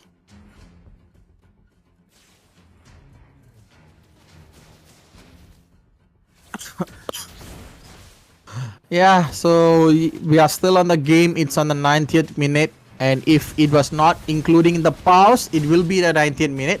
But if it's including the pause, totally in the game 1 in the series number 2, we have been in the game for 29 minutes, man. That's one of the longest game, and it's like MPL. It's just that the different 10 minutes pause. And right now Sling Boy is in front. Oh, Yan. That's a very big mistake going in front. Look at Lobs going in. He's trying to find a pick off, but Yan is there. Yan still have the Wrath of Daroth, but he doesn't want to use the Wrath of Daroth early itself. And if they want to do a split, because this is the right time right here. Our lot is way too far. I think they need to wait again. If they have the flicker, there you go. Yen gets 1. The Purifier comes in. Wrath of Daroth comes in well. Real Manipulation gets in. Look at Aurum so far away. Real Manipulation again. And Yen is still alive. The Vengeance comes in. There you go. Team Titans come back with the big bang. Yumeito comes in with the big bang damage, and they go down. And Shoya, where are you going, Shoya? Running away, and that is a turnover. A massive disappointment for Sunway. What a way, Yan. That is the real Balearic that we have been looking for. What a way this Balearic turns out. Why did you go in, Aurum? Aurum. There you go. Aurum dies in the hands of Arlo right now. The Lord will be going down as well as Hard comes in, and he will not steal the Lord. Sadly, he will be going to hell straight away. That's the instant recall. 50 seconds on the timer. Comeback is real. Oh my god. What happened? As I said, Lobs, if he doesn't get 3 men on the Fatal Links, that is the biggest mistake he's gonna do in the game. They still have one more chance. One more time. One more chance. Arlock and Beric. Yeah, look at the damage from Bibeto. They are destroying Sunway. Sunway Frost is so frozen right now in the hands of Taylors. These guys are going all the way in, all the way out. The crystal is going down, and he pulls 3 man when the crystal down. Lobs, of all the time of your fatal links, you got a 3-man push when your crystal is dead. Tell us what a way to end the game. You Maito Kahibon Kohaku, you know Ratayan Slinky Yinky. Guys. Yen, damn boy. That was a beautiful play. This Roma is a woman. Bro, she is a better Balearic user than me, and she proved Balearic is one of the underrated tank, and she did it well, man. She did it well. And all I wanna tell to Lobs, out of all the time you gotta pull, why did you pull at the last minute, man? I was waiting for your fatal links to get 3-man pull for 20 minutes, and you did at the end of the game. And you lost. That was the saddest, disappointing thing. But we're gonna go back into the game number 2 straight away for the draw. We are not going for the break. Hi guys, this is my face. Frost reveal. I'm tired, man. Atlas 2, relax. But yeah, let's go straight into the game. Let's go into the draft and look at what's happening in the draft as well. And it was a pretty beautiful game for Taylors. They were struggling at the early game, and at the mid game they came back a bit. And you know the Arlot gameplay with the Balearic and Fredrin. As I said, the worst thing you want to meet when you are facing Arlot is a team with full counter crowd control. Arlot is going to spam every single vengeance he has in his arsenal, and he's gonna get a free vengeance. He's gonna cosplay Arlot. I mean, he's gonna cosplay Lancelot. No energy. Either way, blue teams win. I win, guys. To all those teams who said red team's gonna win, Caster. The draft that they bring is too insane to fight, man. The only thing that I'm gonna say is Lobs. If Lobs gets 3%, hey brother, I say blue team win, man. I said the blue team's gonna win. Taylor's gonna win. So yeah, Taylor's for the win, and 1 for Frost, 0 for Sashwin. So yeah, we're gonna go back into the game. We're gonna look what they're gonna do. What a way to win a game. 20 minutes, a beautiful comeback. Even though we had a pause for 10 minutes and we watched a 30-minute game, and I'm still waiting for the draft. Yeah, let's go into the draft, man. Let's go. Oh, I think we are not going to draft. We are straight away going into the break, I think so. But never mind. We're going to wait until what's going to happen later next. So guys, don't go anywhere. We will be back in a while. So bye-bye. Take care. Ta-da.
Is this what giving up feels like?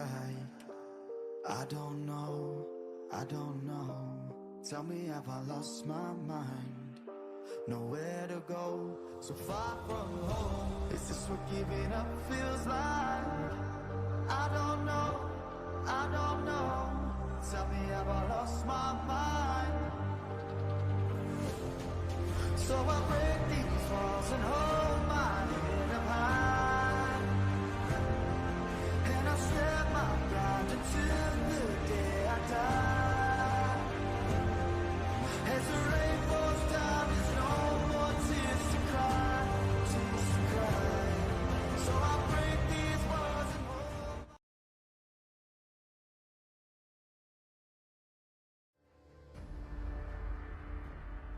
Into the draft right now. What we are looking at is again, I think Walmart R7 right now is going to use the Fredrin right now. He got the Fredrin early on he didn't get the Fredrin, but I think they're gonna stick a bit well on the draft. They're gonna do. Hi guys, welcome back to ACS EDU series number 2, game number 2.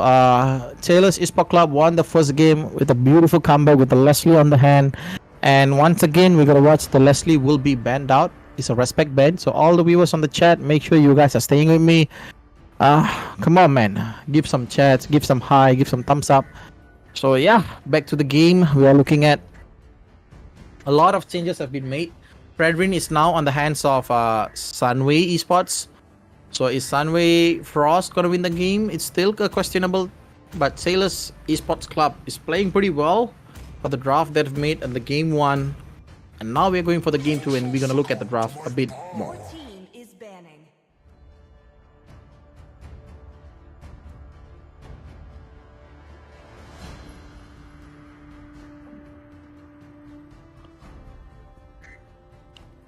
And right now, Sunway Esports Frost is going for the ban phase. And I think they should ban any roamer. Maybe Bellaric, they want to give a respect ban. Yan was too tanky, man, just now.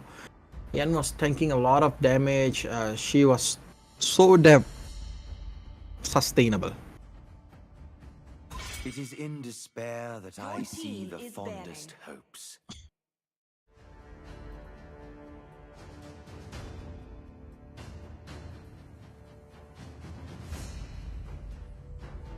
And right now,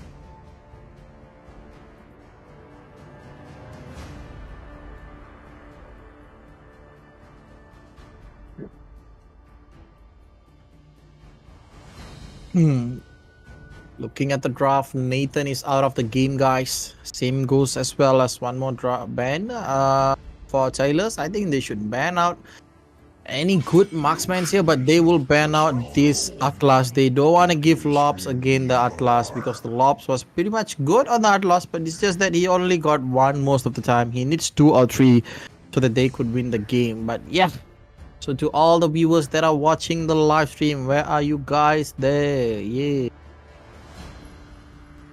are you guys there?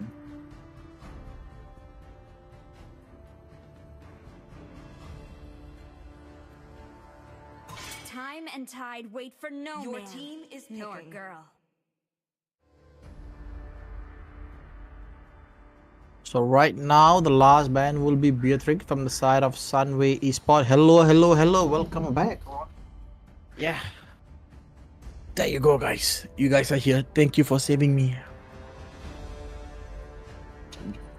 That was a pretty tough game for Sunway for the first game itself. They tried their very best to dish out a lot of damage. But what they forgot was the Taylors were building up damage with Leslie to the late game. And then, as I said, Lobs, he was the main carry for the game. And right now, carry is the hands of Yumeto. And right now, he's changing role from Leslie to carry. Will he able to give out a lot of damage and also bring the team to victory? It's still on the questionable point. We're gonna wait for Yumeto perform well. And right now, Brody will be the marksman choice for Sunway Esports Frost. And we're gonna wait for Brody to be fat. And it's gonna take a lot of time. If Brody gets early game kills, it's gonna be pretty fun. But if Brody doesn't get the kills, It is not the way that we want to go. And there you go. Minotaur is here.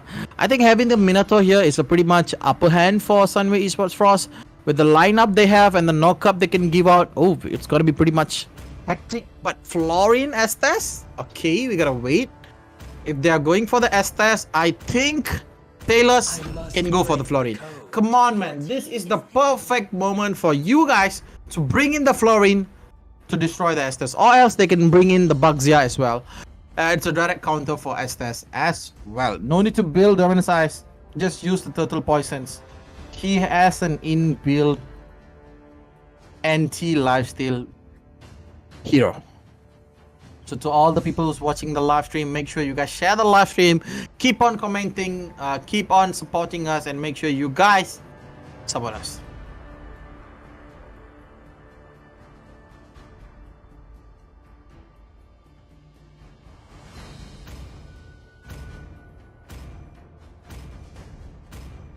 Mighty oaks from little acorns grow.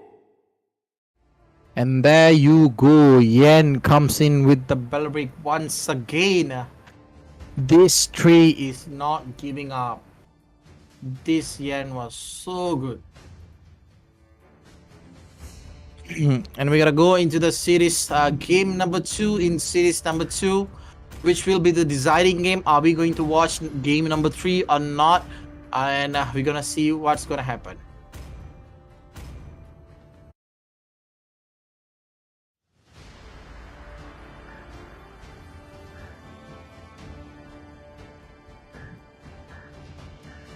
Damn, Frost. Hi. Hello. Yeah, just as I say, Yen took more damage than my ex did to me, man. That tree took more damage than my ex gave to me. That's reality, brother. If you look at the Yen gameplay at the late game, she was the reason why they gave the comeback. She was the reason. Hi. Hi Tamil Selvi, hi, hello. All the viewers, hi guys. Make sure you guys keep on commenting, keep on supporting me. Make sure you guys support me all the way, man. And right now we're on the game number 2. We are still trying our best to look at what's happening. I just don't want another pause for 10 minutes, man. I'm gonna cry my eyes out. And right now Yan is still on the mid lane trying to get level number 2, and she got it. And I think for the early game they should play a bit more slow. And looking at bottom lane, it's gonna be a babysitting meta with Lobs and Shoya on the hand. Lobs might be even taunted, but nah, not yet, guys. They are still playing a bit slow. They are still playing a bit cool on the side.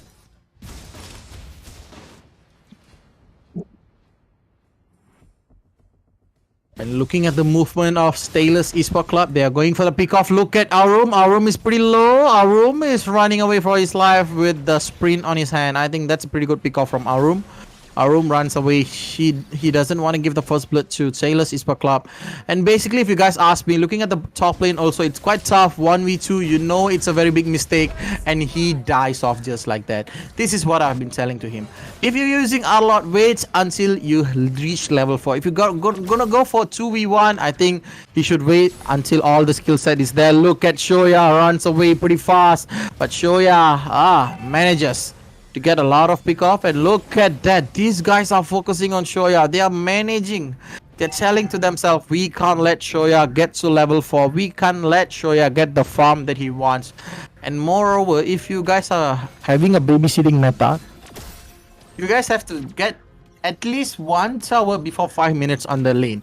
So especially if Lobs is there assisting Shoya, they should be destroying the bottom lane tower before 5 minutes. That's the sign that your babysitting meta has been victorious, has been giving you upper hand. If you can't get the tower before the 5-minute mark, and your babysitting meta is not working. So you gotta change your meta. You gotta make sure the Estes goes all around the map and helps. And that's what you have to do. And right now Shoya is still here. Lobs is still here trying to give out some damage. Look at Yan. Yan receiving a lot of damage here. Yan is still on level 3. He needs to get to level 4 if he wanna give out a lot of damage. And Yan facing Shoya is the bad move. And look at that. The dotting line comes in right on point. Thunderpad memory doesn't give any damage to anybody. As well, he is torn apart away from the game. Straight to the base. Shoya can't even do damage from Thunderpad. It was quite sad to look at that. But Slinky Boy is back on the game with the Alpha, with the Spear of Alpha. It's way too good, man. To all those viewers, I'm asking you guys, give me some help, man. Come on. Keep on commenting. Keep on supporting me. Be my duocaster. And also, yeah. And right now, we are looking at the game. It's quite slow. Yeah.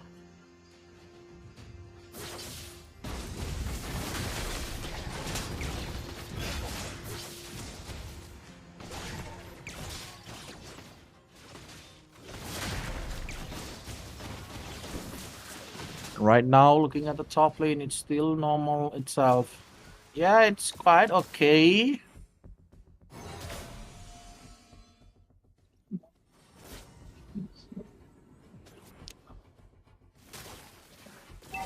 Looking at the gameplay, they are playing pretty much soft. They are playing pretty much calmly. They don't want to go for an all-out battle here. They want to play soft and steady. They just don't want any more fights here. Taylor's Esports Club has 2 kills on their hands, still low on goal.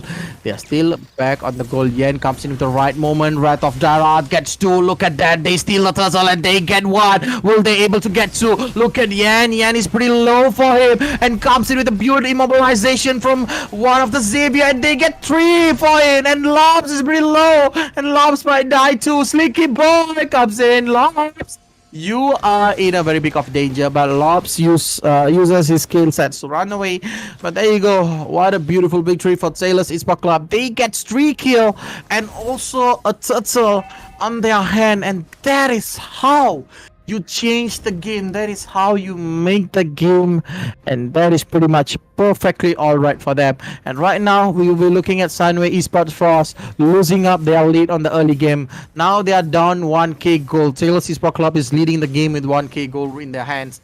And looking at all the movement, look at Xbox. He is always playing the high cut game. He's trying to cut lane and also try to get a lot of early farm so he can go in and assist their team. But I think we'll never let him. Look at our friend, and he will be dying. And there you go, Xbox. Too much aggressiveness will be punished by Taylor's Esports Club. And I think that's a pretty good thing. They are using all the moment they have. They are using all the opportunity they have to get the kills, to get everything they want.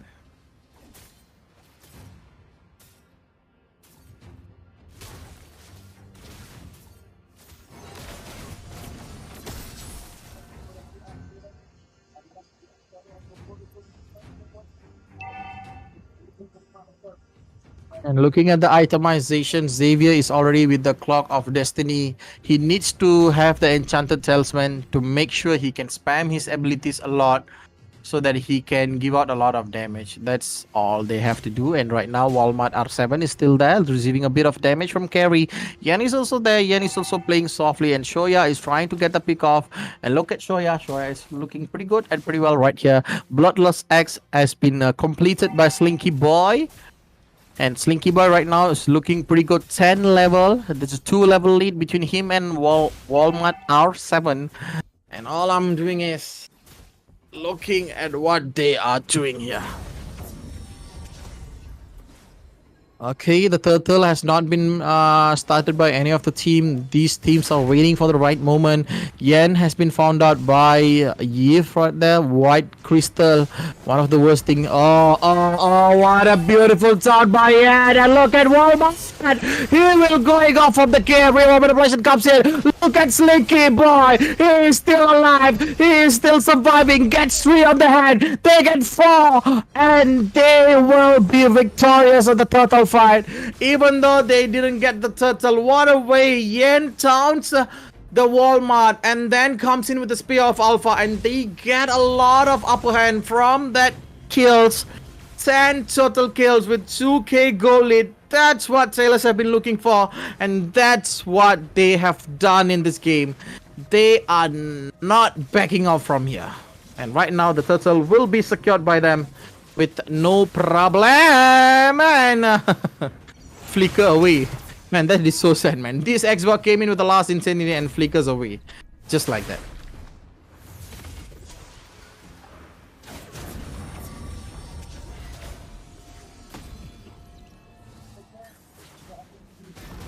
And look at that. Another Spear of Glory. This Estes, he can't even do anything. He can't even heal himself. How he's going to heal others?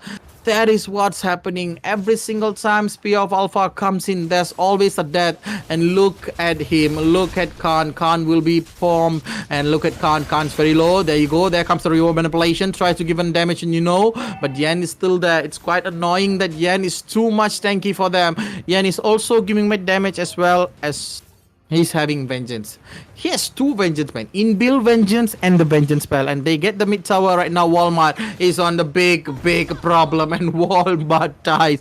This is what true damage does to you, man. When there is true damage, you can't even tank a lot. And right now, look at them. They are telling that, we are going in. We don't care about the towers. And they're getting another kill for them. And they get another secured kill and another Spear of Alpha. Beautifully done to Lobs. Lobs is still alive. Look at Lobs. Lobs is pretty low. And on the back there is Yan. Yan with the Wrath of Daroth, and he gets the Lobs. And Lobs has no way accepting his death just like that. And right now, Tiggerless Esports Club is doing well for their game. 14 kills on their hand with 4 kills only given. 29k gold, and that is giving them a 5k gold lead, and 4 towers has been destroyed by them. They are controlling the map. They are controlling the game. The combo that they are doing is pretty well neat for them with the Outlaws Final Slash, Spear of Glory and Wrath of Daroth on point. They are pretty much destroying Sunway Esports Frost. From the game 1, they did the comeback. This is what I'm calling the tempo of the game. When you get the tempo, you win. And look at them, they are going another one.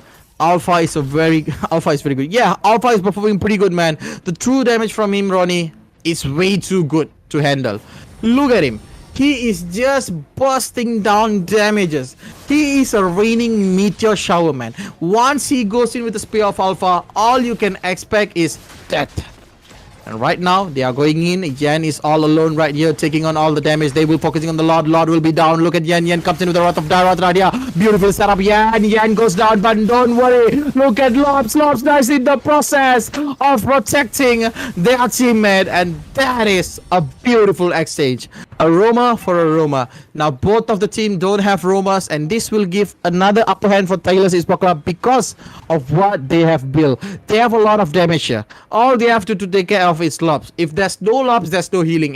If there's no healing, there is no second choice for Sunway. And right now, look at Walmart. Man, he could have gone for the fight, but sadly, there is Shoya over there. Another dawning light from Xavier. It does not gives a lot of damage, but it does gives a good amount of opening map. And there you go, the flicker. Final slash. What a way. What a beautiful way, man. This is not happening at all. With a lot on the hands of Taylor, they think they got few turrets here. They want to get more turrets, but looking at the defensive side of Sunway, it is quite good also. They are pretty much packed in defensive with the Yves they have. I think they're going to defend.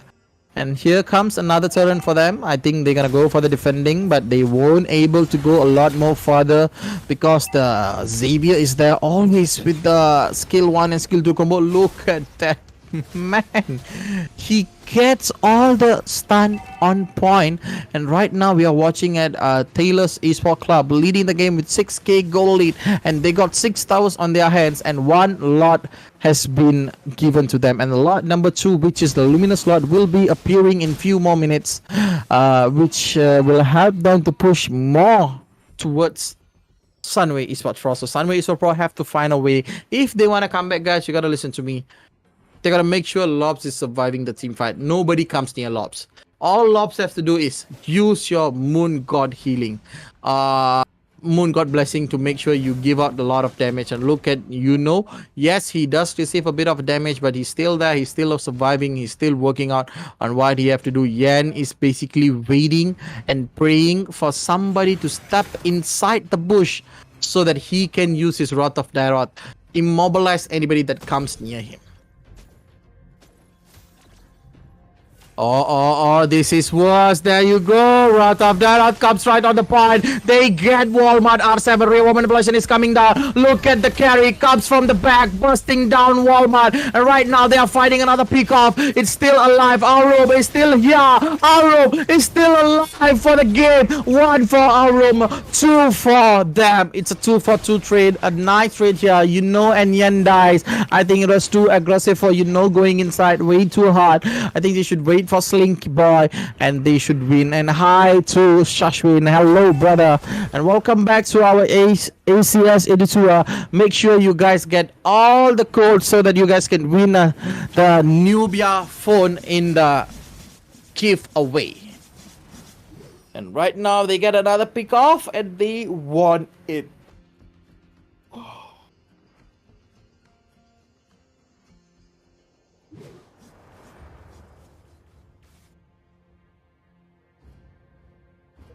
Alpha is online. Alpha is always online with his Spear of Glory, and Praise Might Emblem helps him a lot.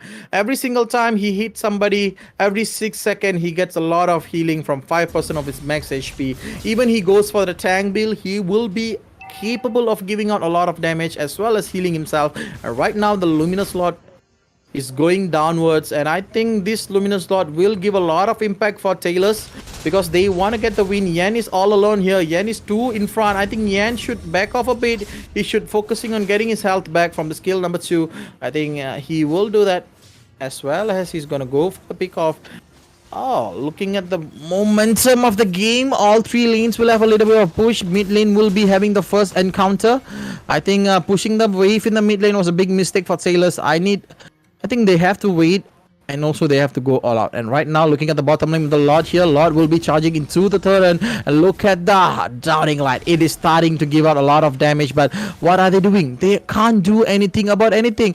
And look at the Lord. Lord will be slating 1 tower, and right now this is the tower number 2, and is in front of them. Will be using the final slash. Now look at will be pushed down like that. Wrath of Daroth is still on the hands of Yen. Yen does not use the Wrath of Daroth, but instead, they want to play safe. This is the mistake they made. Was 2 in front. He should have gone with the flicker final slash, but he didn't. And he got caught on the taunting of Walmart, and then comes in with the Shoya with the corrosive strike. And right now Yen is still here. Yen might use his ultimate. Look at them. Ooh, what a damage from Xavier. It is quite big here. Yen is all alone. It is the time for Wrath of Daroth. Yen uses the Wrath of Daroth. It is the time for them. Spear of Glory comes in. Lobs is still alive. They can take this fight if they want, but they said, never mind. We get one, we run away. This is how you trade the kills.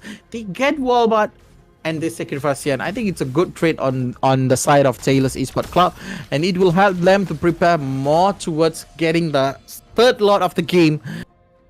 And the change of Taylor's Esports Club playing is so good, man. They change a lot more well. They are doing pretty much good. And there you go. Pause beta is coming again.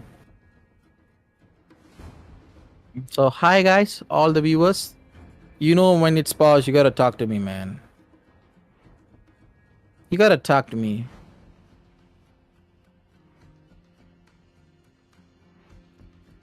I knew it. It was coming to me. The pause meta. I hope it didn't happen, but it happened, guys. I can't help it. All I want to say in this game is, not again. Here we go again, brother. Here we go again. The meta pause is back. So how are you guys doing? How's your life? This is the time to reflect about life. Yes, brother. Another one. That's what I told. You saw Yen on the first game. The amount of damage she took. That was more than my ex did to me, man. I hope I was Yen when my ex did damage to me. Life lessons. Be like Yen. Even though you take tons of damage, be useful for the universe, for the team, for the friends, for life, for family. Grape! Oh my godness. Another pause ban. Taylor's Esports Club is totally wrecking Sunway Esports Frost. They are controlling all the lane. They are making sure everything goes well on their side.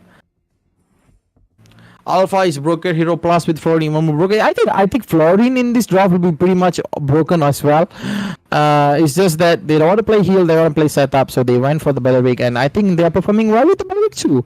What's the point of having Florin if they can perform even without Florin? Maybe they can save the Florin for later, and we just wait for them.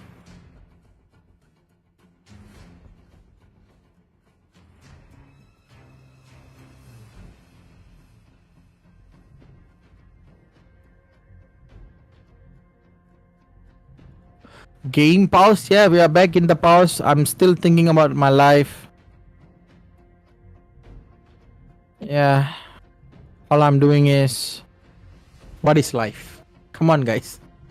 Hi, your voice is very nice. Thank you for the compliment. So what I'm trying to do is, we gotta watch the game. That's a 3-minute pause here.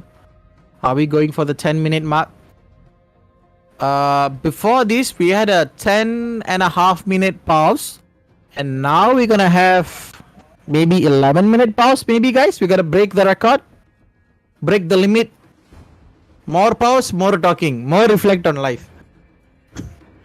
What's the worst choice that you guys could ever make? What's the worst choice? Watching this pause. Nah, man, just kidding. I think they're having some technical difficulties. Let them have. And yeah, I think I'm getting torn apart. That's what Sashwin is saying. Yeah, how are you, Frost? I'm doing pretty good. I'm doing pretty well, thinking about my life at this moment. I had a lot of fun, guys. My childhood was pretty much fun. Yeah. Look at them. Looking at the pressure on the map, I think Taylor has no problem on giving a lot more pressure than this. And yeah. Yeah, we are back, guys. Yep, we are back. We are back on the game. We will be looking at what's gonna happen. You have a very sweet voice. Thank you. All the girls say that. What can I say? Yes. And now back into the game. 18 kills on side of Taylor's Esport Club. They have a 8k goal lead. It's pretty much well. Now they are controlling the map pretty good. And there you go. The Lord comes in. And whenever they say my voice is so damn good, all I'm saying is it's all for you. Just for you to hear till you die, till you go into the grave. So you will have a pretty beautiful memories about my voice. And look at Walmart. That's a big mistake. Walmart goes in. Walmart dies just like that. Look at Walmart. Walmart's still alive. He can use the appraisal rat, but he doesn't. He dies off at the hands of Xavier. And look at Slinky by Slinky as gameplay goes inside, gets the kill, try to go off. Look at comes in with the which is so beautiful. Lobs is still alive, and they are still away. They are still breathing. They sacrifice Yen for the sake of Walmart. Damn boy, they are still available. They are still breathing in the game. This is not ending soon. This is dragging again. That heal from Estes is too good. And look at Slinky Boy. He's quite aggressive here. He's goes in spear of Alpha just to get away from them. And I think they want to focus on getting down the turrets first and then going for the pick off. And look at the minion wave. That is too much to handle. And they just ended the Lord. Lops is here. Everybody is here. Yen is on the way. That freaking tree is quite slow, but he will be there. She will be there. And look at the damage from the Xavier. It is too much. And Walmart just now, he was freaking tank, man. 5 men, he's still able to take the damage, and he didn't use the appraisal rat. And if he did use the appraisal rat, oh my god. I mean, if I'm not mistaken, that's primal rat, guys. Appraisal rat is for edit. Primal rat is for Frederick. You kind of forgot this ultimates. A lot of appraisal rat, rat of Darat, a lot of rat, guys.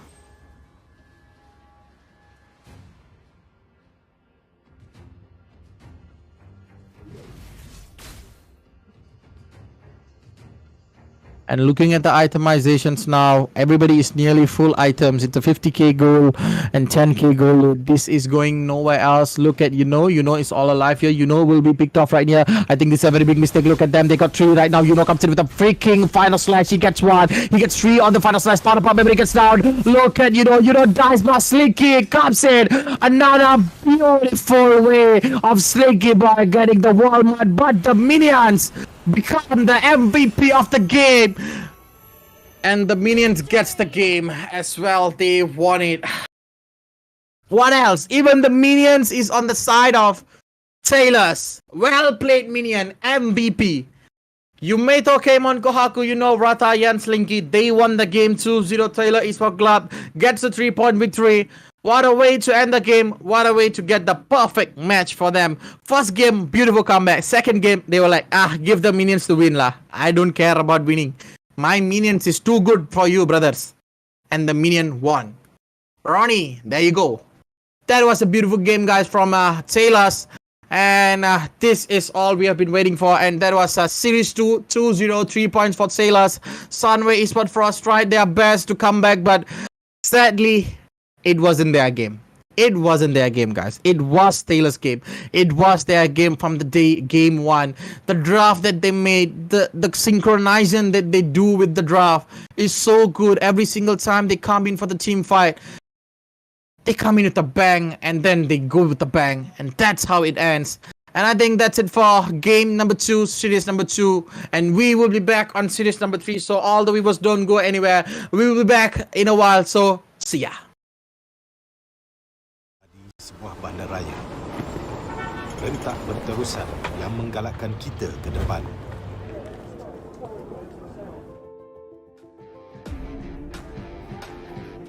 Sesuatu yang mengapi-apikan hidup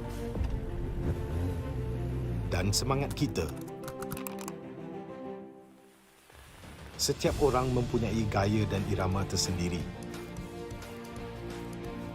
Tapi apakah yang boleh menyatukan semua lapisan masyarakat?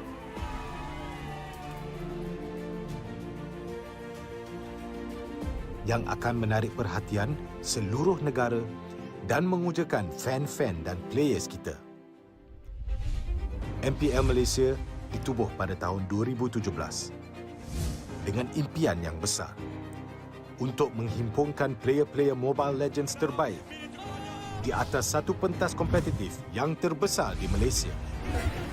Musim-musim lepas menemui pelbagai cabaran dan halangan, tapi MPL Malaysia tidak pernah berundur. Sentiasa berdedikasi dan bertambah baik untuk meningkatkan pengalaman e-sukan yang bertaraf tinggi.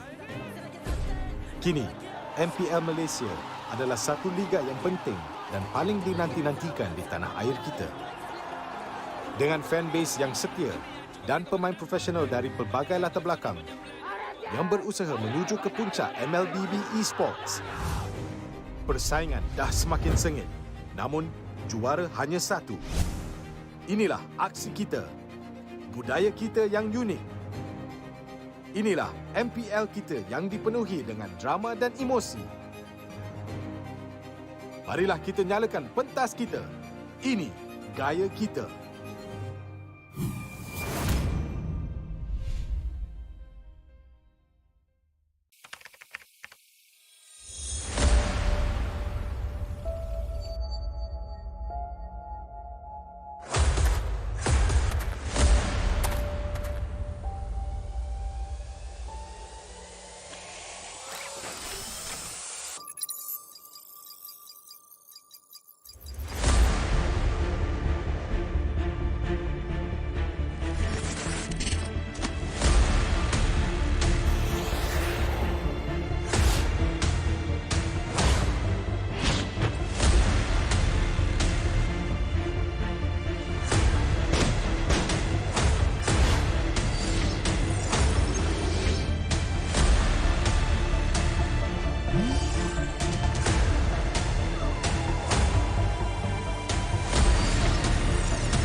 tuan-tuan dan puan-puan di kejuaraan dunia Mobile Legends Bang Bang M4.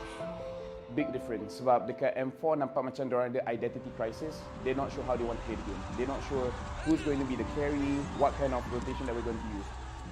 Contohnya macam Momo cover lebih daripada satu role, Ciku juga lebih daripada 2 role sekalipun di cover. Jadi ini membuatkan pasukan tu terlalu, boleh saya katakan sedikit berselaru, hilang identiti. Lapun digugurkan ketika ini. Sedih, ya. Kecewa, ya. Tapi apa lagi yang perlukan? Apa lagi yang kita kurang sebenarnya untuk membawa jalur gemilang ke Grand Final di peringkat yang lebih tinggi? But for this season, like you said, they're very focused. Chiku, you only play gold lane. Chiku, you only think about how we're going to win. And everyone else is going to provide the coverage for Chiku guys. So for this season, it's definitely different where they're very focused on their own style of play, which is the Langga playstyle. But now it's almost like the lawan balik kind of Langga, where you're trying to make the opponent fight you, and then you win the fight eventually. Bila player dengan coach Filipin masuk ni, dia lain sikit daripada kebiasaan kita orang buat lah. Selalu dia lebih kepada disiplin. At first, it's hard because of the language. There are those times that I cannot understand them and they cannot understand me. But me and Jim figured it out, like, okay Jim, I will tell you the instructions, then you translate it to them.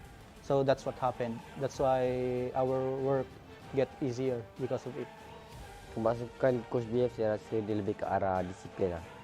Sebab kita orang ni tak ada disiplin sangat. So bila dah ada dia ni, kita orang lebih ke arah disiplin. And ingatlah motif kita nak main dan tujuan kita main sebab apa.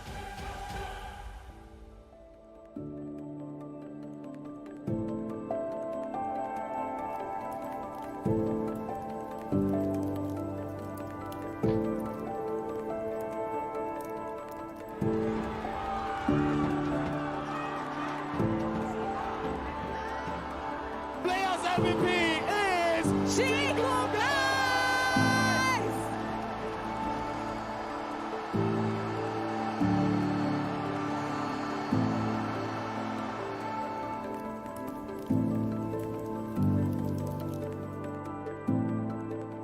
So I've known Chiku before he entered Toda. So I've known him for a while now, and I feel like he really did not change much. And yes, he is comfortable on camera, but he's more comfortable in stream.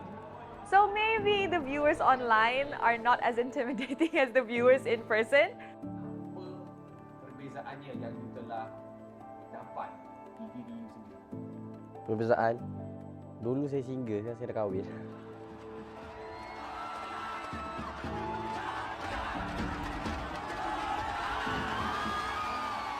Kalau Ciku ni sebelum kahwin ni dia jenis kaki langgar, tak kisah kalau sebelum ni Punis kan girlfriend dia kan, dia langgar je Punis tu. Sekarang ni dah kahwin tu dia macam okey ni wife aku kena jaga dia tak langgar dah. Itu Ciku lah. I think he's an absolute legend. I think that he really pushes the agenda and he really knows how to test the limits, or at the very least very situationally aware of what he's capable of on a particular marksman. Although the meta has shifted and Chiku has definitely changed roles, he has to evolve with the times. I feel that Chiku is still at the age where he's adaptable, but age is eventually going to catch up to him at some point, and we just don't know when. Kalau bagi saya, selagi saya rasa saya boleh main, walaupun tak macam orang lain kan, macam kalau main macam fast hand main. Tapi bagi saya benda tu tak penting, dia lebih ke arah on point lah. So selagi saya boleh on point kan benda-benda yang penting, selagi tu saya akan main lah. Kalau dah sampai masa memang tak boleh, stop lah.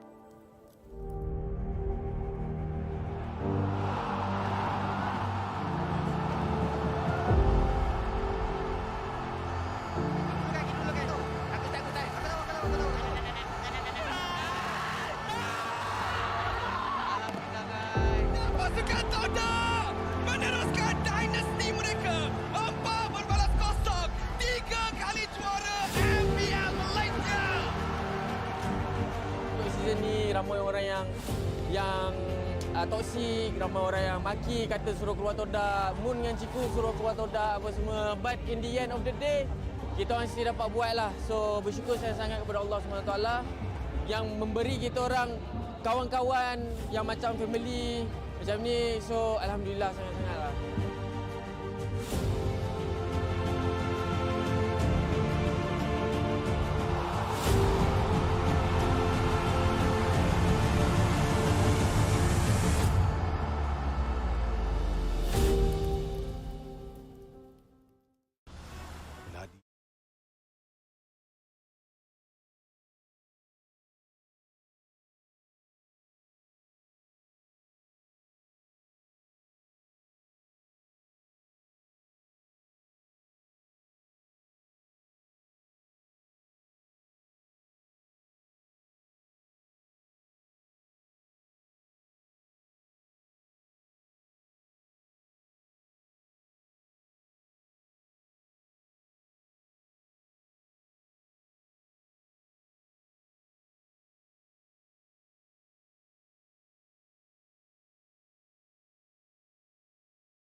Just wish you knew.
Welcome to my tea party.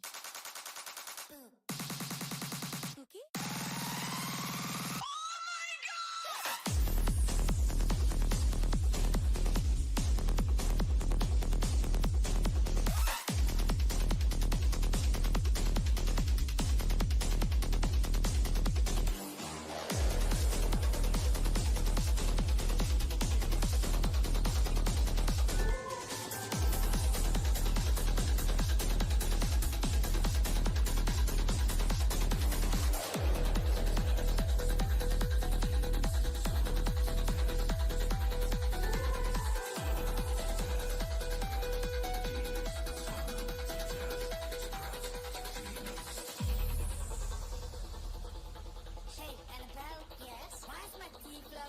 Whose balloon is this? It's mine.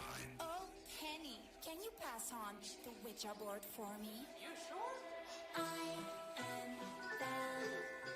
Can't you tell? You will be my oldest friends, or you will go to hell. Oh, by the way, have you met Chucky yet? Yo, what's up, bro?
You've been lost and alone in the city of lights. I know. Getting high, feeling low, and it's out of your control. You should know that I won't leave you. I'll stay beside you. I'm never letting you go. You've been lost and alone in the city of lights. I know, but I will guide you home.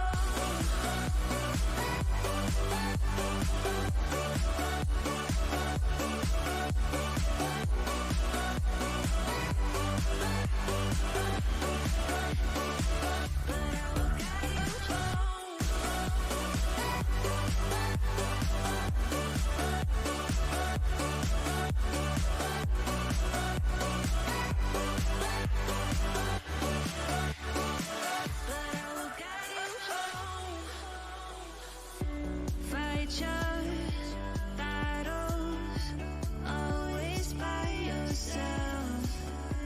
In the shadows, hear you cry for help. No matter the distance, I will always be there. No more inhibitions, I'll show you again. You've been lost and alone in the city of lights. I know, I know. Getting high, feeling low, and it's out of your control. You should know that I won't leave you. I'll stay beside you. I'm never letting you go. You've been lost and alone in the city of lights. I know, but I will guide you home.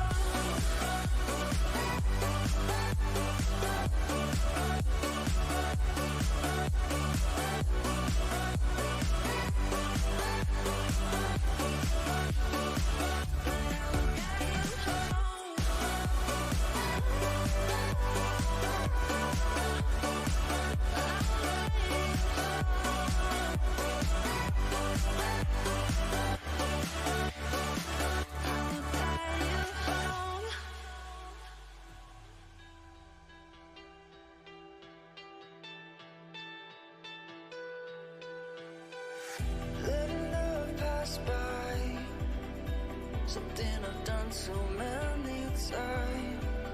Trying to keep my head high while everybody's dancing. 'Cause I know I'm not the only one. I know I'm not the only one.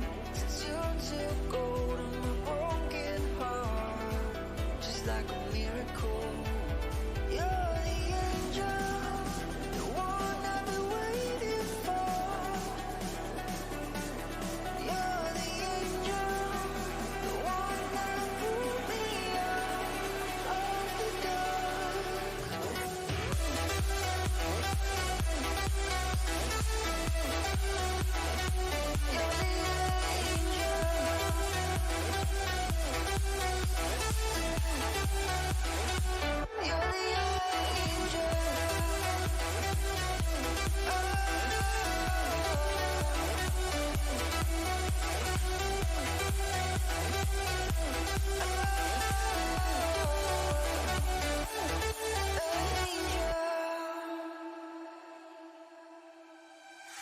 Letting go of the past, I can never understand.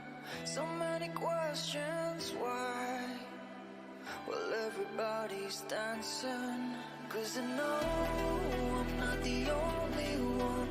I know I'm not the only one. Since you took hold of my broken heart, just like a miracle. You're the angel, the one I've been waiting for, waiting for. You're the angel, the one that pulled me out of the dark. Oh, I've been waiting for, waiting for. The one that pulled me out.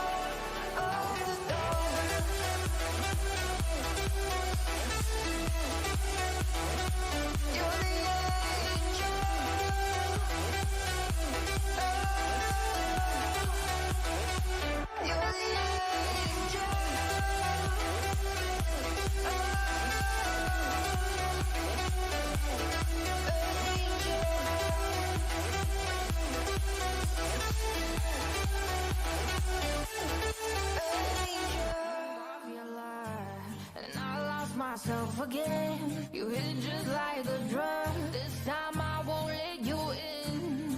You're playing with fire. No, I didn't I'm the prey. But this time I won't collapse like I did yesterday. You broke my heart once again. I won't buy the dust in return. I can't give it, I can't give it, I won't give in this time. You broke my heart once again. When you're bad, but you're bad it for me. I can't give it, I can't give in. I've already run with the wolves. Far from the light of the day. I can't go back to you, I'm stronger today. Been to the dark side, I don't know. So if you wanna shoot far away, I won't go back to you. I'm stronger, I'm stronger, I'm stronger today.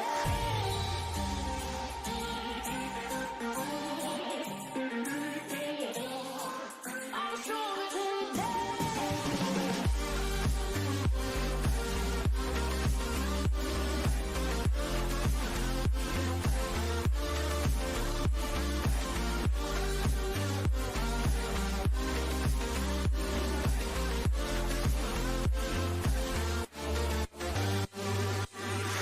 Tú tienes la pócima para enloquecerme, pero voy a draw the line. Que yo ya sé que es de ti. I got to stay away, got to stay away. Sé que como un trofeo quieres tenerme, pero I don't need no one. Que yo ya sé que es de ti. I got to stay away, got to stay away. No, no, no, no, baby, no, no, no, no, no setbacks. No, no, no, no, baby, no, no, no, no, this time. You broke my heart once again. I won't buy the dust in return. I can't give it, I can't give it, I won't give in this time. You broke my heart once again. When you're bad, but you're bad it for me. I can't give it, I can't give in. I've already run with the wolves. Far from the light of the day. I can't go back to you, I'm stronger today. Been to the dark side, I don't know. So if you wanna shoot far away, I won't go back to you. I'm stronger, I'm stronger, I'm stronger today.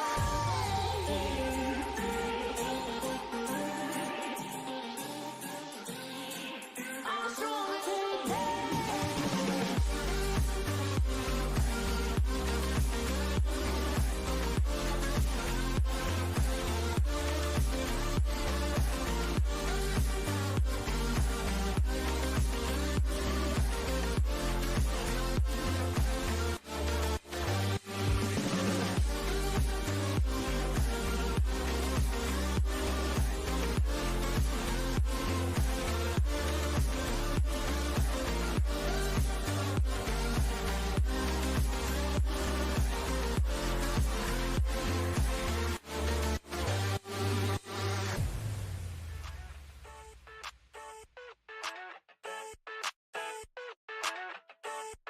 I never thought I'd feel like this. Yeah.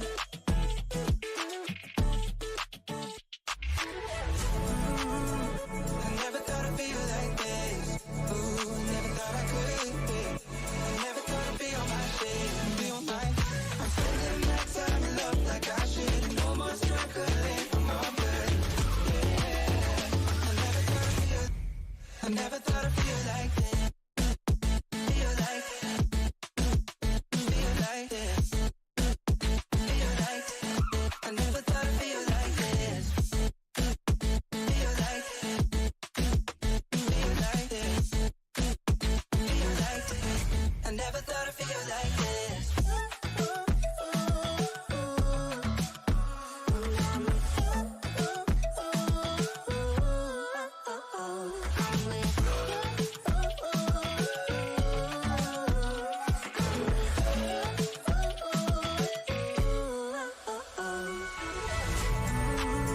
I never thought I'd feel like this. Ooh, never thought I could. I never thought I'd be on my shit, be on my. I'm spending my time in love like I should. No more struggling for my blood. Yeah. I never thought I'd feel like.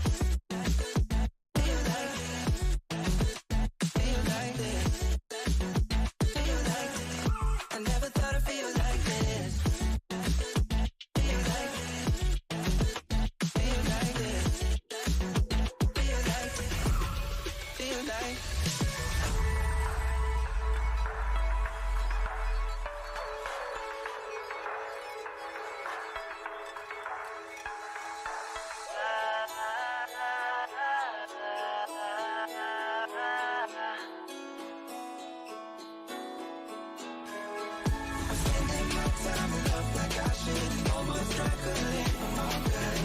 Yeah, I never thought I'd feel like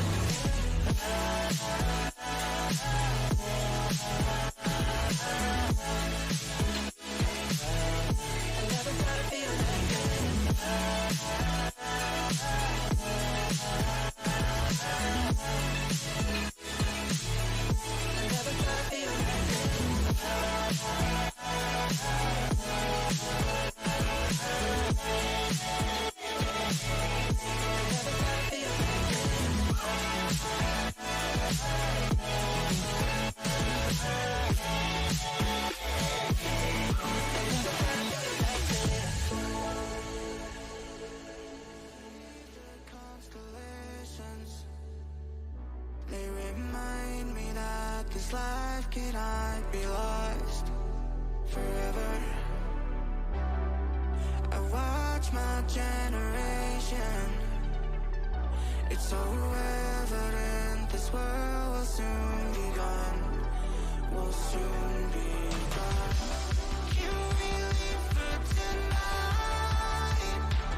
Run away. Let's run away, run away. Can we get out of sight? Fly away. Let's run away, run away.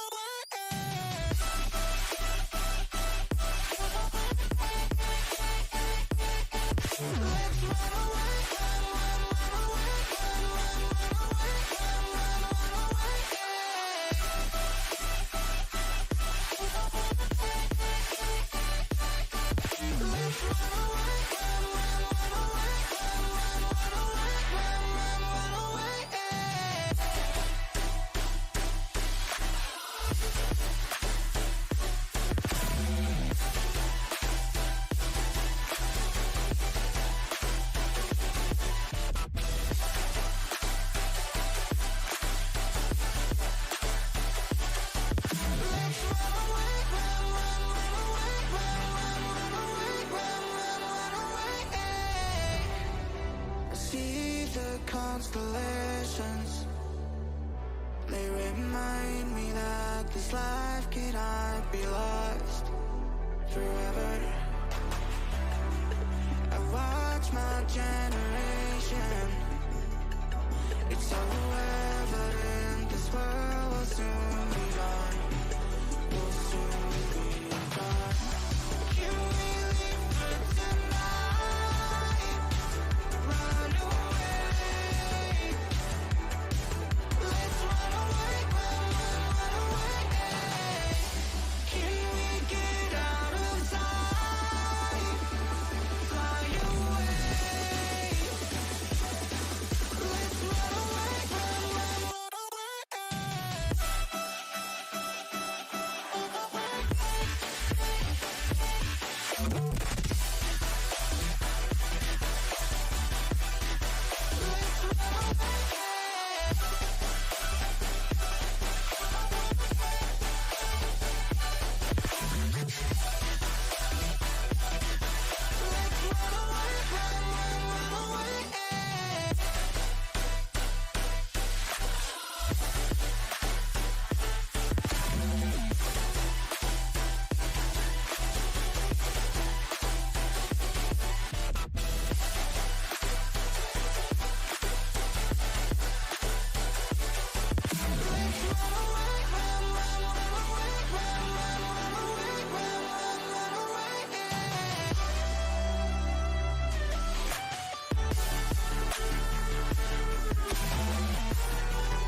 circles, running around. Break down, chase the light. We're rolling, but on the go. Running for my life. Feel the light. Running for my life. Running for my life. Running for my life.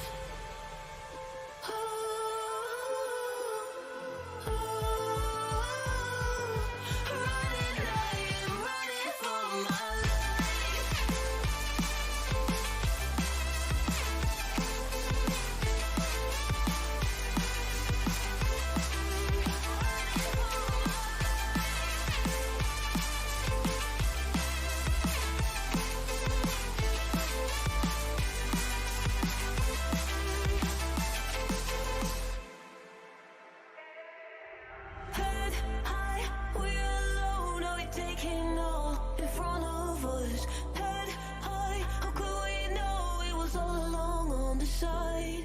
We should read between the lines. Now we're on the right way to go. Head high, we're not alone. Oh, we are not out of luck. Running for my life. Feel the light. Running for my life. Running for my life. Running for my life.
Is this what giving up feels like?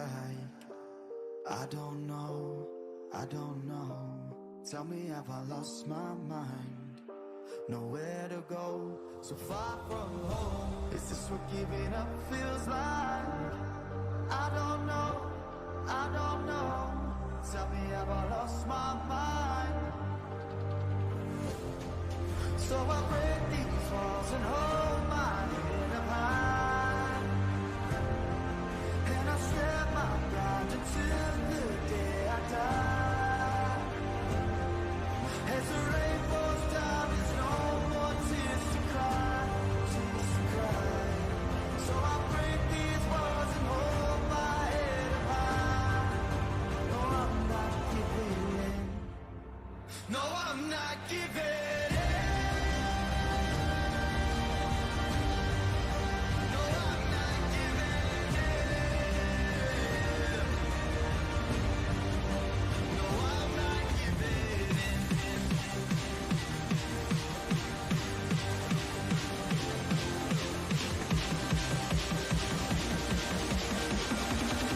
I can't take it anymore. My mind's about to go to war. I need someone to save me from myself, to hear me cry when I call out for help. I blame it on the voices that are in my head, wondering if they'll ever be put to bed. Feels like I am close to reaching my wit's end, holding out, but I'm about to blow it up like a volcano.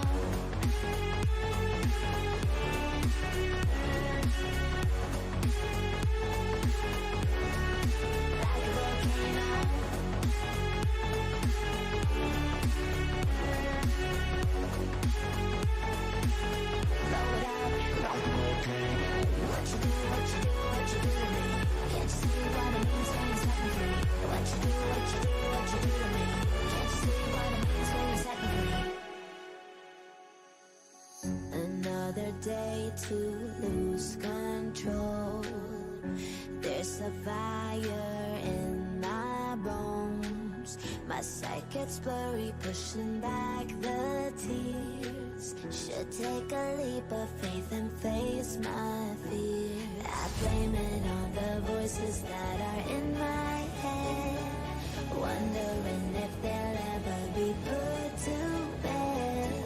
Feels like I am close to reaching my wit's end, holding out, but I'm about to blow it up like a volcano.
They say every day's a new day. Live it like your last day. It's okay to feel great. Yeah, yeah, yeah. You're all jumping on a new wave. Time goes by, but I'll stay stuck up in my old ways. So hard to unlearn habits we got addicted to. I'm trying to change my life, but so much easier to say than do. Oh, please help me. Please go easy on me. I can't believe it's so hard for me to see that I deserve this. Deserve to feel happy now. So please go easy. Please go easy on me. Go easy on me. Go easy on me. Easy on me. Don't give me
Hello and warm welcome to everybody back to ACS EDU 2023, and we are on the game 3 or else series number 3. And don't forget to share our live stream, like, and also follow us, and make sure you guys keep on commenting on about the games and about the tournament. Make sure you guys collect the codes as well, because at the end of today we will be revealing all the codes, and then you guys just have to mention the code to us so that you guys have a chance to join the giveaway. I think we might not delay much. We might straight away go into the game to look at the draft against two other teams which will be playing against each other in a while. And this would be the series number 3, and we still have a lot more series to go. So yeah, we're gonna watch at what these guys are gonna pick and draft and go against each other. A lot of good games that we have been we saw earlier this day, and then now we are going into another good game. I think, if I'm not mistaken, this is the fight between two of the top teams on the Group B, or as Pool B. That is Monash Playground versus UITM Prodigy.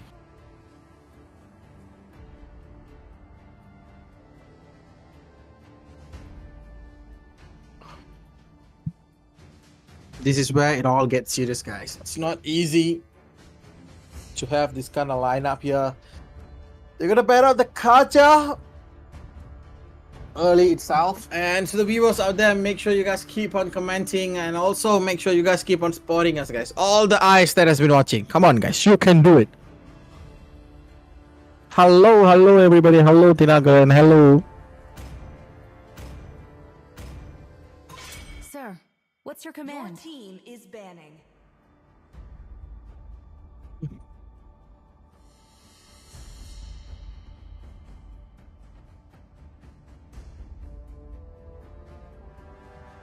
And right now, looking at the band, Penny is gone out of the game. I think we still have a lot more thing here. They still have Valentina, they still have Martis. Back to back, that's tons and tons of heroes to pick. It just depends on how are they going to do the game.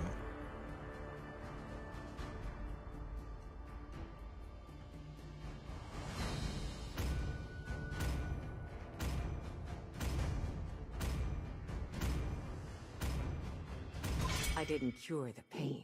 And Valentina will be kicked out of the game. It's quite early to kick out of the game, and right now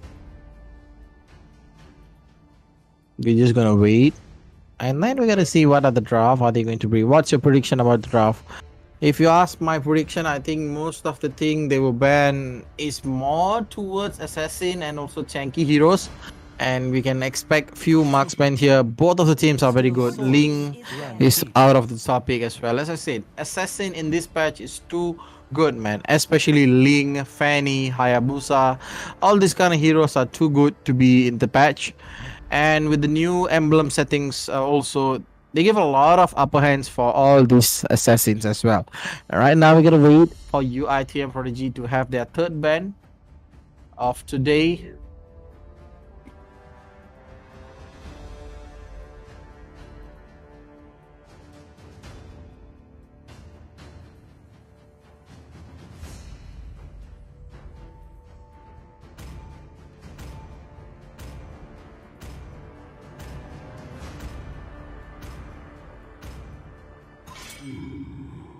Your team is banning.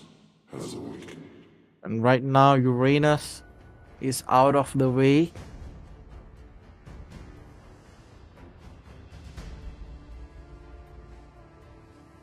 And for me, banning Uranus is pretty good here. I think having the Uranus out of the game, it secures a lot of EXP laners. And there's Uranus, it's quite hard to face this Uranus. Either you guys have to take Dyrot for the early game, or else you can go for the late game pick off, that is Baxia if they want.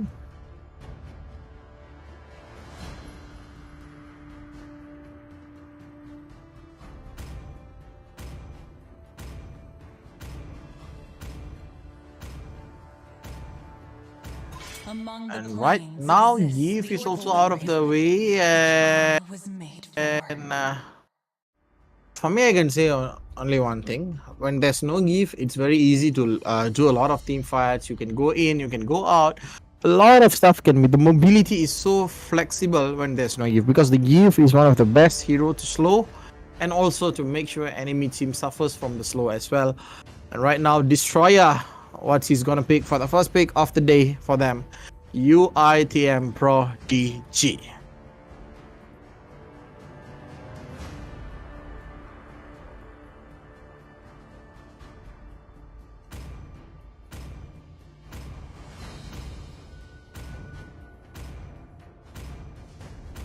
Time to drop the beat of the flash. And this is where Joy is still open, and Joy will be the first pick for them. This is a secure pick for them. I think it's a good one. They're having Joy. I think I'm gonna remind again, Joy as the EXP laner is very hard. I mean, Joy as a hyper, you can't do anything, man. When Joy as a hyper, as I said, I think it's the same team that used Joy as the hyper, I think. When Joy is in hyper with the retribution, there's no vengeance there, so they can't do anything. It's gonna be a very hard time for them to face it also. And right now, we'll be back into the game, back into the draft. So Joy is not going for the hyper, guys. I thought Joy was the hyper. Okay. Itoshi Lan, Gilgamesh. There you go. Arlott comes in, a pretty good pick, and then Franco just to counter the Joy. Make sure the Joy is not moving a lot here and there, and make sure the Joy is not alive also in the lane. And right now, UITM Prodigy has 2 more picks to go. Destroyer and Cryo. So Cryo, what does he want to go into the game? I think there's a lot of choice for him. It's just he has to get the right one lah.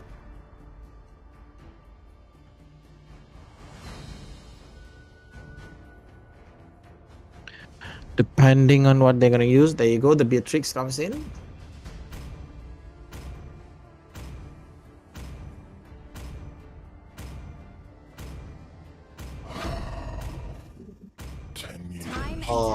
Terizilla, and also I think this Joy is going for the mid lane gameplay, and having a mid lane Joy is quite fun, guys. She can clear the lane pretty fast, as well as once she reaches level 4, she's going to be very, very annoying to enemy team mid laner. She can't even go anywhere.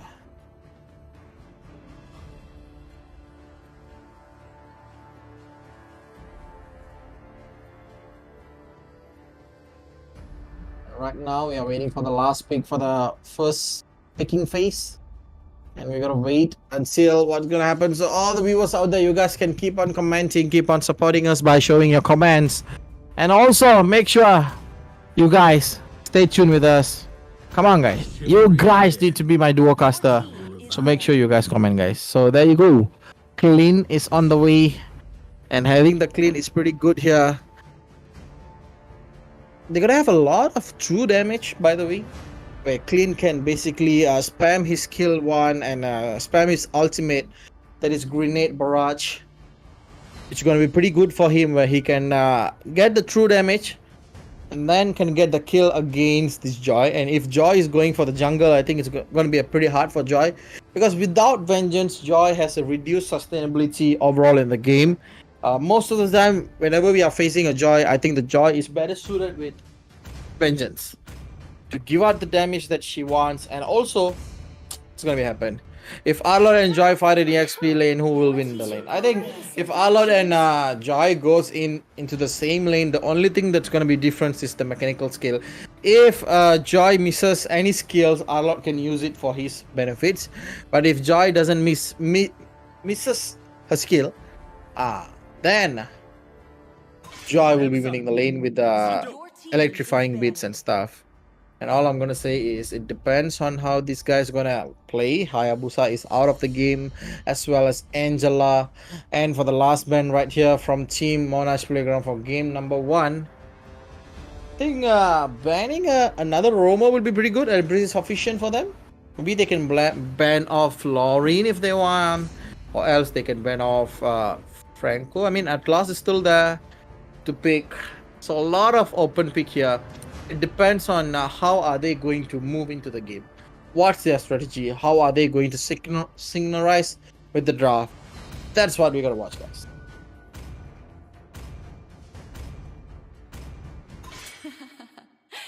The southern seas are my domain. And there you go, Kadita. Ooh, Kadita is gone out of the game. And it's pretty well, we know Kadita. Without Kadita, it's easy. They can avoid any setup from the Kadita. I think it's pretty much good, man. The draft looks pretty good here. The banning session looks pretty solid. They banned out a lot of heroes that's going to disturb. Most of them are the pick-off and also assassin heroes. As I said, a lot of assassin have to be banned because this new patch is so based for assassin. They are still back on the game, and right now UITM Prodigy as the last ban of them. They can ban anything they want here, and there goes Faramis out of the game. To live. So without having the Faramis in the game, I think it's a pretty much safe choice here. And Gil Gamesh, they still can have the Valentina, where she can copy any ultimates. Maybe she can copy the penalty zone. Maybe she can copy the electrifying bits if they want. And Valentina on this draft will be pretty good too with the Franco combination here. And we just have to wait and also watch what are they going to pick today.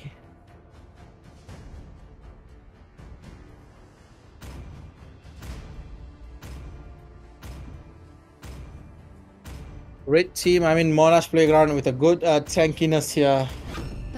And no Varvia comes in. I mean, it's a pretty good pick here. She can easily escape Joy from the electrifying beats using his Astral Recall and also Astral Echo there. But right now, there you go, Shamsky and also JNB. UITM Prodigy, 2 more picks for them. And Pasha comes in as first pick, and also to secure it off. And there you go, Florin. As I said, Florin is pretty good on this draft, who's gonna help Joy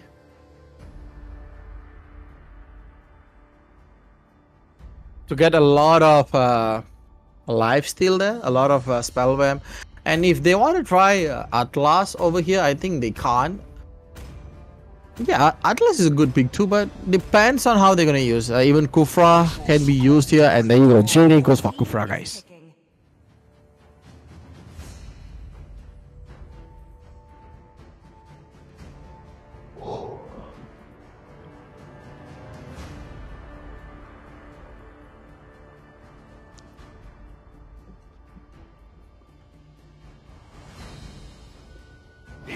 And right now, having the Bane in the hands of Gilgamesh, it's gonna be pretty fun here, guys.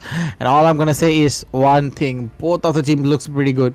I think Joy's gonna have a hard time finding Death, but he can easily go for Dash 301 because they can win, and also they can have a great backdoor fights if they want.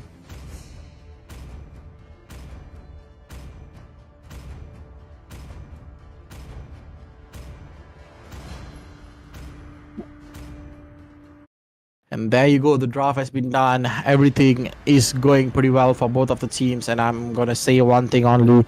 Make sure these guys play really well. The winning condition for team Monash is basically one thing. They got to make sure that team Monash has the pick off and has the right amount of damage, and they need to prepare for any team fight here. For UIT and Prodigy, all they have to do is make sure they let Joy go behind and get the backlog heroes, or else it's going to be a tough time for them. So it's either both of the team have to get the pick off first. It's a pick off draft. If nobody hits the Astral Echo,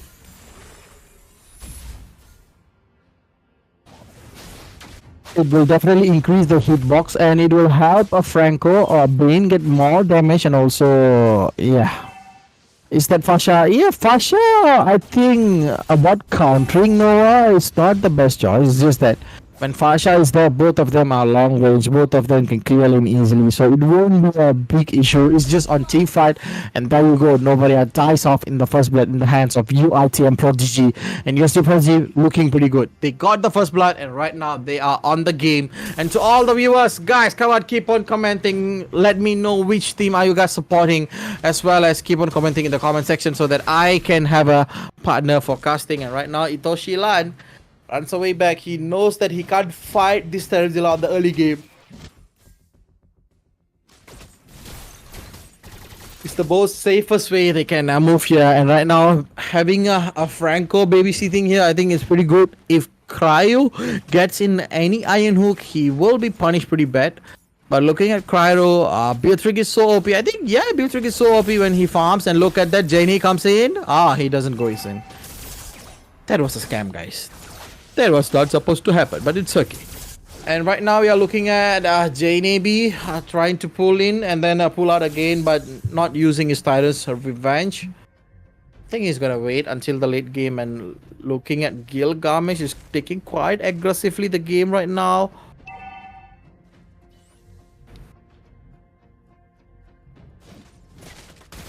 Having the R-Lot on the EXP, it helps a lot in the team fight, but when we go for the 1v1, it's always the Terazilla who's gonna win the game.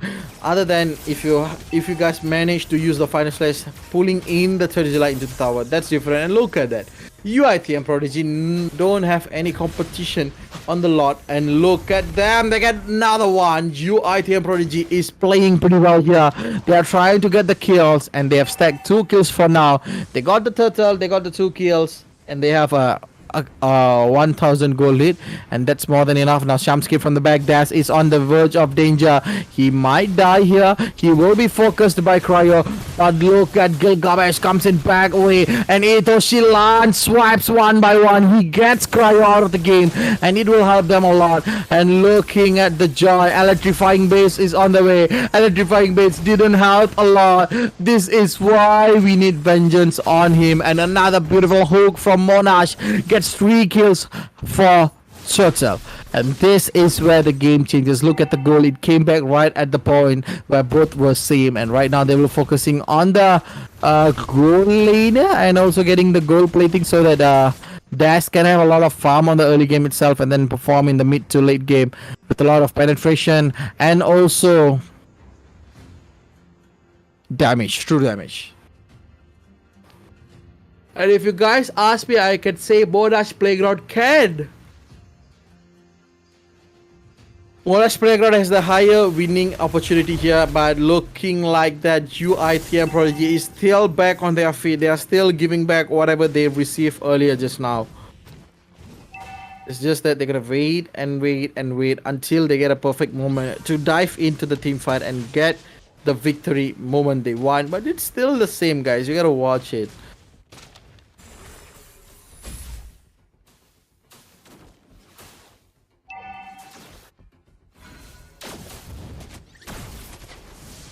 Look at that, what a beautiful jump from the Kufra, but looking at the flicker, comes in from Dash, but this is not the end. The Kufra is got caught in between the team fight. It was a pretty big mistake from Kufra. He did jump in very good. He did dive in pretty good, but what they forgot is they also have the support that they need. The deadly catch and also the beautiful stun from the Bloody Hunt in the hands of Franco. It helped them a lot, and there you go, the turtle has been stolen just like this. It's not easy, man. Stealing the turtle was a great job from Monash. They are trying to keep up their goal lead here. They don't want to miss out any goal. They want to make sure that they get the objective so that they can play pretty well in the mid game. Because looking at the drafting, Clean, when he has around 2 to 3 items, then only we can see his burst damage. Same goes to Gilgamesh, and that 3 of the main damage heroes on the team of Monash needs items, so they have to farm. But look at that, a beautiful penalty zone comes in with the Novaria. She tries to open the map, but it's too late for them. And right now, Novaria wants to find a kill, but Conceal is used. UIT and Prodigy looking pretty good here, pretty tanky, pretty signalized with the drafting. And also, they are trying to get the pick off right on point. The Trident's Revenge on point, Trident Range, and then comes in the penalty zone. 2 of the Monash Playground members couldn't even move an inch, and they died just like that.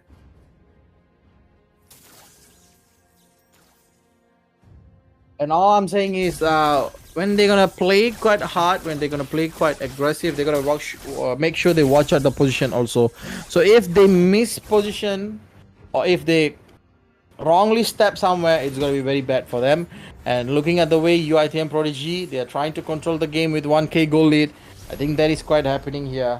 And if they keep on doing this, they have a higher chance of victory. And look at that, another pick up, and Franco dies. Another mistake, another punishment. They get another tower also. Now they have 6 kills with 2 towers and 2k goal lead in hand.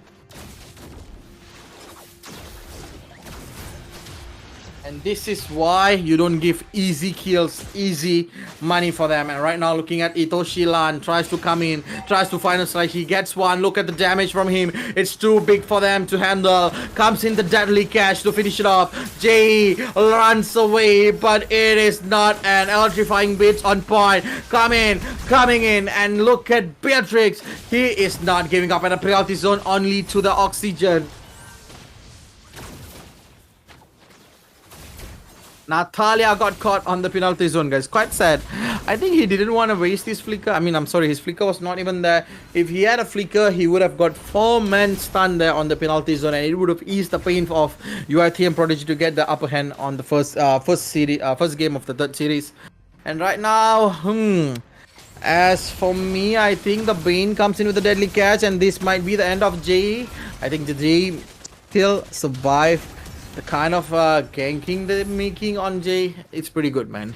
This Jay is hard to kill, but look at it. UIT and Prodigy tries to come back with a bit of setup, but still misses again and again and again.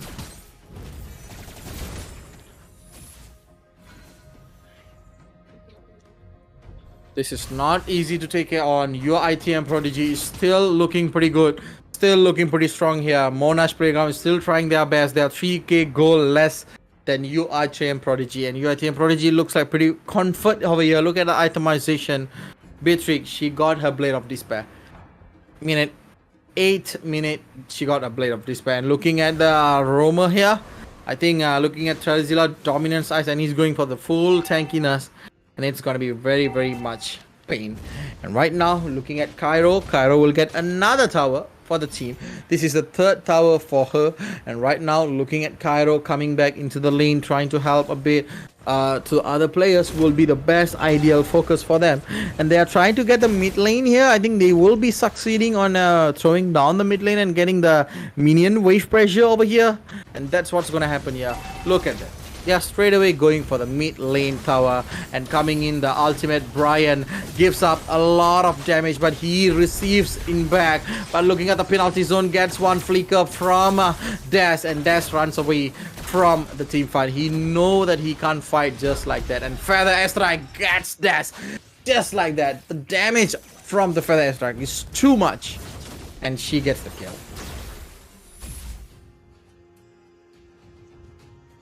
And right now, backing into the game, Monash Playground is having a hard time where UITM Prodigy is winning the lane, is winning the objective, and also is controlling the map as well as they want. And this is where it becomes serious, the lot.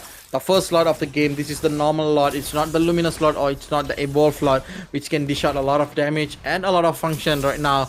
But they're going to focus on the lot here. I think here comes the Franco, tries to do something here. He spits out and looking at the faster feather airstrike, which is so beautiful, and penalty zone. That is what we have been looking for from UITM Prodigy. They got one, and right now they want to go for the lot, and this lot will be very important to them. If they want to have the lot, they gotta make sure they win the team fight.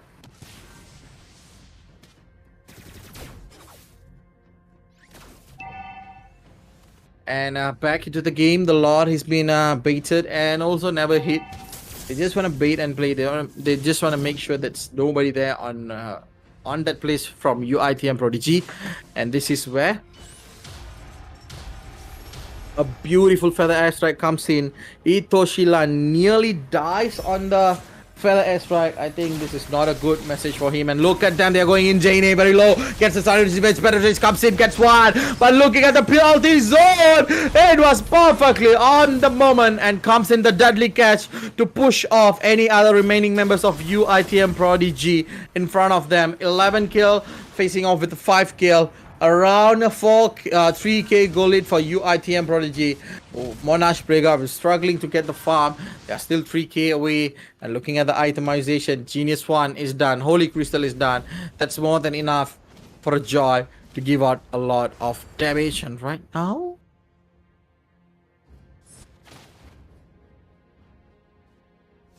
they're trying their level best to make sure that they can get the turtle here. I mean the lot here. For the UITM Pro DG, they are trying their best. They want to land on the turtle. They want to make sure their team is fighting in a safe condition. And right now, having the Janie here, tries to jump in, but Janie pretty low, comes in with the R-Lot. R-Lot might use the final slash here. But look at that, they are going in. They got 3 and they got 4 in the process. That penalty zone and neighborhood special proved that these guys are not for granted. These guys are pretty cool with the penalty zone and also the Beatrix neighborhood special and feather airstrike. And this is what we have been waiting for, the free lot for UITM Prodigy. They were losing goal in the early game, but they came back with a 5-game loss, and it's not good. And right now, looking at the team, oh, Zan goes in, Zan gets one, just like that. Electrifying Bits has been used by Zan just to avoid from dying from any other people here. And right now, looking at Monash Playground, they are doing pretty well also. They got 5 towers in hand, and look at this. UITM Prodigy gets the 6th tower of the game. I think without this wave, they're gonna be having a lot of trouble, I'm gonna say. And right now, Destroyer is there. Destroyer will be trying to do something, and look at them, the damage. Oh my god, the Fasha is literally burning off every single body. But looking at the game, it might end soon as possible. There's no minion for UITM Prodigy. That's the most saddest part. If they had some minions over there, they can overcome the tension, they can overcome the problem, and they can get the first win of the series. And that's how it's gonna happen. And looking at that, Destroyer is so good right now. They get another tower for themselves, and Destroyer is still alive and trying to get a lot of damage here. And right now, UITM Prodigy has pushed Monash Playground. They don't want Monash to be performing pretty well. They want Monash to be on the certain level. And right now, we're gonna wait, guys.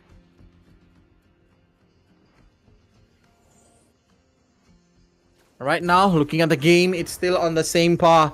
Both of the team is taking it slow. Both of the team doesn't want to go inside and also risk it for all one objective. And there you go, the lot will be coming in 60 seconds, which is the luminous lot. It's not easy, but it is pretty good. And there you go, Meta Pulse So we have paused for a while. We're gonna return in a while. So don't go anywhere. And all I'm gonna say is, with this pause, I think they're gonna have to face some technical issues, and they will do it.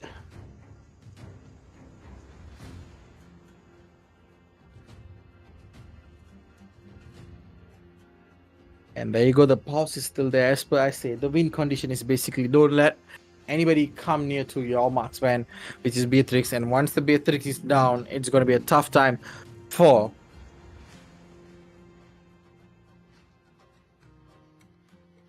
and right now we are waiting.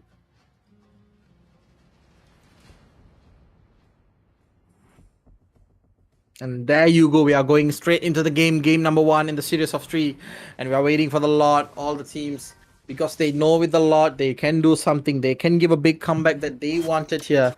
But looking at Gilgamesh as the Bane in the jungler.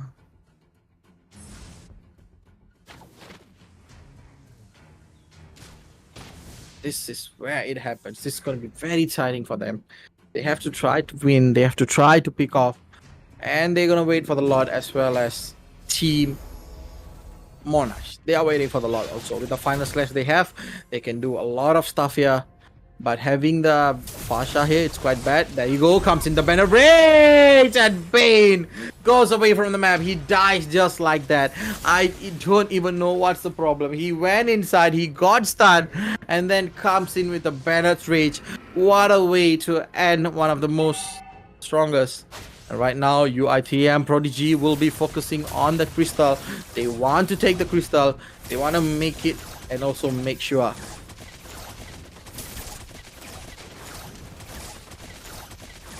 And right now we are waiting for the Lord, and there you go. Cryo will be securing the Lord while all of the other members will be fighting outside. And this is where it begins and it ends. Having the Lord in the hands of UITM Prodigy with no base is quite dangerous. The Lord can straight away charge into the crystal and also give a lot of damage to the crystal as well. And right now we are waiting for the Lord. And once the Lord is there, I think UITM Prodigy will be facing on pushing. And there you go. The mid lane, the Lord is up. And having a Nathan by your side, it's not gonna do anything. Clean can't even give it some damage, man. Clean needs a lot of farm, guys. If you guys using Clean and everything, heroes like this, make sure you guys have enough farm for the late game. And looking at here, I think 3 lane has the push. There you go. Nobody observed the ultimate, but the damage from our Fasha was too high. And right now they'll be going on, and Banner Rage will be coming in, and he gets 1, he gets 2, and he might get the 3, and they might end the game. And Crystal will be destroyed by UITM Prodigy. You can't do anything about them. They are pretty solid and pretty good on the game. They know what they are doing. Cryo, Destroyer, Langsi, Zen, Shamsky, JNB, and also 7 King Matt. This is why. And I'm gonna say one thing. UITM Prodigy did pretty well. They played a pretty early game, and then once they went into the late game, they start being aggressive. They know what they have to do, and they did what they had. And there you go, guys. On the best of 3 series, we have watched 1 game. We still have 1 more to decide who's gonna win and who's gonna lose, or are we going into a 2-1 game? So don't go anywhere. Please stay tuned with us, and we'll be back after this.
control. You should know that I won't leave you. I'll stay beside you. I'm never letting you go. You've been lost and alone in the city lights, I know. But I will guide you home.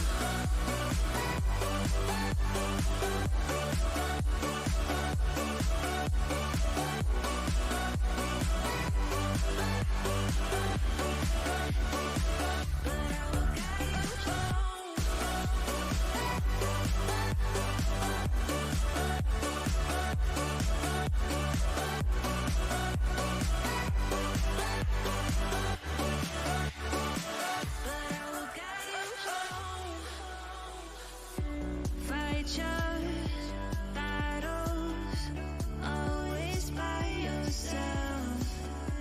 In the shadows, hear you cry for help.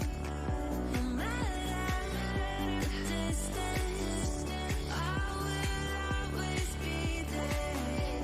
No more inhibitions, I'll show you I care. You've been lost and alone in the city lights, I know. I know. Getting hot, feeling low, and it's out of your control. You should know that I won't leave you. I'll stay beside you. I'm never letting you go. You've been lost and alone in the city lights, I know. But I will guide you home.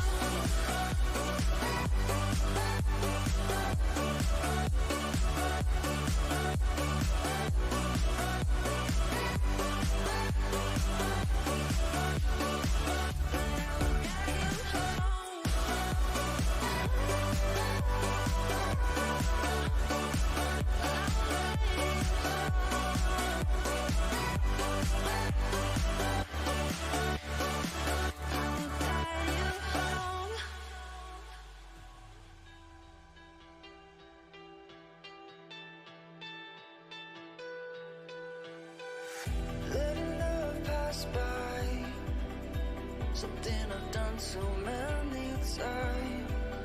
Trying to keep my head high while everybody's dancing. 'Cause I know I'm not the only one. I know I'm not the only one. Since you took hold of my broken heart, just like a miracle. You're the angel, the one I've been waiting for. You're the angel, the one that pulled me out of the dark.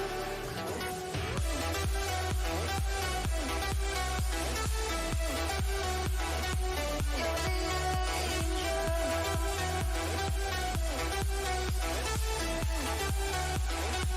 You're the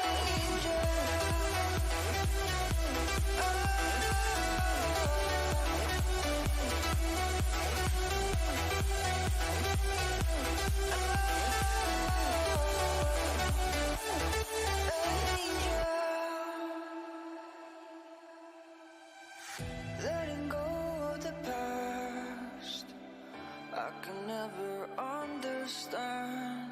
So many questions, why? Well, everybody's dancing. 'Cause I know I'm not the only one. I know I'm not the only one. Since you took hold of my broken heart, just like a miracle. You're the angel, the one I've been waiting for, waiting for. You're the angel, the one that pulled me out of the dark.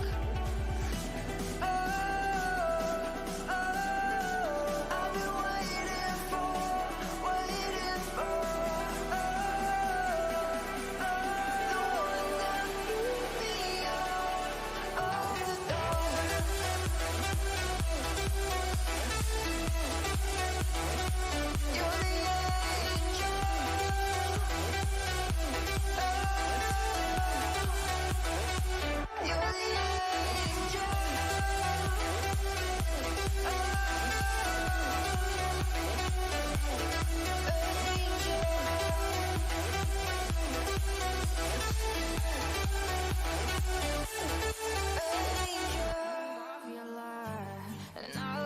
myself again. You hit just like a drug. This time I won't let you in. You're playing with fire. No, I didn't I'm the prey. But this time I won't collapse like I did yesterday. You broke my heart once again. I won't buy the dust in return. I can't give it, I can't give it, I won't give it this time. You broke my heart once again. With your bad, but you're bad it for me. I can't give it, I can't give it. I've already run with the wolves. Far from the light of the day. I can't go back to you. I'm stronger today. Been to the dark side, I don't know. So if you wanna shoot far away, I won't go back to you. I'm stronger, I'm stronger, I'm stronger today.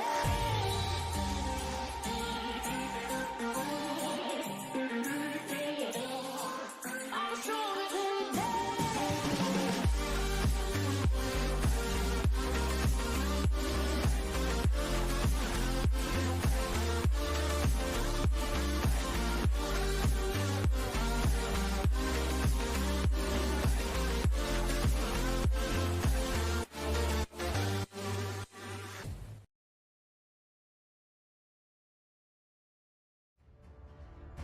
Hello and welcome back, everybody. This is Frost, by the way, and this is the game Monash Playground versus UIT and Prodigy for the game number 2 on the best of 3 series, and it's gonna happen in a while. Among the planes exists the equilibrium, which I was made Right for. now, watching at looking at what they are doing is pretty basically simple. They are getting the draft normal. They are making sure they are gonna get all the thing that they have. And right now we are back on the draft. Grok is here. Monash Playground. UIT and Prodigy once again.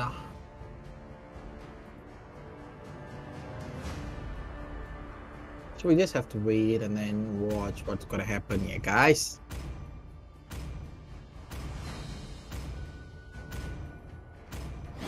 There's a shiny new sheriff in town.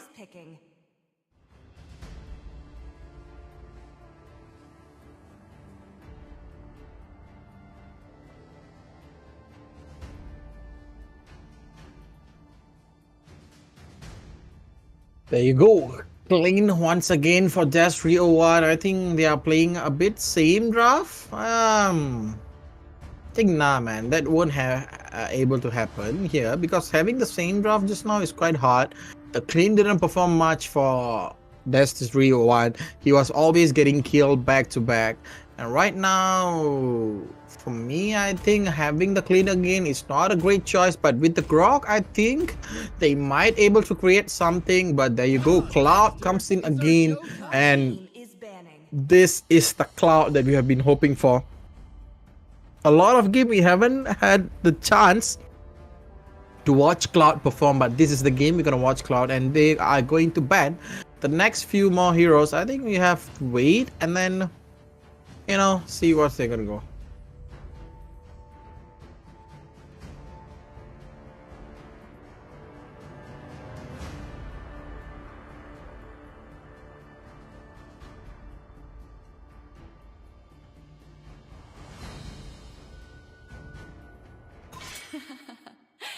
The southern seas are my domain. Right now we are having a ban session here. UIT and Prodigy will be going for the Kadita. They don't want the Kadita here to disturb their rafting here. If there's a Yif, Kadita should be banned. It's easy for Kadita to pick off on Yif, or else Fasha is also a good ban here. So make sure they ban both of the heroes, but they are going for Minato for Monash Playground. I think Monash is playing a little bit more safe than normal. They're getting off the heroes that's gonna troubling them. Having the Minato out here will help them a lot here.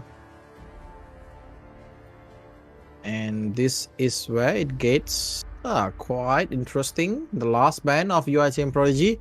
We have to look at them and we gotta see what are they going to pick here.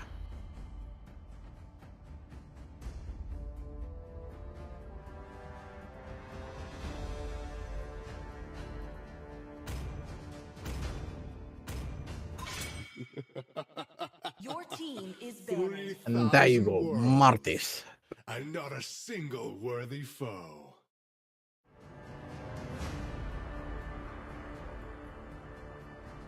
I think having the Martis ban here would help UIT and Prodigy to counter back a lot of stuff. If there's Martis, I think having the Martis here to be banned, as I said, the Mortal Coil, that's the most annoying skill ever. Every single time there's the Mortal Coil, it's gonna be so tough for Arlott or either Give to give out some damage. He can easily avoid all these crowd control and straight away come or attach to anybody they want. So Hayabusa will be kicked out of the game too.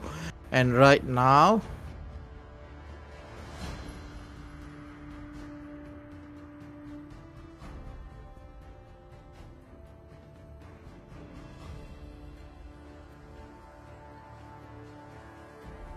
Gusion, I think Gusion would be not the best choice of Hyper here. Maybe they can go for a Ling. I'm sorry, Ling is banned. Maybe they could go for a Hellcut here. I mean, Hellcut would be a pretty good one because he can easily get to clean and then get the kill and also go for the pick off. And I said, see, Hellcut.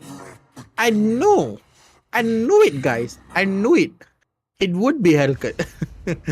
Because having the clean here, it's a free kill for Hellcut. And don't you dare pick Xavier, man. Another free kill. Okay, Julian is quite good here. I think one of the best hero they can pick for facing off Yves. Julian would be good. Having the Xavier here would be another free kill for Hellcut. He can easily find Xavier. I'm not good with Xavier, man. In this game, Monash Playground, they have to be watching out for this Hellcut. Once he uses his Dark Knight Falls, it's gonna be tough, but there you go. There comes the Alice. This is what we want.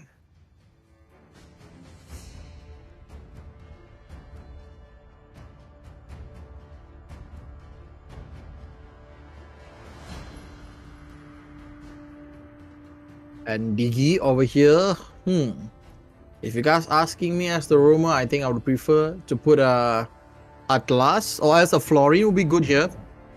Having the Diggy is quite decent, but I think the best choice for them is to have a hero that can support and also to sustain, and a Franco is a pretty good one too. Every single time Alice comes in, he can basically stun her, immobilize her, and then gets the kill. But having a Diggy is also a good choice here. Can avoid getting the immediate knockup from Grok, and they can also avoid a lot of counter engagement here. So all I'm hoping for is them to make the great gameplay come together. And right now we'll be going into the game number 2 in between both of these teams to look at who's gonna win and who's gonna lose. That's it, guys.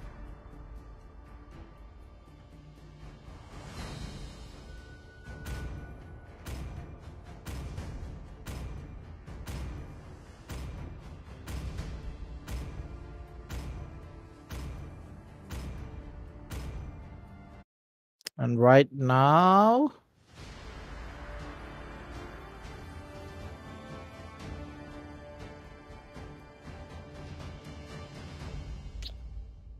looking at the lineup, I think pretty well done by both of these teams. And right now we'll be going straight away into the game. Monash Playground versus UIT and Prodigy. UIT and Prodigy with 1 win ahead. They are having the lead right now. The tempo of the game is in their hands. They're trying their best.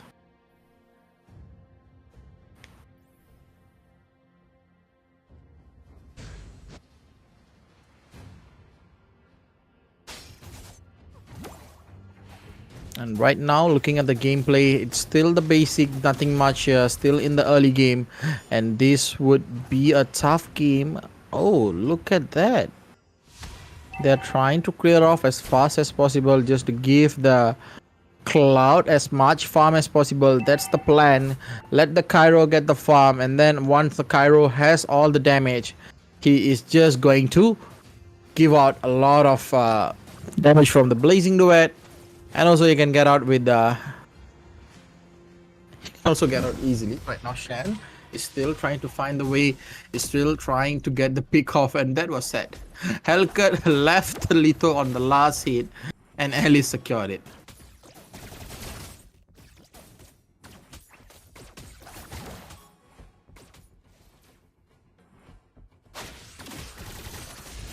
Looking at the Hellcat, comes straight in hit, and there you go. Ooh, the deadly sting.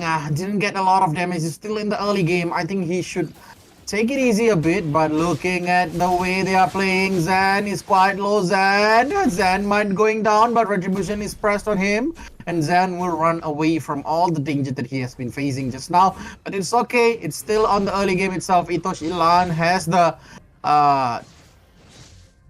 Nature's Barricade and also Nature's Touch here, so he have to wait a bit. And looking at the Grok coming in here, 2v1, it's going to be a 3v1 in a while. And there you go, the Phantom Execution comes in with the Thornrose. Gilgamesh is still alive. Good pick off by them, it's a good save. Itoshilan does have his ultimate right now at the moment. He can go inside anytime he wants. And you look at J-N-A-B, he's still alive, and Zan, that's a very big mistake, man. You're gonna die. And look at Zan, he made a very big mistake. It's a terrible mistake, but Real Manipulation comes in from the back, get the one. Look at Ultimate, Brian is still alive. He tries to get away, but there you go. Destroyer destroys him in a glimpse of a second. And right now, Destroyer uses the flicker to get away. And Shamsky comes in with a lot of slow effect on Death and also Itoshilan. It's a 1 kill for UITM Prodigy and no turtle. I think it's a good trade there. They tried to get the turtle, but they couldn't, but they secure a kill. Either way, they get goal.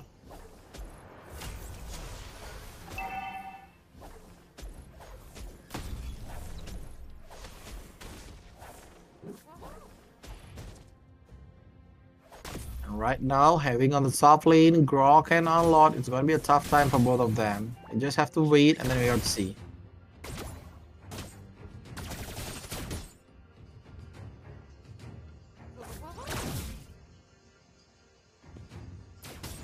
And right now,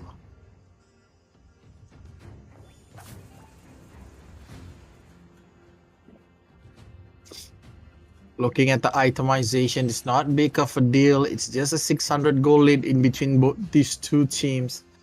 If you guys asking me, I think they have to be really cool.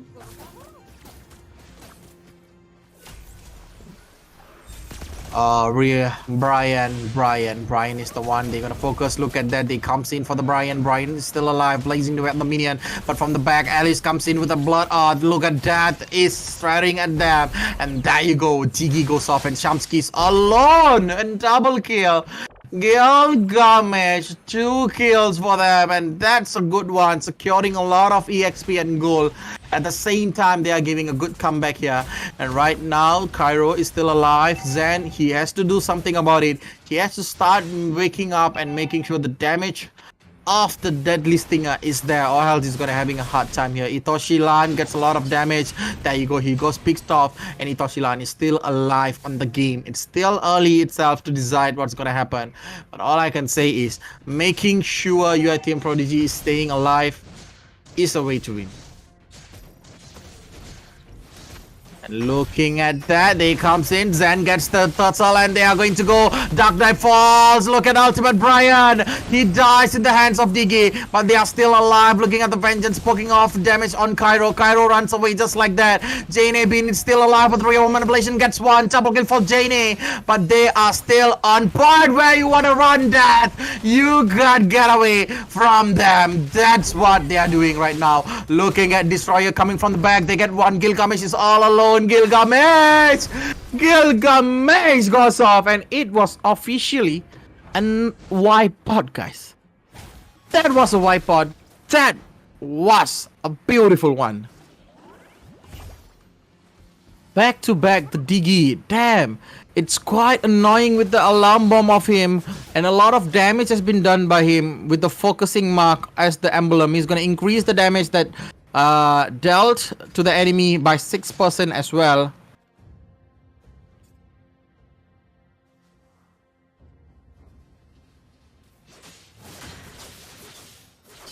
And right now, Ultimate Brian From just now, he's been dying back to back, and all I can see is a blade of emphasis on the side of Hellcat.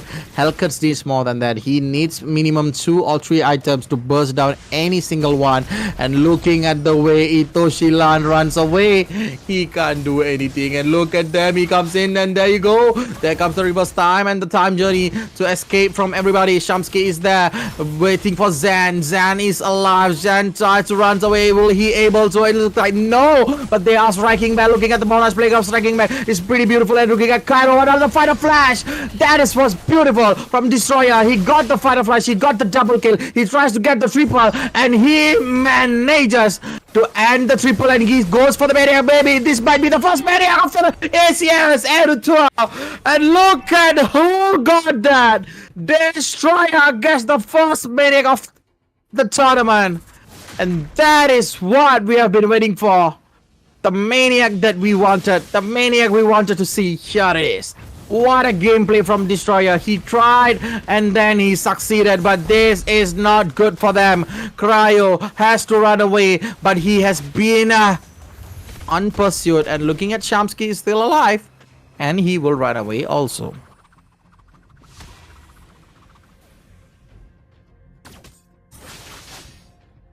And right now, the turtle will be the main focus of Monash Playground. With the Maniac that Destroyer took for them, I think that gave Destroyer a lot of big buff here. I think Destroyer might not be afraid right now to be going straight into the death. And also getting a lot of kills. I think they're going to wait here. Maybe they're going to let this turtle slide in and they're going to get the Lord here. They got 10 seconds to end the turtle. Or else it will be changed into a Lord. I think they won't be able to. I think they will make it to the turtle. And there you go, the turtle has been slain. A beautiful one from Zan, looking at that, receiving a lot of damage. Comes in the Zan finds Gilgamesh. Gilgamesh is running away. There you go, a lot of damage from Zan. Zan gets the kill. What a push by Ultimate Prime, but it is not enough. Daz is all alone here. Look at Cairo going inside without any afraid. But here you go, blazing the red gives him a lot of damage. But looking at the trade they have did, it was pretty good though. They got 2 for nil and they traded a lot of damage here. I think it's okay. I think it's good.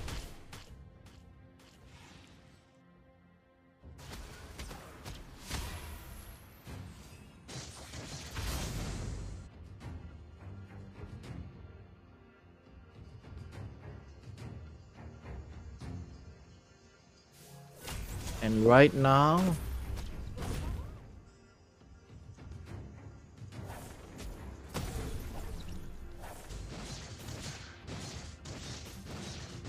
we gotta look at the itemization. There you go, the Demon Hunter SWAT is there. It's gonna help Zan to reduce a lot of health of enemy. Look at that, he's receiving a lot of damage. He tries to run away, but he still gets a lot of damage. Even though the ulti is there, he tries to get the healing, but it is not enough. It is not enough. The damage is way higher than he could even take. So maybe he need to focus on getting a lot of stacks and then try to fight back. And looking at Shamsky, Shamsky uses the flicker, run away from everybody. And right now JD is all alone here. JD will be focused. JD, what's gonna happen? Looking at the back, Destroyer comes in. There you go, the Vengeance pokes up, and there you go, the final slash comes in. Zan comes in with the far away ultimate jack thing, Nightfalls, and then Deadly Stinger. Look at Gilgamesh, can't even do anything, but Clean is down, leaving Itoshilan alone here. It might be a wipeout if they tried a lot, but ITM Prodigy, they are really a Prodigy team. They are not giving an inch for Monash Playground to farm or to hit all the damage. They are going all out in here. And right now, Monash Playground having a hard time defending right now. They're gonna say, okay, let the Grok handle the minions, let him block the way, and let us defend again. And Cairo will be focusing on the top lane as well as Arlot on the bottom lane. They're trying to get 2 more towers here just to be safe. They got 1, they have 1 more. And having this lot in the earlier game, I think it's a pretty good one for UITA Prodigy. They can get another 2 turns if they really tried hard and if they really wanted so bad. Right now, looking at the push, Itoshilan is quite low here. Comes in, and there you go. Where are you going, Alice? Alice dies off just like that. Gilgamesh runs away for his life, but real manipulation comes in right at the moment. Comes in with the all-out flicker, and there you go. 2 men down for Monash Playground. What a worst way to die, and it is the worst timing because the Lord is there. They need all the support they need. Gilgamesh and that is no more right now, and look at the aggression. The Lord is on the doors of Monash Playground. Monash Playground is losing 1 by 1 towers here. They lost the mid lane wave. Now they are trying to get the pick off. They are trying to give a lot of damage, and there you go, the 3-man stun, but then comes Diggy with the time journey. He helps them, but Fire Slash once again gets the game, and Cairo with the blazing duet gets 2 out of the game. Now it's a 5v2 situation, and Gilgamesh is still alive, and Gilgamesh dies in the hands of UITF Prodigy, and UITF Prodigy have only 1 more minute. They still have few more seconds to end the game. If they manage to end the game in 10 seconds, they can win it without no problem, because in 5 we might see a Grow coming in, but looking at the damage they're giving into the Lord, into the Crystal, that's it. They secure the game and they go home with a 2-0 lead. What a way to win and get the 3 points in their pocket. This is UITM Prodigy, Cryo Destroyer, Zen, Shamsky, and JNB. That's how you do it, guys. That's how you do it. All out aggression, never ever stopped at 1 point. Zen, yeah, early game a bit shaky, but once he got his items, he was unstoppable. And there you go, guys. What a beautiful game by both of the team. We still have a lot of games to watch, so make sure you guys don't go anywhere. Stay tuned with us, and we'll be back in a while. Okay. Sebuah bandaraya rentak berterusan yang menggalakkan kita ke depan.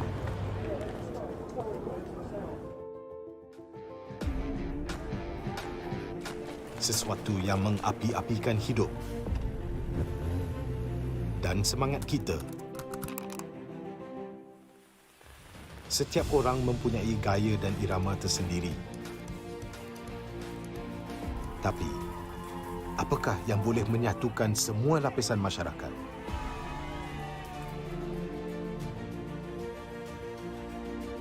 Yang akan menarik perhatian seluruh negara dan mengujakan fan-fan dan players kita. MPL Malaysia ditubuh pada tahun 2017 dengan impian yang besar untuk menghimpunkan player-player Mobile Legends terbaik di atas satu pentas kompetitif yang terbesar di Malaysia. Musim-musim lepas menemui pelbagai cabaran dan halangan, tapi MPL Malaysia tidak pernah berundur. Sentiasa berdedikasi dan bertambah baik untuk meningkatkan pengalaman e-sukan yang bertaraf tinggi. Kini, MPL Malaysia adalah satu liga yang penting dan paling dinanti-nantikan di tanah air kita. Dengan fanbase yang setia dan pemain profesional dari pelbagai latar belakang yang berusaha menuju ke puncak MLBB eSports. Persaingan dah semakin sengit, namun juara hanya satu. Inilah aksi kita, budaya kita yang unik. Inilah MPL kita yang dipenuhi dengan drama dan emosi. Marilah kita nyalakan pentas kita. Ini gaya kita.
dan puan-puan di kejuaraan dunia Mobile Legends Back M4.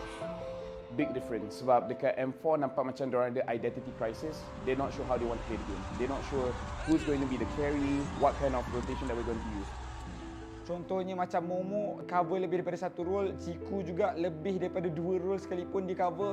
Jadi ini membuatkan pasukan tu terlalu, boleh saya katakan sedikit berselaru, hilang identiti. Lapun digugurkan ketika ini. Sedih, ya. Kecewa, ya. Tapi apa lagi yang perlukan? Apa lagi yang kita kurang sebenarnya untuk membawa jalur gemilang ke Grand Final di peringkat yang lebih tinggi? But for this season, like you said, they're very focused. Ciku, you only play gold lane. Ciku, you only think about how we're going to win.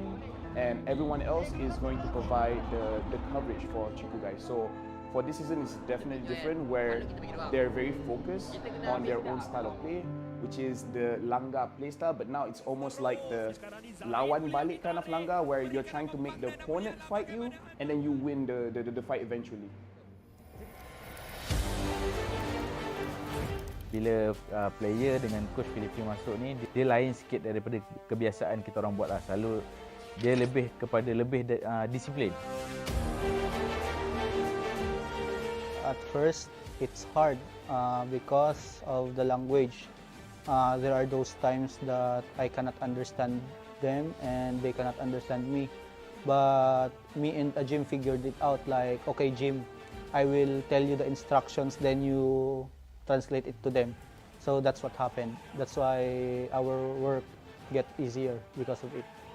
Kemasukan Coach BF saya rasa dia lebih ke arah disiplin lah.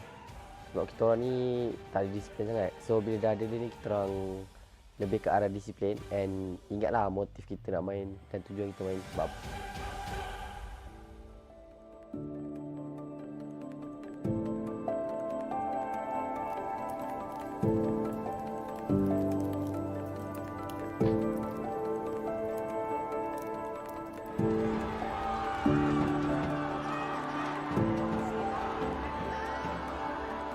MVP is Ciku guys!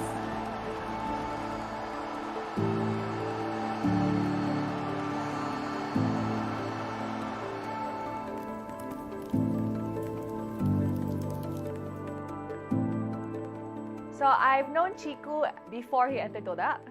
So I've known him for a while now, and I feel like he really did not change much. And yes, he is comfortable on camera, but he's more comfortable in stream. So maybe the viewers online are not as intimidating as the viewers in person. Apa perbezaannya yang you telah dapat di diri you sendiri? Perbezaan? Dulu saya single, sekarang saya dah kahwin.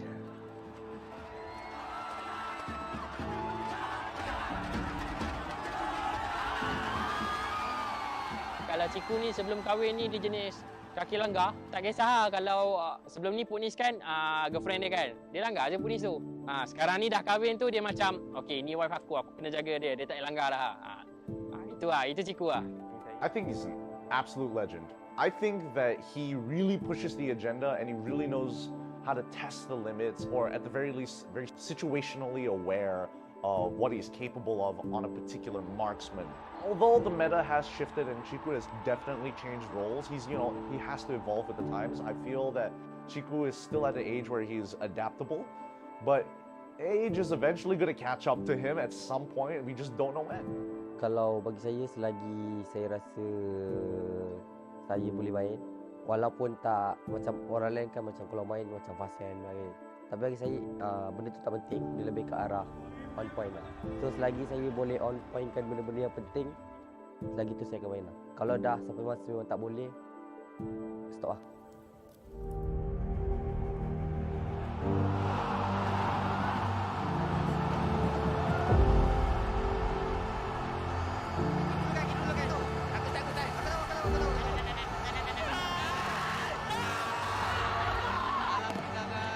Pasukan Toda meneruskan dinasti mereka. 4 berbalas kosong, 3 kali juara MPL Malaysia.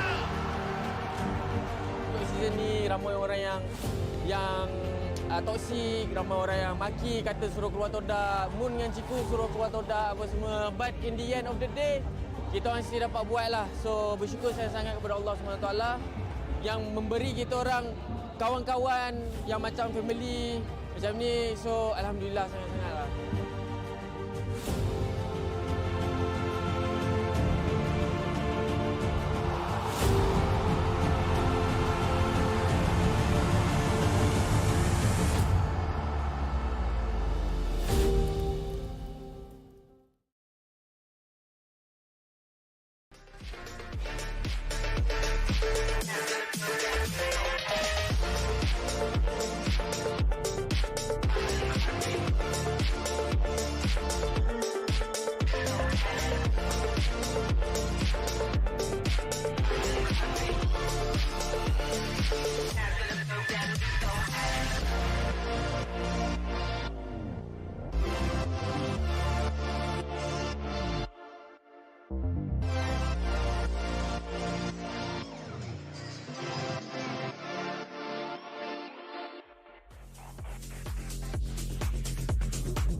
You know I'm one of a kind, we're so effing dope. No matter where we go, I know we're gonna make it. No matter where we go, I know we're not alone. We face it all cause now we know that we can take it. We face it all cause we go big or we go home. Dance like you made it, you found it all. This is paradise. Dance like you made it, you found it all. This is paradise.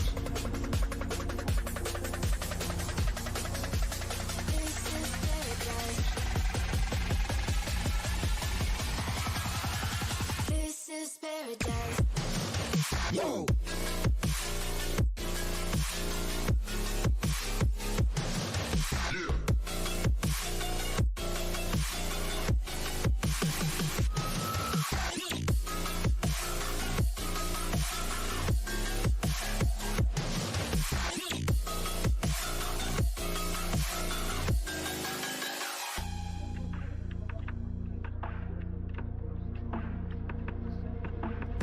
Don't be afraid to let go, just a little bit more. Taking the heavenly glow, we've come to adore.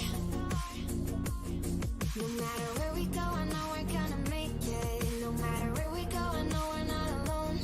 We face it all cause now we know that we can take it. We face it all cause we go big or we go home. Dance like you made it, you found it all. This is paradise. Dance like you made it, you found it all. This is paradise.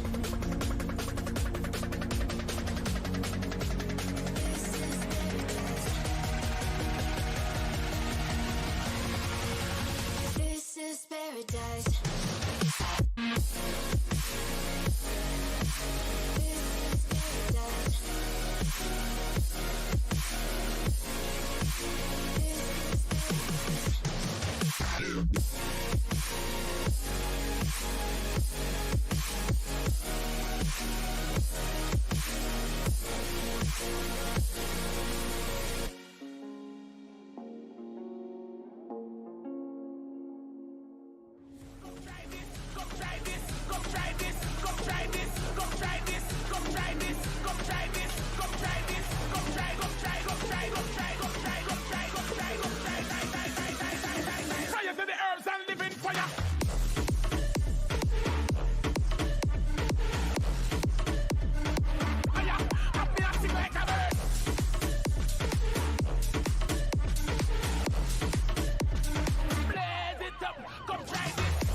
Hello and welcome back to ACS EDU Tour. We are going into our next game straight away, which is our fourth best of 3 series, if I'm not mistaken, guys. This is our fourth game as well, and right now we'll be looking into 3 more games, and we are at nearing the end, so we gotta wait and then we gotta see what's gonna happen in a while. So make sure you guys are all stay tuned for the game, and also make sure you guys follow the page, and also make sure you guys get ready for the giveaway as well. So right now, I think without delaying any more time, I think I want to go into the game. We gotta watch what's gonna happen in the game. with the draft and also the gameplays. That is the most important stuff. And there you go, the lineup for today's game. Taylor's Esports Club versus Monash Playground. All of them are pretty much ready here. I hope they can go for all the way inside and also coming out again. And all I want to do is I want to see what the draft is. And there you go, this is the draft of them. And I think nothing much, all looks good, quite okay, quite well. Time to drop the beat of the flash. Your team is picking.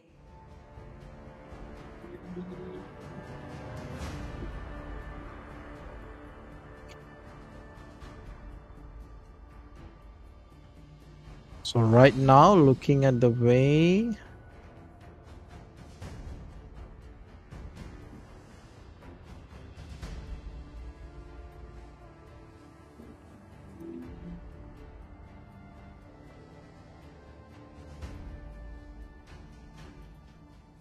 nothing much, man. The difference, all they have to do is make sure everything goes well, and then make sure all the draft is on point so that they can have a lot of fun over here.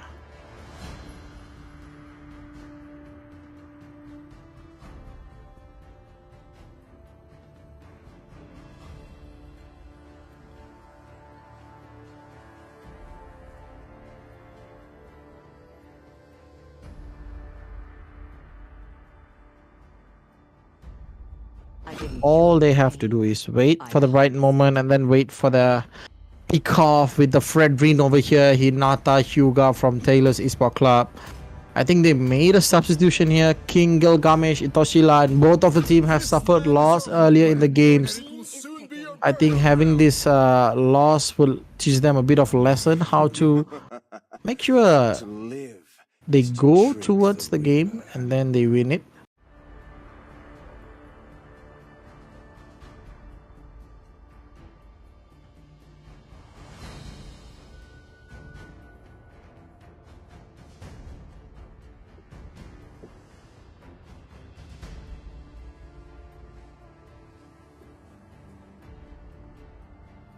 All we have to see is other draft and make sure that they don't mess it up. Because to be simple, I'm gonna say having the Fred Green and also Faramis on the game is pretty good. But what they are forgetting is any team has a Valentina. They went in with the Faramis first pick and they forgot the Valentina was still on the point. And Itoshi Lan will be securing the Valentina for him and making sure that it is there. And then yeah, we gotta wait and we have to look.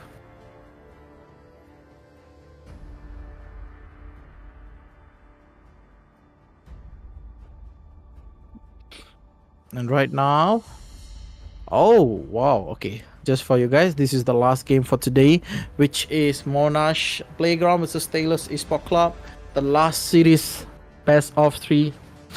So we're gonna wait until the draft ends. Just the most basic draft, guys. There's nothing much complicated here.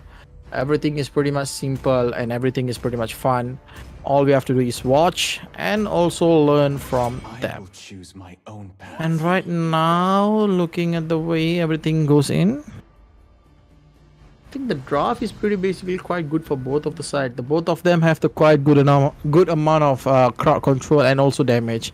Paramis goes into the mid game, can do a lot of burst damage as well as firepower, yes.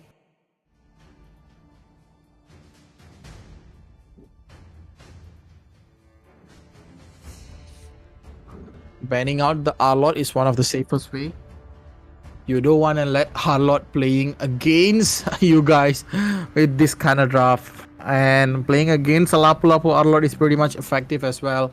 Every single time Lapu-Lapu want to have a crowd control ability, Arlot will find a way to run away. Yeah, that's the thing.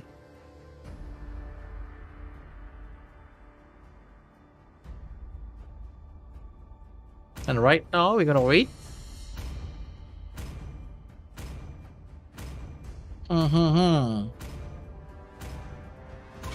Waiting for the right pick at the right time.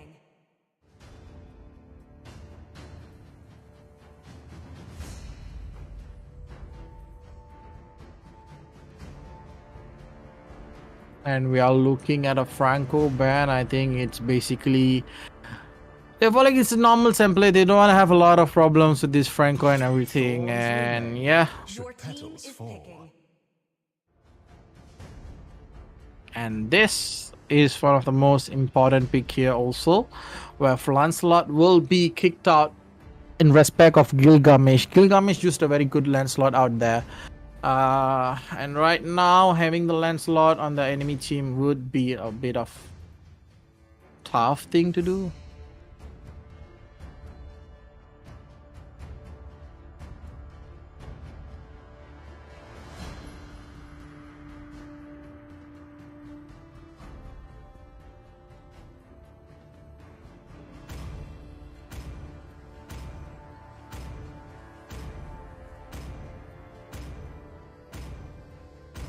I'm just gonna wait for the last two picks, man. Leslie is pretty good here. They can always make sure everything happens on the time, everything goes well, and also everything is quite good here.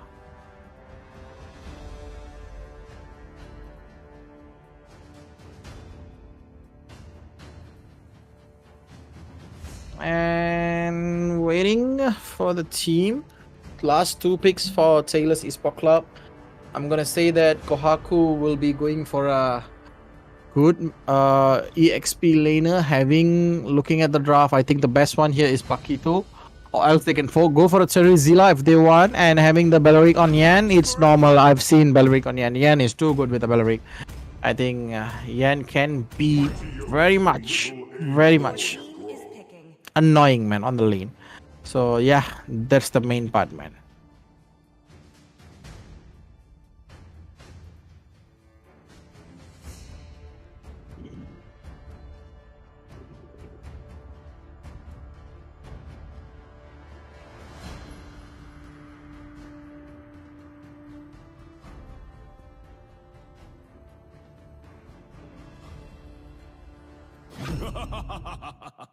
The strongest ninja has arrived. And right now, having the Hanzo on Monash Playground. Wow, that's amazing, man. Hanzo.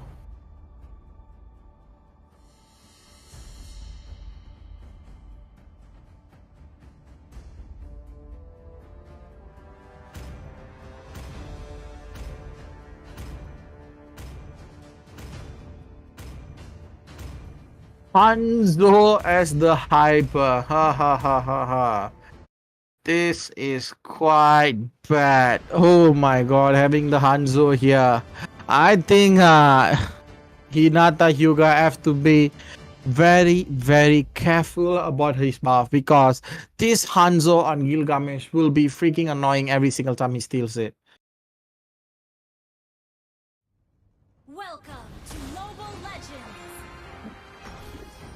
And right now we are going into the last game for today, last series. This is the game, Taylor's Esports Club versus Monash Playground.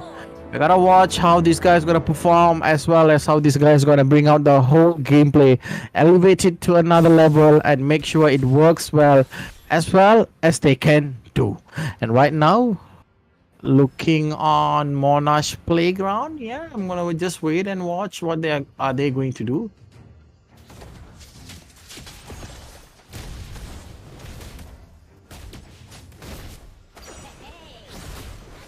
Oh my goodness, look at Itoshi, lad. He's having a rough time there. Itoshi is still aware that he is too good here. And right now, Kohaku-chan is still available. And that's 301. He will be checking out the towers as fast as possible. And looking at how they're gonna go. Oh my god, that's a very big damage, man. That's a pretty big damage. Right now, having the Dash 301 here, he's gonna be very good. Yeah, I think no problem for Dash. Dash having a pretty good farm. He's quite free from everything. He's just waiting for anybody to come inside his circle, so that he can basically give them a lot of damage. And having the Leslie against the Belleric, I think is a bad choice, because Leslie most of the time will causing you a lot of true damage. So yeah, you gotta wait for the true damage and then go for it. And look at that, Hanzo comes in right at the moment. Monash Playground gets one. A beautiful kill on Yan. That's how you use it, the Hanzo. You gotta watch out for this Hanzo place, man. Hanzo's plays are not easy, man. Hanzo plays. So now Gilgamesh is struggling a bit to get his farm. A bit of a rush happening from Taylor's Esports Club. They wanna rush into the buff. They wanna steal the buff. But yeah, they did steal a little bit of buff. I think this is not a big thing for him. Gilgamesh is pretty much ready here. And Hinata Yuga, is there. Runs away for his life. Look at him. What a beautiful stun from Death. Death will fight him. Well, a base lane just like that. And Itoshi Lan will be having the Call Alta to use on his team. And Hinata Yuga is just terrified. He can't even go inside. He can't even do nothing.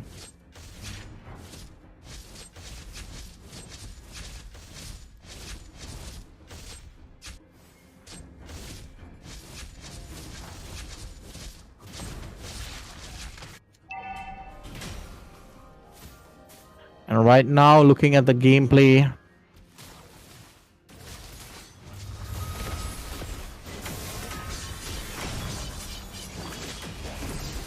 oh, another beautiful team fight comes in from Monash. Monash gets it. Look at Kohaku. Kohaku is solo. Kohaku gets Hanzo. But Kohaku, will he be able to pull in two? Oh my goodness, comes in, with a beautiful punch. He's going to try to get off Ultimate Brian, but Death is still there. And right now, they can't do anything about Taylor's Esports Club. Monash has 4 kills in hand and 2k gold. And right now, it is okay for them to having this kind of goal lead. And it's still the early game. We can't say much here. And Gilgamesh, I think he needs a bit of tone down a bit his attacking force, because every single time he goes in, he goes too far away. Just now he just got killed by Faramis. That was not supposed to be happening. But Kohaku-chan can meet is on point. His Faramis can be the life-saving deal for Taylor's Esports Club. They did a pretty well game. Look at them. Yen gets the ultimate on Ultimate Brian. And Ultimate Brian, will he use his Minion Fury? Looks like he doesn't have the ultimate. But he still survives. That's what we thought. But he died in the end. Comeback from Taylor's Esports Club. They are striking back again. They want to gain the goal that they have lost. And look at how fast the goal plating is drained by Nathan. That is Yumeto. Right now, Yumeto is pretty good, man. Anytime they can just dive in to get the kill on Dash. Looking at Dash, he's going home and nobody's gonna do nothing.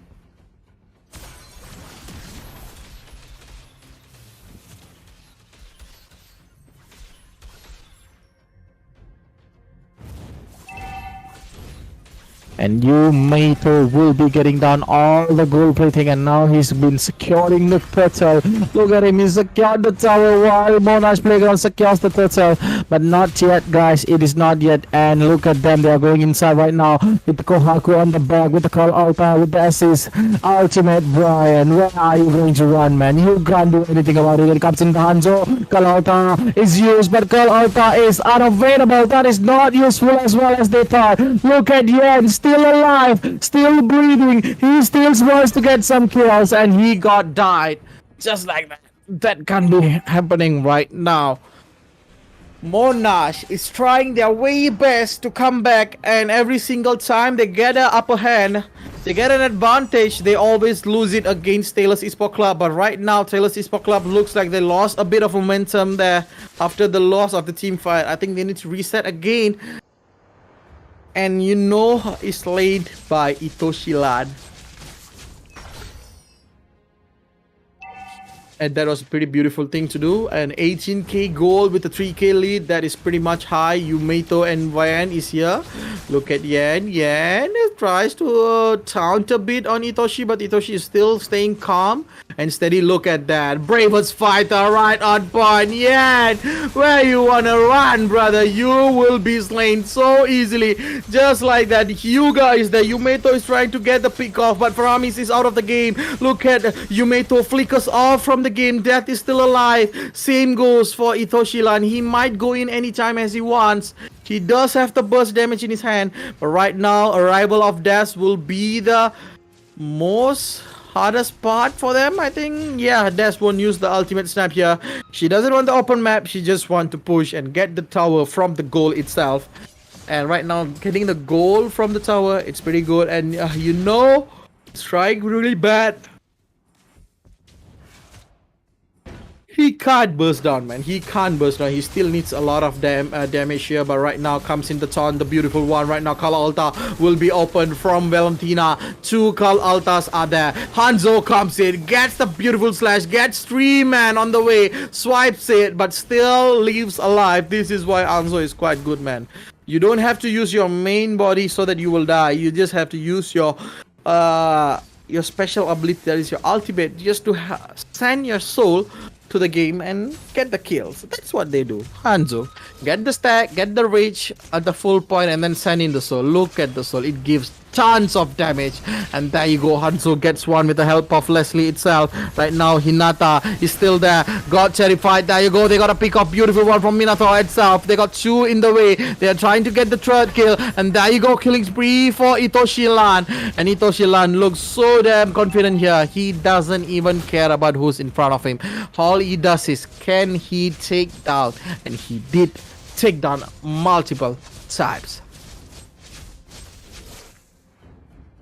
Looking at the item here, Leslie is all the way in. She is on the way for the Blade of Despair. She got 2 basic items, which is Endless and also Berserker Fury. Having the Blade of Despair early in this stage is gonna help her to give a lot of more damage and also a lot more moment and chance for her to give out the damage when there's the team fight. And right now we'll be focusing on Taylor's Esports Club.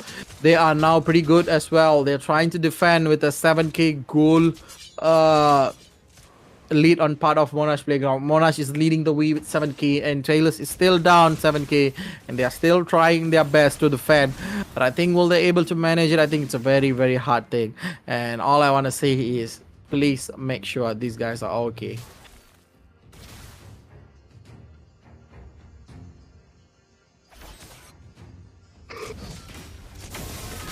And right now, what a pick off. There you go. Paquito goes off the game just like that in the hands of Daz. And right now, Daz looks so damn desperate to give out damage. Look at the damage that he deals. That is too much to handle. And right now, Daz, I want to see what this one shot does. Oh, there you go. Even the Terran cries. What else with the heroes? They're going to have a tough time facing it. Hinata Hyuga gets a snipe. One more shot, maybe.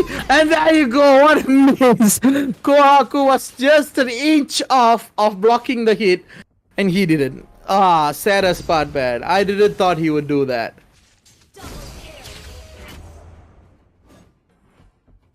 And I didn't thought that they would go one-on-one with the Hanzo. And right now, looking at Monash, they are playing pretty aggressive. They want to get the first tower there. They want to get the first inhibitor tower before the lot comes in for the first time.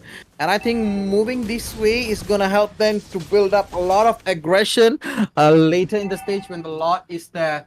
And look at the focus of Monash Playground. They are going for the lot without wasting any minute. And there you go, day 2, code 1, Sunway to you, Sunway.you. So make sure you guys take all the code, guys. This is the most important 4th code of the day. So make sure you take down this code, take note, and attach all these 4 codes and send us a message, and you will have a chance to win the new Nubia.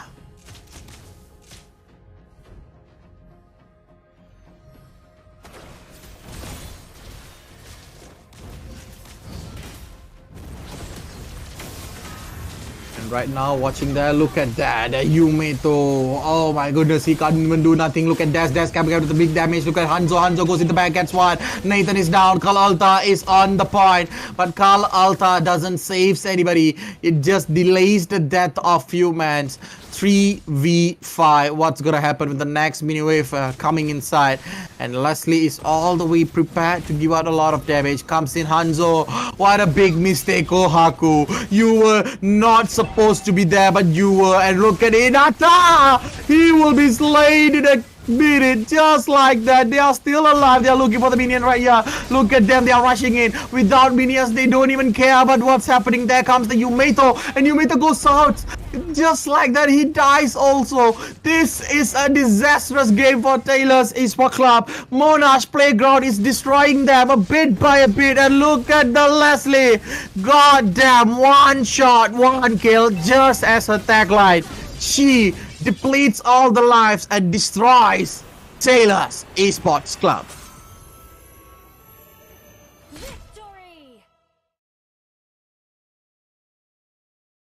What a way to win the game. There you go. Dash 301, Itoshilan, Death, Ultimate Ryan, Chessman, Gilgamesh, and the Return of Cat. These are the lineup. And I'm gonna say that Dash 301 in the game. That was a great Leslie. So I think that's it for the game number 1 in the last series for today. I think you guys don't go anywhere. We'll be back on game number 2, the deciding game.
Welcome to my tea party. Cookie?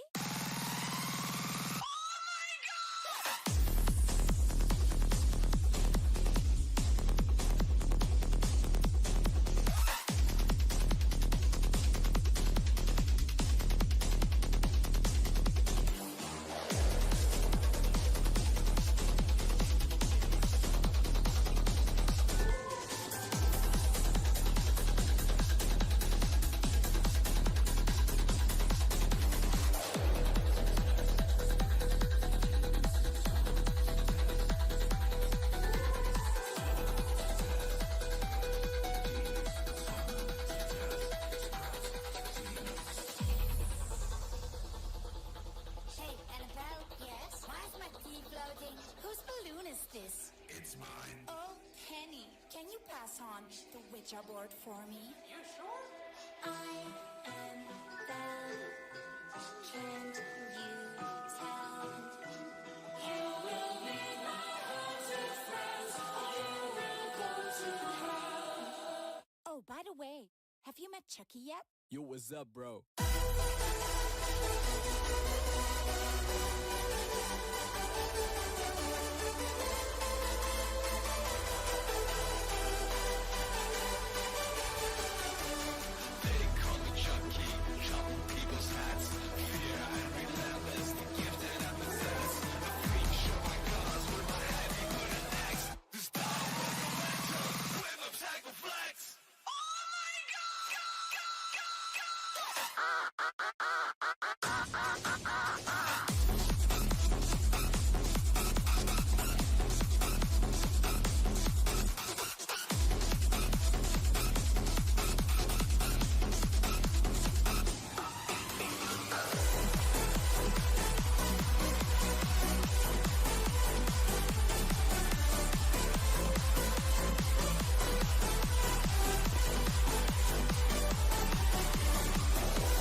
Crowded places, feel it sinking in. Lonely faces, say you need a friend. No matter the distance, I will always be there. No more inhibition, I'll show you I care. You've been lost and alone in the city of lights and no. Getting high, feeling low, and it's out of your control. You should know that I won't leave you. I'll stay beside you. I'm never letting you go. You've been lost and alone in the city of lights and no. But I will guide you home.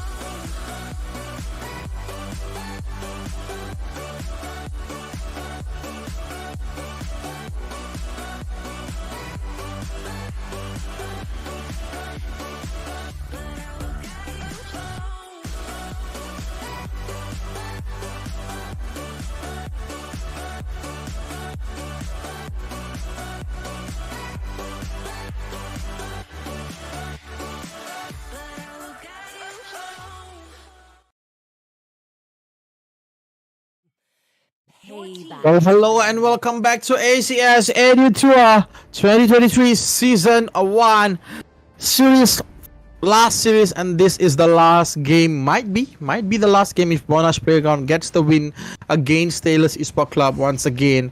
And right now, looking at the draft, Arlot, Minotaur, and also Cloud is in the hands of Monash, and Taylor's Esport Club is still finding a way. They got the Novari on the hand, they got the Alpha, and also they have the Clean. So they're gonna wait and also watch what are they going to pick and ban right now. A beautiful Hanzo game, and look at them. They straight away banned the Hanzo. They don't want the Hanzo there. So right now,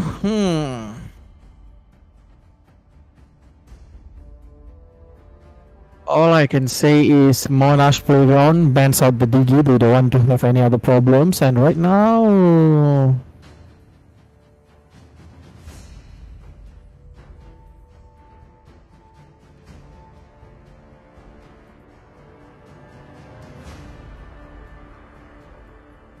I think the Novaria here would be a very good thing for them.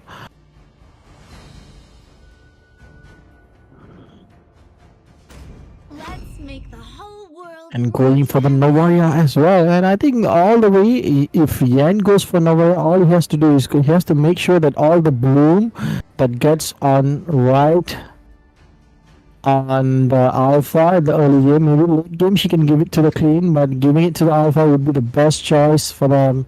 And also making sure that Alpha farms pretty well and also makes it pretty much very good. And having the Charger is also pretty good. He can zone off this Florine as fast as he can, and then the team fight can happen. Right now, Gushen as the Roma. Oh my god, Gushen as the Hyper. This is not what I've expected. If he can push the... he can give out damage before the bloom comes in from Florine, I think they have a high chance of winning. It's always like this. They have to make sure they get the bloom on point before Gushen bursts somebody. And watching at Glue right now, it's going to be a tough time. I don't know how are they going to perform the victory with bloom in the hand. And Alpha will be unstoppable. And all I can say is good luck for both of the team, because this would be the deciding game. Are they going to win? Are they going to lose? Or are they going for the third game for today as well? Good look on the draft, and we have done with the draft. We're gonna go inside the game and we're gonna see what's gonna happen inside the game in a while.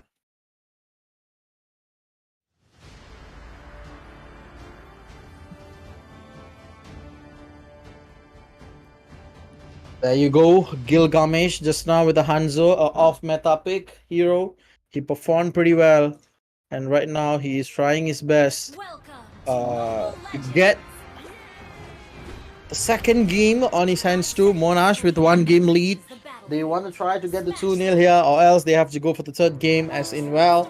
Taylor's Esports Club, they need the win because earlier today they lost 1. But right now it's a time for them to come back pretty hard. They want to win the game, they have to. And Itoshi Lan is still here. Oh my god, look at him. He's going for the level 2. And I think Itoshi Lan mostly will focus on Florine. Make sure she doesn't use the bloom. Make sure he gets her. And that's one of the way they're going to win. They're going to zone off this Florine before anything happens. And Itoshi Lan is still there. And look at him. He might be caught. He might go in, but he might not. It still depends on what they want to do. And there you go. Hinata Hyuga uses the Retribution early himself. And I think Gushen will be focusing on getting into level 4, marking Clean as usual, and making sure the Clean does not farm and also does not give out damage in the late game as well. So that's what the plan would be. Making sure Clean is not fully farmed. That's what Gushen should do in this game. Having the Gushen in this game, I think most probably getting level 4 will be the main priority of Gilgamesh. And there you go, he is on level 4. And right now we have just to wait for the burst that he could produce in a while. The burst that we have to see from him should be pretty much high. Right now, look at the pressure that has been given from Taylor's Esports Club to Monash Playground on the goal lane, making Dash go behind everything at all. And looking at the way they are playing, comes in the spear of Alpha. Ultimate Brian uses the flicker to run away, but still alive and still able to survive here. Hinata Hyuga takes it too long on the top lane. I think they will lose the right to claim the turtle. And maybe before coming in, he might come in a dash. But looking at that, there you go. One secured turtle here. And Itoshi Lan is already on level 4. Anything might happen. That is still here. He can swipe it up for 2 persons. And there you go. What a big off. There you go. The way of the dragon comes in right on point. And he might use the Final Slash to get the first blood on the Florine. This is what I've been saying. The way of the dragon right on point. Get the Florine and then let our Lord or anybody do their job on Florine. Make sure he dies before he even uses the bloom right now. The flicker comes in right at the point. Look at, he's all alone right here. He might going down in a while, but he survives it as well. He runs away from the team fight. That's gonna help him a lot more later. Never mind, it is still on the early game. They got the turtle, they got the first blood, and now all they have to do is make sure this Florin does not give a lot of damage. I'm sorry, this one does not give a lot of healing, but look at the top lane, bye-bye. Another ganking from our Itoshi Lan with the flicker right here. They got the kill, and it's pretty well. Right now, I can see, he's going inside, trying to carry that together with him. And I think that will be okay itself. And does not have a glue. Split is not there. So only one is there is dead. And he dies again. 3-0. 3 kills for Monash. 0 kills for Taylors. And 3 kills got them around 2,000 gold lead. And it is more than enough for them. And looking at Dash coming in and going back forth with battle mirror image. This is what Cloud used to be doing. Just get the stack. Get the hit and run away, and Demon Hunter Sword is done by him, and I can assure that he will start to giving a lot of damage. Another beautiful kick from him. Looking at that, glue goes away. Gilgamesh gives out a lot of damage, and Dash with the blazing duet gets a beautiful damage here on top of Yen, but it is not easy, man. They have to focus on the beta boy. I think Gush should have to be focused. Oh my god, our lot is on point. Yumeito uses Flicker just to get away from Death 301 and Ultimate Brian. And Ultimate Brian is like, no matter what's gonna happen, he's gonna stay here. He will be having the minion rage in a while. And looking at Dash is quite fun, man. Dash is just going back and forth just to get something for the team. And another turtle will be slain while we were talking itself. And this is why Monash Playground is leading the game. They are quite fast on the second game. And look at the blazing duet before the bloom comes in. The blazing duet gets him.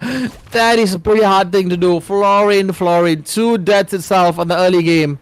This is not looking good. And I can say that they have given around 6 kills here. And right now, another beautiful way of the dragon will secures the kill. Oh no, the bloom comes in right at the moment, and they outplay, and they got 2. This is why the bloom is so bad for the health. It is too painful bad. All Gilgamesh have to do is make sure he gets another one. That's how you do it. The burst from him, it's too much to handle. He might have the ultimate in a while. I'll recommend the Florin to run away from there, or else she will be slain as well. Right now, watching Gilgamesh without the ulti is quite sad.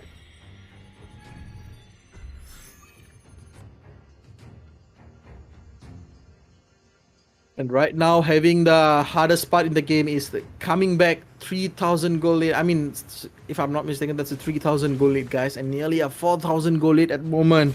All they have to do is find a way to come back, find a way to hit back every single buddy in the game, or else they're gonna have a very tough time here. And all I'm saying is, what are they going to do? What are they going to bring into the game for today?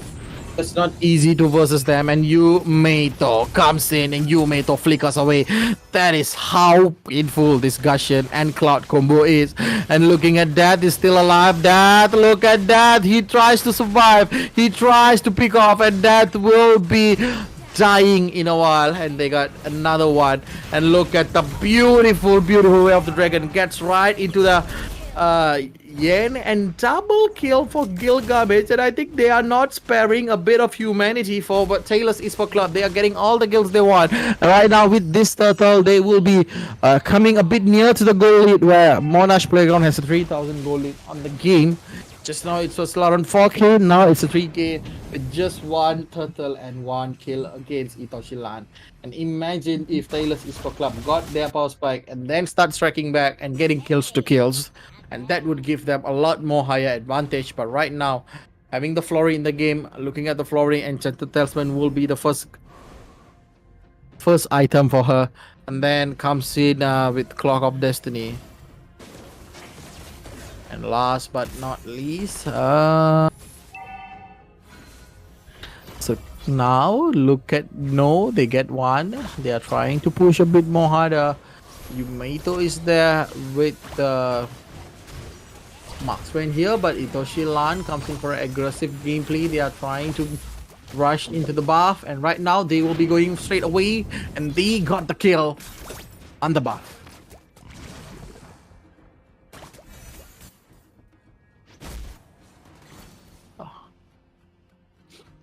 Okay, everything is going perfectly alright, and that is here. Itoshilan runs away from the grabs of Taylor's Esports Club. It was near miss for him. If he stayed there a bit longer, he would have been founded and he would have been killed by Taylor's Esports Club. That's how big damage they are providing right now. And Gilgamesh is basically farming for his item. He has a pretty good burst right now. All you have to do is make sure the burst hits on the right person and he gets the kill and he runs away. There you go, a beautiful heal.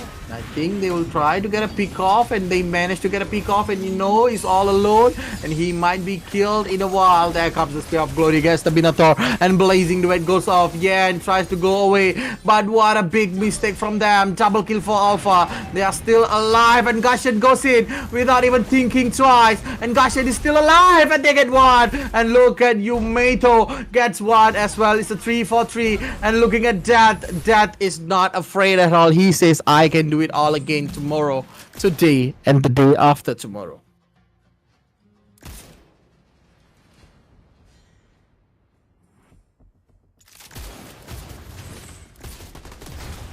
Four, 2, 3. That's a great trade, but the Way of the Dragon comes right on point, and Yumeto goes down in a glimpse of a second. He was just standing there, but Itoshilan flicker Way of the Dragon back to Arlott, and Arlott gets the final slash and slays him pretty much easily without a problem.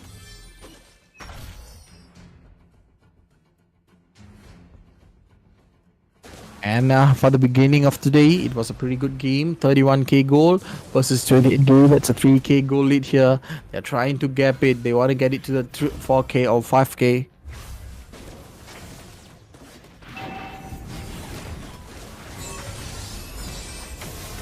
Right now, nothing's happening. A beautiful pick off by Ultimate Brian, and Ultimate Brian is still alive. Look at them. The glue comes in with a split. They are still unable to do anything. Daz is still all alive. He's trying to pick off. He's trying to re-strategy what he can do. But if he can't strategize what he's going to do, it's going to be pretty much painful. He tries to get one, and Flooring goes off just like that. And right now, Death is there. Cushion is down. A 3-4-1. It's a very big bad trade for Monash Playground. They lost the upper hand they had been saving all this while. And there you go. Cloud gets one, and Cloud will be dead in a while. There you go. As I said, they can't fight this Alpha because it's too annoying. The healing that he has is way much.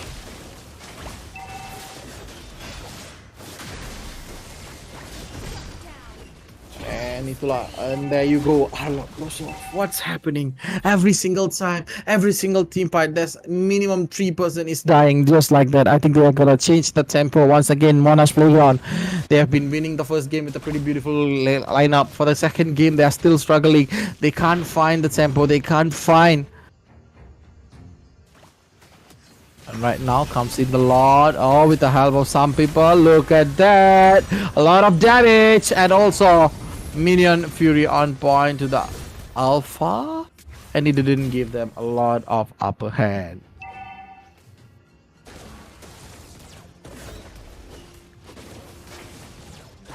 Karena ini, I mean, right now they're gonna focus on the buff itself.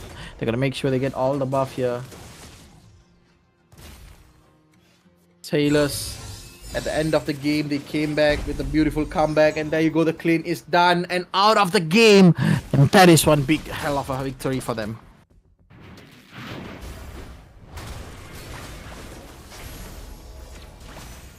Chow is just dashing here, and he just wanna pick off Yen's ulti. Maybe he wanna bait her immortality and then go for it. And look it, guys, they're gonna make sure everything happens well. Right now, Monash Playground is still on point where they can't even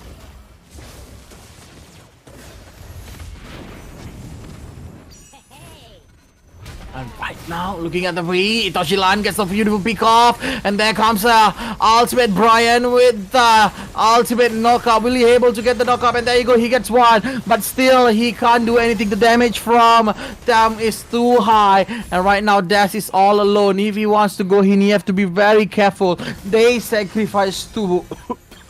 They sacrifice one to get nothing right here. Yumeto is still online. There you go. Yumeto comes in with a beautiful one. Final slash into 3%. He is still alive, but he dies. That is why Florid is not a good hero to be brought out into the rank or any tournament, because Florid is too much OP, man. And this game might drag into the game number 3. Monash Playground.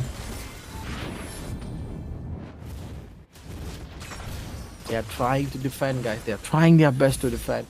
But still nothing's happening. Nathan is quite annoying there. And right now, without Nathan here, I think they have a lot of high chance of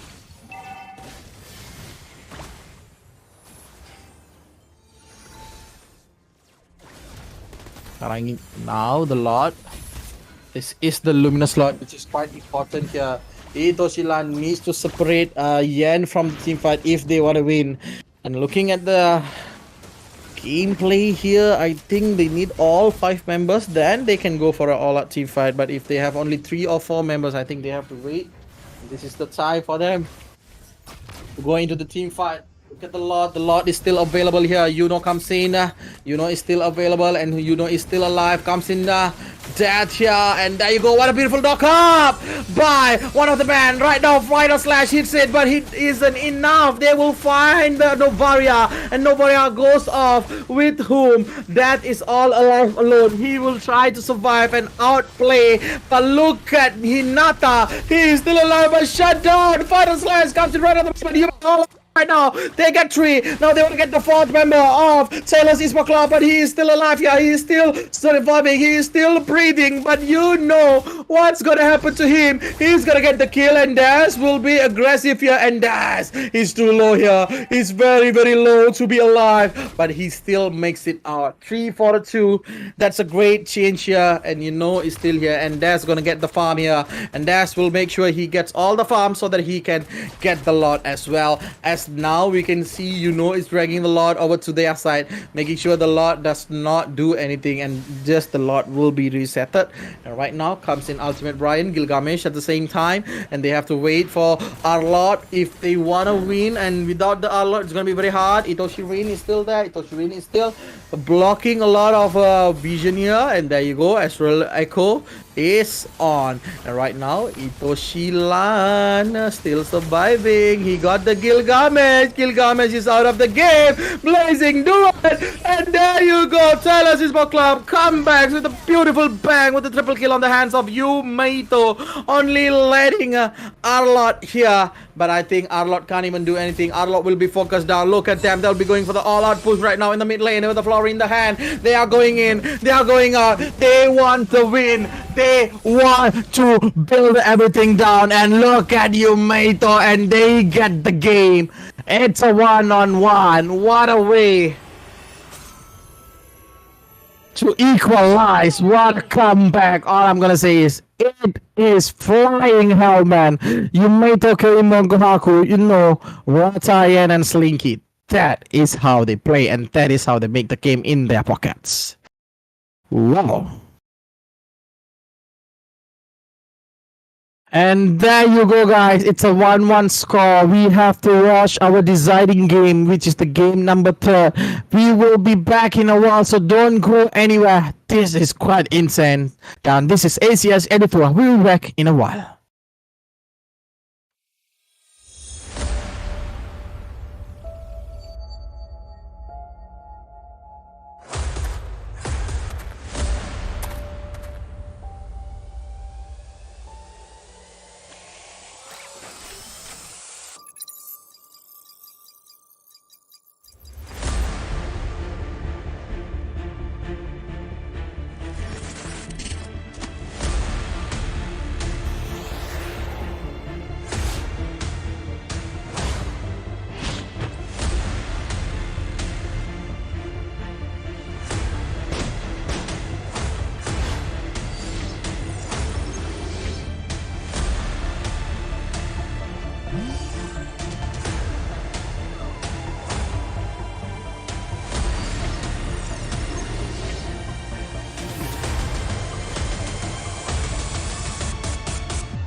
Is this what giving up feels like?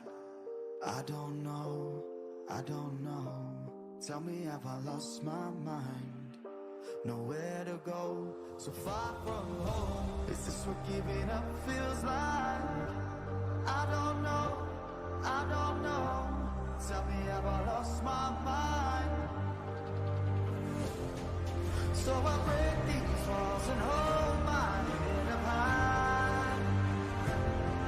and I step my ground until the day I die.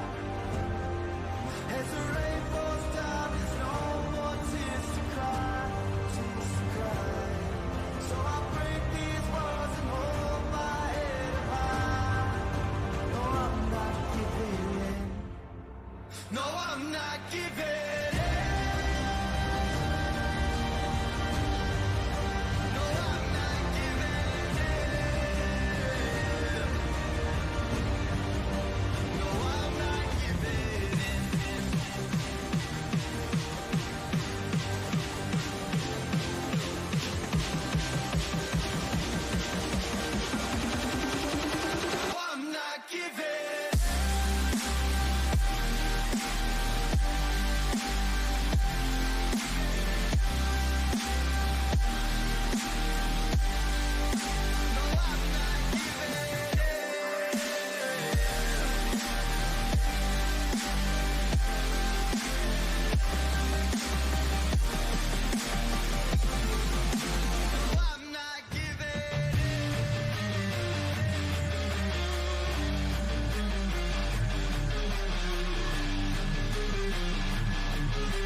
I can't take it anymore. My mind's about to go to war. I need someone to save me from myself, to hear me cry when I call out for help. I blame it on the voices that are in my head, wondering if they'll ever be put to bed. Feels like I am close to reaching my wit's end, holding out, but I'm about to blow it up like a volcano.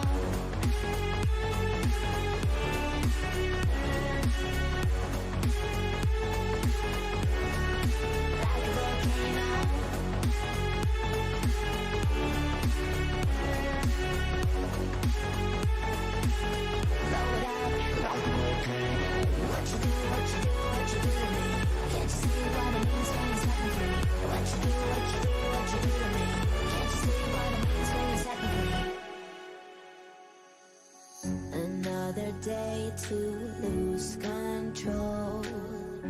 There's a fire in my bones. My sight gets blurry, pushing back the tears. Should take a leap of faith and face my fear. I blame it on the voices that are in my head, wondering if they'll ever be put to bed. Feels like I am close to reaching my wit's end, holding out, but I'm about to blow it up like a volcano.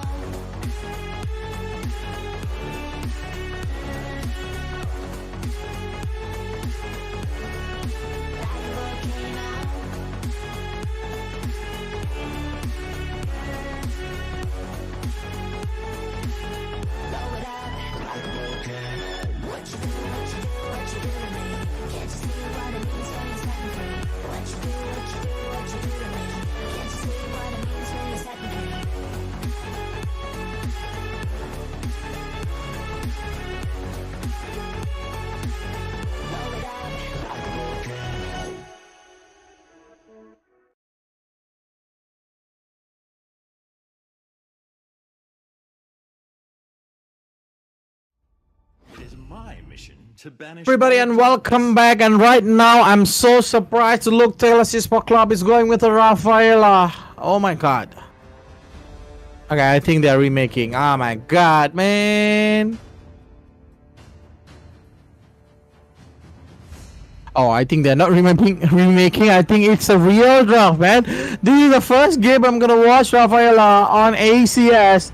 This is unimaginable, having a Rafa on your side. Teknologi Sport Club, they don't have Florid, they don't have Angela, and now they only have Rafaela right now. And right now, Dash is back on his Leslie, and that has his Faramis on his hand. And right now, this is the ultimate game, guys, to decide who's gonna win the points and who's gonna bring it home. That is what it is all about right now. Whoever wins this game brings on the win point. And right now, we're gonna go into the game straight away to look at who's gonna win, who's gonna lose. Both of them have 1 point each. And it's a tough game to win. And there you go. Day 2, code number 2, Sunway.2.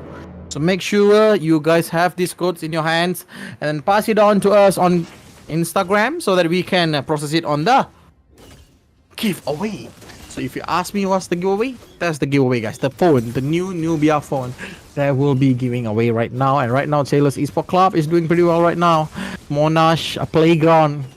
Both of the team had a pretty great game on game 1 and game 2. Right now, Gilgamesh is back on the Lancelot, and that's got his Leslie once again. And playing glue against the Faramis. Oh, I am so not sure about that. Even now, the glue is quite low. If he faces Faramis, either he buys a Radiant Armor or International.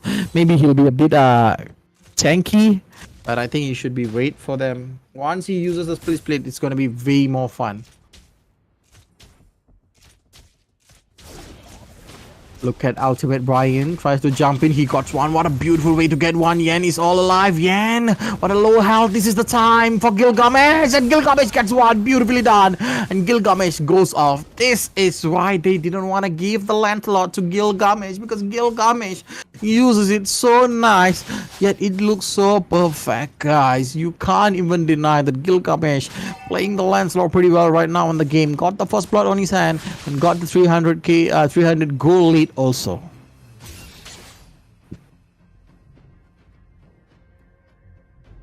And that's 301. He's trying to get the farm pretty fast. Itoshi Lan is here with Ultimate Brian, and right now they are trying to get the farm. They are trying to get the pick off, and look at that. He pulls in Kohaku-chan, but Kohaku-chan is not dead. He is all alive. And right now there's a 3-man here and 1 man, that is Ultimate Brian, jumps in right away into the perfect play. And right now they're gonna go in. There you go. Carl Alta is on. And right now the turtle is belonging to Monash Playground. Where you gonna run? No. I think Dad should have saved the Ghostbuster for a bit late. Wait until the split and then use the Ghostbuster so that the damage will be multiplied, and also will be sending out damage to other people as well.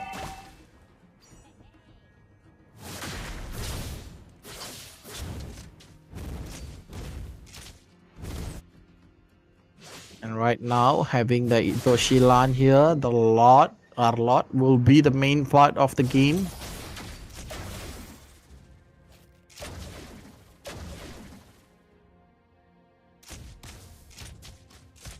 Not gonna lie about anything, Dash is having a pretty good time here. He's gonna farm as well as possible. And then right now, there you go, Dash, a pretty low health here. Oh my god, they don't have the Kral Alta. They don't have enough damage to counter them. That is what happening. This is so good for them. They are doing pretty well here.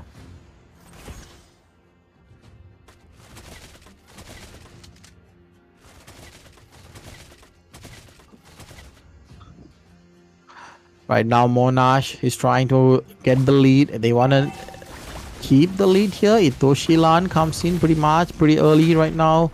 He might not go in again. He might wait the team.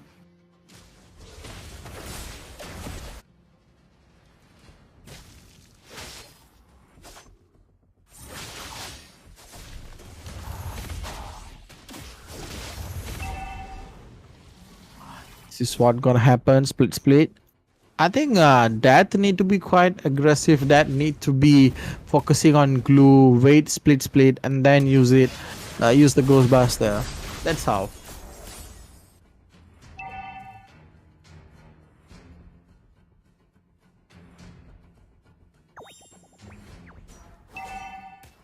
And having that on the side of Monash is quite aggressive. They have the Kal Alta.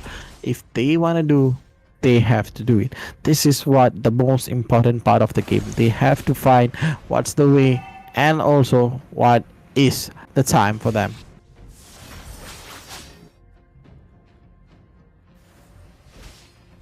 They secured the turtle right now. Monash is leading the game with a 1k goal lead.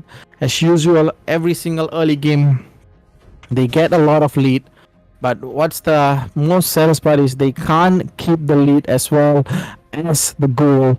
And yeah, we're gonna watch it slowly. We're gonna see what's gonna happen in a while.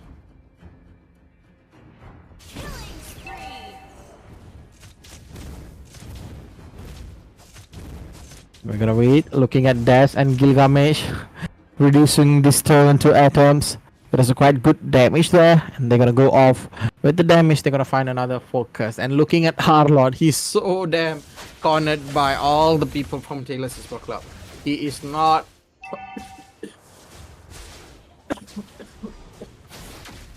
Oh, that's a beautiful jump over there. Yan comes in. Yan gets the pick off. Look at them. You know, he's still alive here. He still have the split. If he wants to use it, he can use it on the team fight. But looking at Yan, he's quite aggressive for Rafaela. I think they're going to go for the pick off. And there you go. Hugo gets in there. Hugo, look at the damage. Hugo runs away from every single one. And another pick off. Where are you going to go, Kohaku-chan? You're going to run away from every single one. And looking at the mid lane tower will be destroyed in a minute. They don't care whether they have a minion or not. They only care about they can destroy it or not.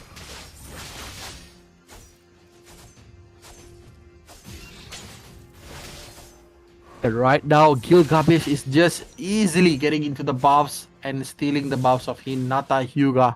And all Hinata Hyuga is doing is walking away, trying to get the pick off, but still not yet happening. They gotta wait till the late game. And looking at the Faramis here, I can remember only one thing: he is not gonna die very easily.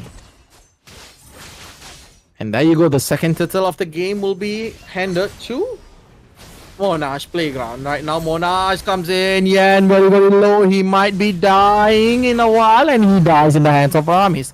And that's how you use the flicker on Faramis and comes in, you know. Still tries away.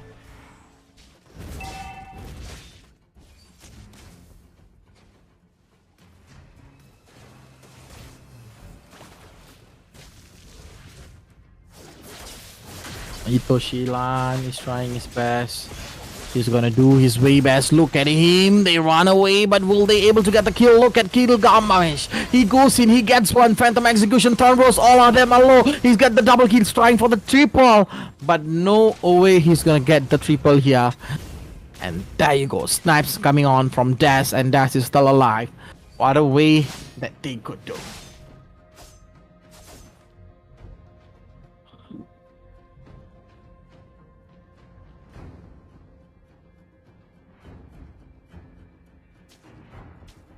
And all we can say is one thing: if Gilgamesh can play like this, they're gonna be watching out. Look at the goal lead at 8 minutes. It's a 4k goal lead. It's too much for them to handle. And right now Itoshilan is here. Des is here.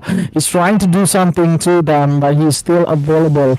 And right now everybody is pushed on the corner. They get another tower for them. That's 3 turtle towers for Monash Playground, and Monash Playground is finding another way to win. Look at them. They are going inside. Phantom Execution. They're gonna go inside for Yan. Yan is very low. Look at the Beatrix. Beatrix is pretty low here. And that is still there. I think he could have spammed the Ghostbuster on the split, but on that ego, a final slash, beautiful one, and that is still alive. Look at the Kalauta comes in the right moment and saves them, and Yuga dies in the hands of Gilgamesh. This is the worst part of the game. They can't do nothing about dying. Red, you need to use this Ghostbuster, man, as soon as possible. He is not using the Ghostbuster as well as he wants to. He is just dying just like that. Dad, run away, Dad.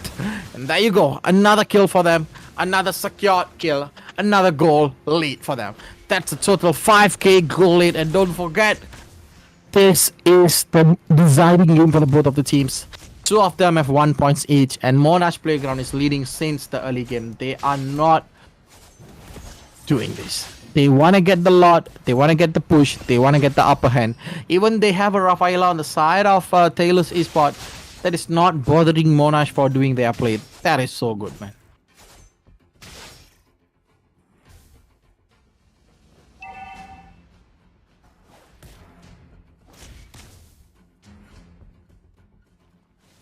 And right now, it's all silent here. They got one more tower to go down. 3 towers have been destroyed by them. They are going to find another way. And right now, Des is here. And 2 of them and 3 of them are in the bot lane. They might go for the mid lane, and look at Mo. Mo gets a lot of damage. They will another tower for them. They get the 4th tower for their gameplay for today.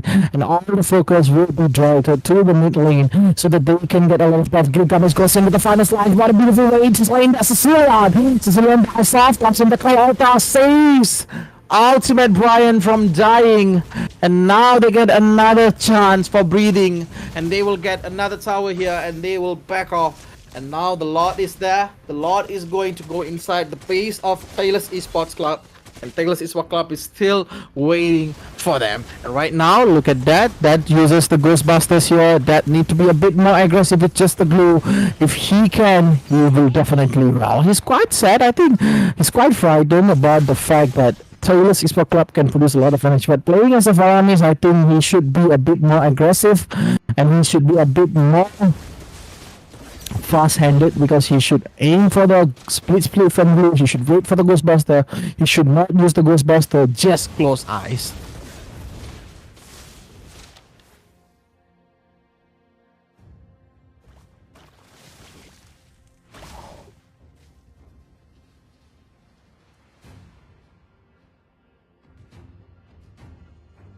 And right now, Monash Playground with a 9k goal lead. They are doing a lot of stuff here.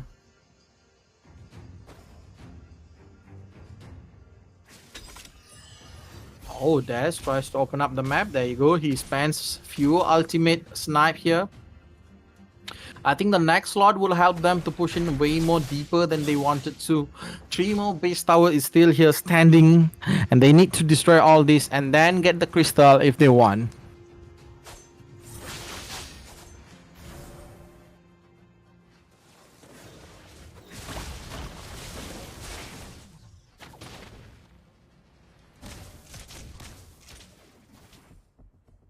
Right now, looking at the rotation, I don't know what's gonna happen. They're trying to get some pick off out here. If they manage to get it, I think that would be the perfect one. And Itoshilan would be the main guy here. Come on in, come on in. They are reeling the bait, they are reeling the bait, and the fishes are coming. There you go. Ultimate Brian is pretty much ready for jumping in, but he does not. He knows that if he goes in, it's gonna be a tough time for him also. And they are gonna focus on the lot. They're gonna get the luminous lot. They're gonna get the upper hand. They're gonna get the push, and they're gonna go in all out. And look at that, Taylor's Esports Club watching all the turrets coming down, and look at that, they're gonna go in right now. Final slash, beautiful done. There you go. Kal Alta comes in with the Phantom execution with the final slash. They will get the kill. Gilgamesh is way inside. Gilgamesh gets one, but they will slain the Arlot and also dead. 3 seconds on the dead timer. Yo, dies in the hands of Leslie. What a beautiful shot. That is too much to handle right now. All 3 lanes have the minions riding on. It's all about the timing. If they time really correctly, they can get the base towers easily. They need 6 more seconds for Kohaku to be alive to give out damage to the Lord, but I think that won't be necessary. He is already online right now. Taylor's Esports Club is doing pretty well for them. They are not trying to defend a lot. They are not trying to save a lot. They have to go all out right now. They have to make sure the rush of this Lord will be happening. There you go, the Lord The Lord charges in. There comes the death. There comes the minions. And right now, all the minions are here. The Lord is still tanky. The Lord has been brought down by Taylor's Esports Club. And right now, Taylor's are finding a way. Gilgamesh goes in with the Thorn Rose and he comes out with a beautiful one. Look at them. They are going in. Kai Alta is not yet ended. They slain 2 for 1. And that's how it goes. Look at Monash. Monash rise there in the game. The crystal is the only thing stopping them from winning it. And right now, the crystal will be the focus of Monash. And Monash says that we're gonna ride forward and then get the crystal. A beautiful way to win the game in the series of best of 3. They got 2. What a way to win. Dash 301, Itoshilan, Death, Ultimate Brian, and Gilgamesh secures the win, gets the point, and wins it.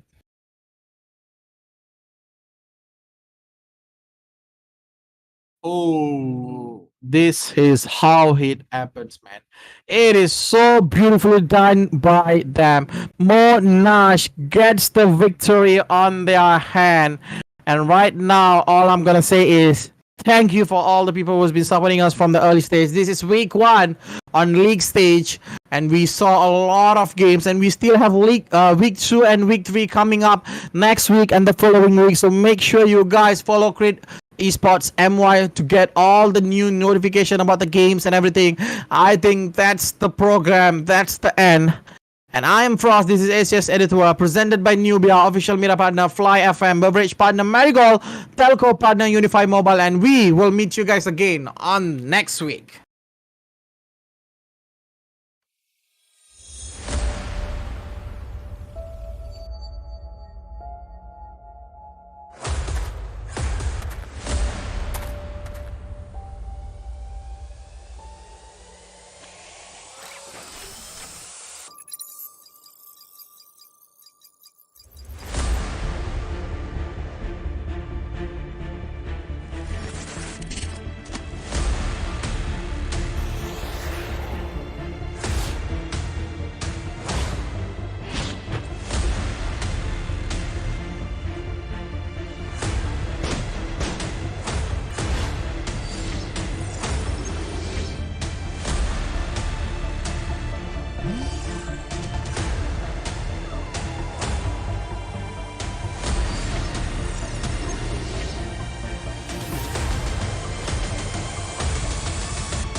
Intoxicated, I'm a waste.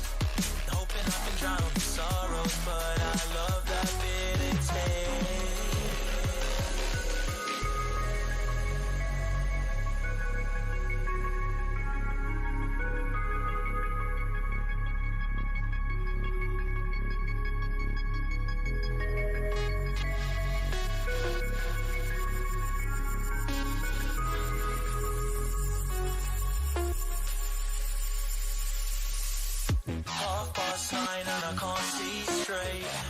Hoping that I'll make it tomorrow, but right now I don't feel my face. I'm intoxicated, I'm a waste. Hoping I can drown the sorrow, but I love that visions of you.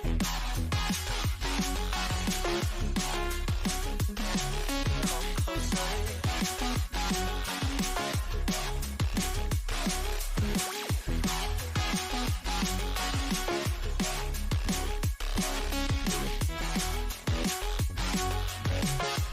Closer.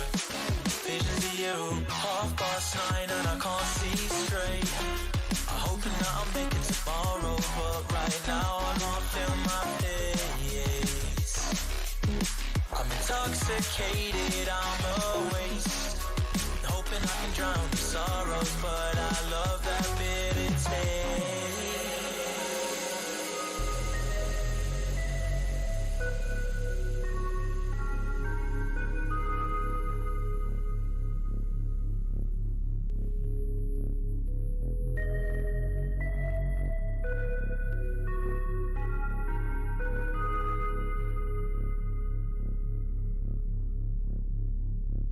Visions of you. Man, you need some headphones, bro.